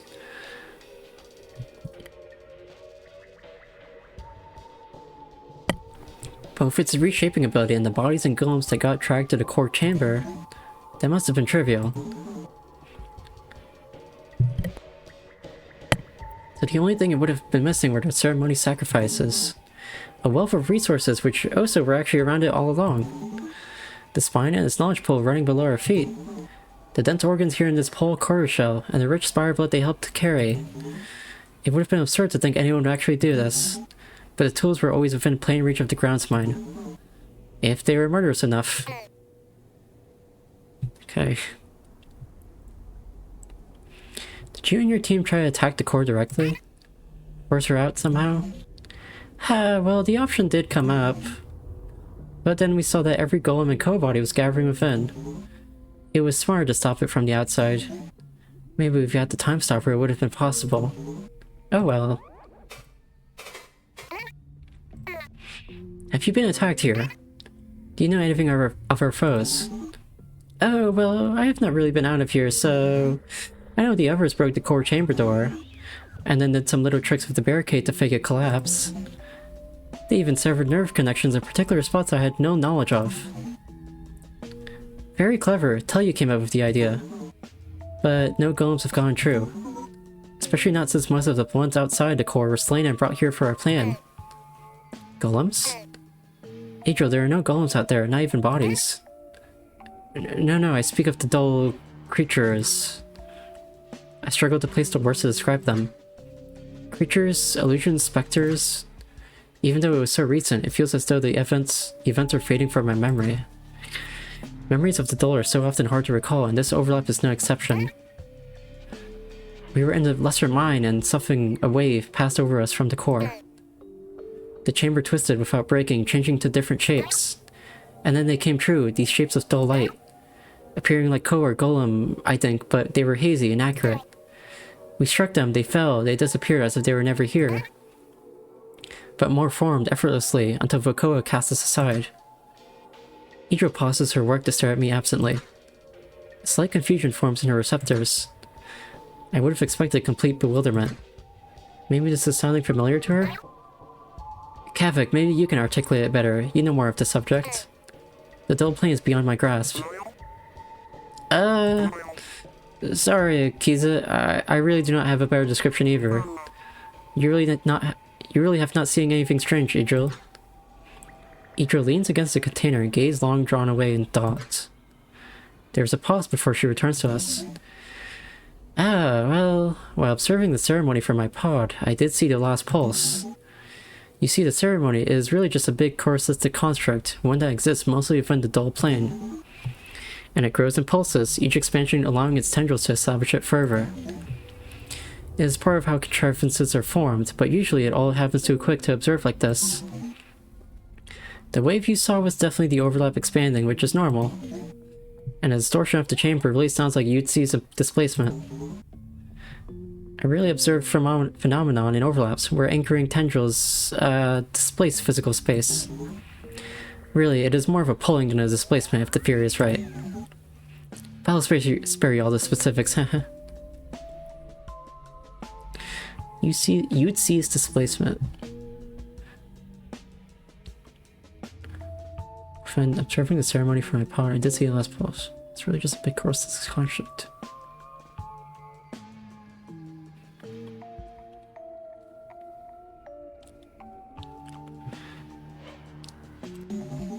It would have to be that the ceremony was specifically, consciously grasping the chamber you went in. Like grabbing a... what? Translation failed. Have I ever seen that before? That's very rare. Like grabbing a truest protective membrane, but without breaking it. Kevik has paused his work, fascinated. It seems this phenomenon is new to him as well, despite his past work with the doll. But none phenomena aside, there was something really strange. Tendrils from the ceremony that would normally be structuring themselves outwards, acting like anchors for its growth. They acted aberrantly, curving around the overlap into the ground spidery segment as a whole, deviating from the ceremony, pulling back into it, making...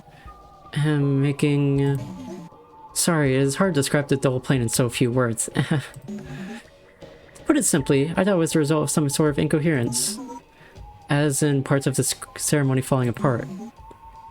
But it sounds like Foucault is actually diverting focus from the ceremony intentionally to make her creatures. Using the ceremony's limbs to form shapes within the doll, somehow giving them intelligent direction, and then stabbing them back through the overlap into our side. Just enough to become physical. From your description, I think their presence may still have served as anchors in the widening of the ceremony, maybe incidentally. But that is completely crazy though, to have such accurate control. I could not even imagine the focus required. And to have the tendrils animate like intelligent creatures... I mean, Akiza, that has just never been done. Yes, totally unprecedented. Wow, I kind of want to see them myself now. But it is better if I stay back. Be sure to keep a record of your sight for me. Hey. Did Foucault ever hint at this? Ever do anything suspicious? How could I phrase this to someone who surely knows nothing of the conflict?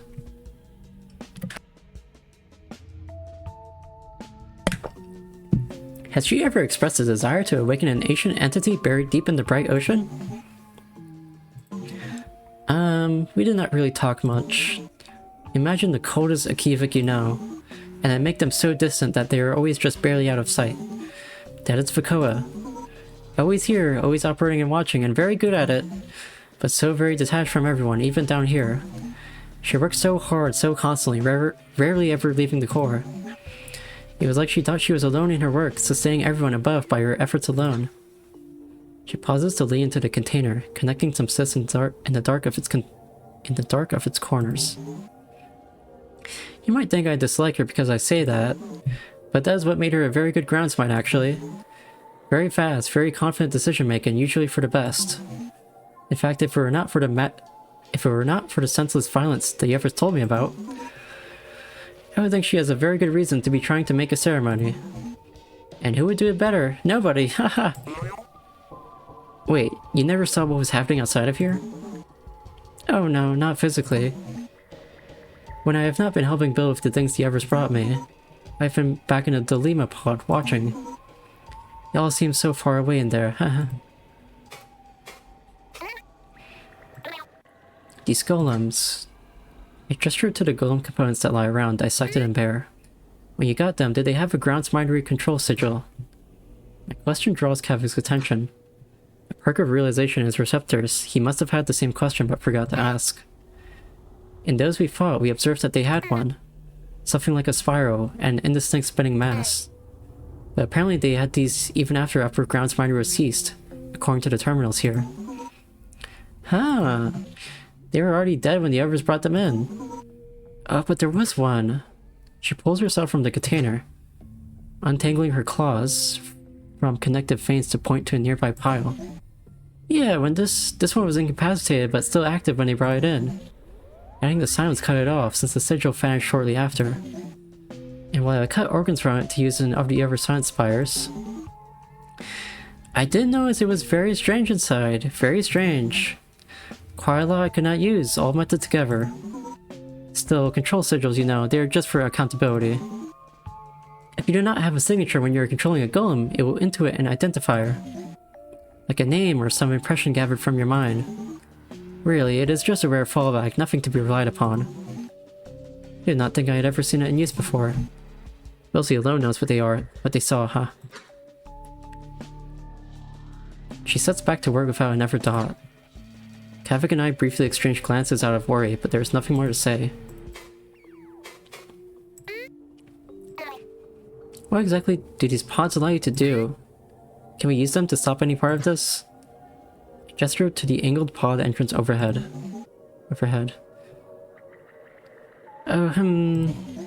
The Lima pods work similarly to remote coordination pods, if you're familiar. They have a paired maintenance drone within the dual plane, and when you connect, naturally, physical senses do not apply within the dual plane, ahaha. So it substitutes physical senses for approximations of dual perception. Just a few, and they are imperfect, but enough to relocate and operate upon dual structures. That is, if they are rotated correctly and properly acknowledging their own point of origin. Oh, and are you familiar with the concept of self-imposed proximal location? Okay. One of those Kavik's classic standards? Of course, I do not know the specifics, but at this time I do not care. He was growing far too distracted from the point here. As if time were not running out. Kavik seems to understand my frustration before I even say anything. He pauses, giving Idro a little fold of her receptors as if to urge her onward. Quietly requesting her help with their bomb. Right. Yes, so to simplify, the ceremony is probably not operating under any correct procedure. So it would actually be very difficult to locate anything vital with the drone. That aside, the silence is active, so if I took the drone out of its equivalent radius, it would just disconnect until the silence turned off. And then we would probably be attacked. So no, actually. The pods will not help us here. I see. Kavik, how did you realize it was a dull ceremony so quickly? Oh, it was the distortion on the swarm displays. There's this unmistakable pattern that forms whenever Corru tries to represent the dull plane. It is pale, usually flickering black stripes. I saw it often during my work on the Life Pod project. It is the result of attempting to map dull light to a physical sense here. Similar to incoherence actually, which is why I did not realize it right away. But as I looked over the displays, it formed in my mind as a possible cause. Only reinforced by the distortion being in the same place. Especially with the addition of the segment map Tozik was clawing at. Oh, and the Windows displays too.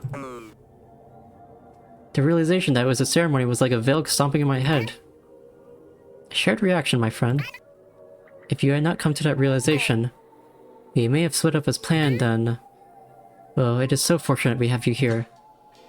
Kavik chuckles, bashfully returning to work upon the explosive. Thank you, Kizet.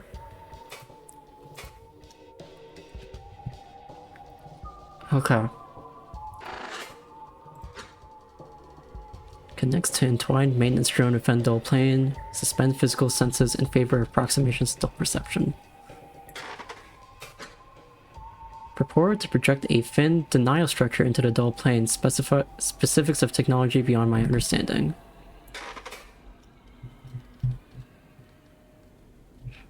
Is this the one that was like fucked up? Alright. Okay.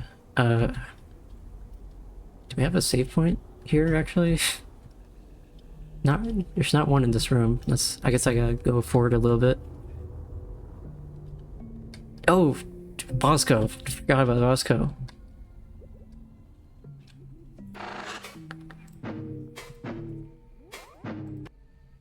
Bosco stands here in the outer hall, watching over the entrance.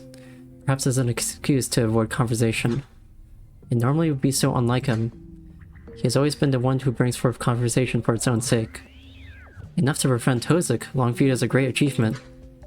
But this gaze has made him unrecognizable. It is not that he changed. It was some part of him long detached, buried, uncovered by this tragedy. Forming the whole of his person, unseen before, perhaps not by anyone before since he left Abeski. He is still our Bosco, but weighed down with a grief that has never been processed. We must not let it carry him out of reach. So I can only try to be here for him.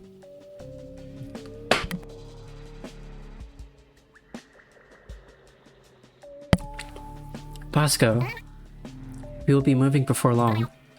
What is on your mind? It is this door. He gestures towards the core chamber door, a grand construction. It shines with hardened spire blood, surely part of the sabotage to make this area appear lost. Or at least to make the heavy doors unable to move. The Koa, or what wields her, is not stupid. She must know we are here. That Idril is within. And it was she who sent us here. She could take any number of actions to crush us immediately. To collapse something just upon this one chamber. With absolutely no consequence to whatever she was doing in there. And why would she not? You have seen the carnage above us. I have been searching for a reason. There has been no reason before. Why would there be one now? Why did we ever think that death would free us from our larval problems? Perhaps all of this bloodshed was stupid chance as much as it was back home. A single spore landing in the right place on a wall to kill everyone. To have us tear each other apart after so many eyes of progress, so many eyes of happiness. To have my gauntlets around the necks of monsters formed from the flesh of my friend. Till the bitter end, where the final memory of us will be lifeless sludge polluting the cousin's waters. Just as his voice nearly rises with despair, he comes to a stop, grasping his face with one of his gauntlets away from me. This is not about the door, not about Bukoba. Akiza, it feels like I am awake again. Like all of our work, those good times of recreation were not real, never were. That everything between the fall of my home took parasites and now was just a dream. A dream that is quickly fading from memory, having no place here. As if it is only now, when the violence has returned, that anything is real again. Even if we escape, it will only be a distraction. What Gakfu revealed is clear enough. This will all come for us again, forever. That twisted repetition we can never stop. I do not know what to say. The burden he shoulders is far beyond anything I know. And to handle this sort of violent sadness is well beyond my expertise. But I do know, when a runner spirals into despair, there is one thing that can help ground them. So I approach him, and delicately, channeling the humors of a tourist best I can, I pull him into an embrace. He is silent, unreciprocal, but the tension in his receptor's stance is lessened. I only relent and speak after a blink of peace. Bosco, it is this place that is not real. A nightmare, an interruption. And it is it is almost over. This is going to work. He does not respond. We will get through this together. Okay. Rough situation for everybody.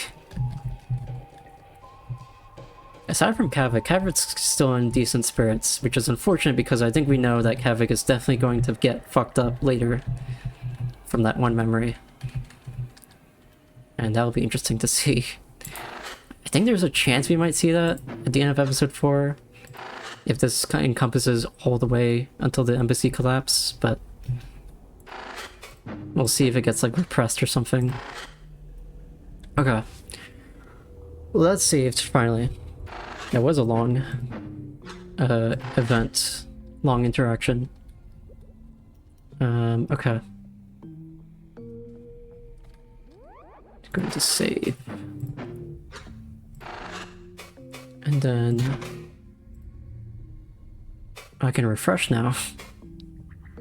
Let's eject.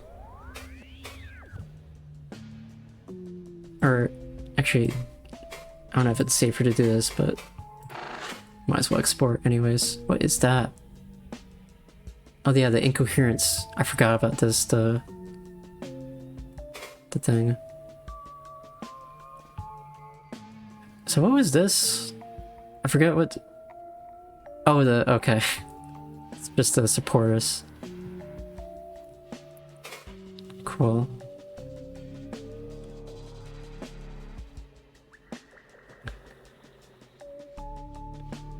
$20.50, lose 4T. Service terminated. $20.50, okay.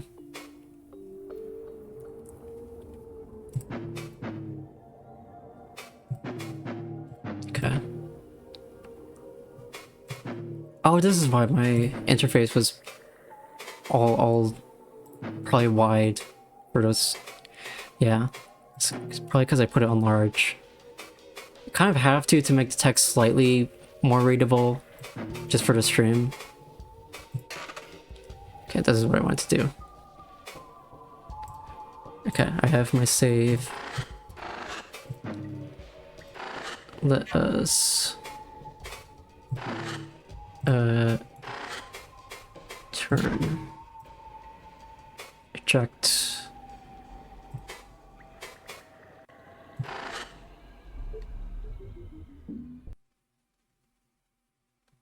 Okay. Crazy shit. All right. Yeah, so it sounds like my guess is that they sort of succeed. I'm guessing they're going to succeed with mixed success. And then like the MC is still going to collapse because they like blew up the spine and stuff. I'm curious to see if anybody escapes at all. Yeah. I also don't know like how much we'll be able to see, like, because I know there's more. I'm pretty sure it's supposed to be like. I mean, my guess is. Here, guys, and kindly thank you. I'm curious to see how fucking much information we'll have at the end of episode 4. Obviously, there's gotta be at least like an episode 5, but currently I don't know. I don't have enough information to guess if like episode 5 would be like the last one. I'm sure the people who have played all of it would have a better guess. But no, thank you for joining the stream. Thank you for joining me as I read a lot.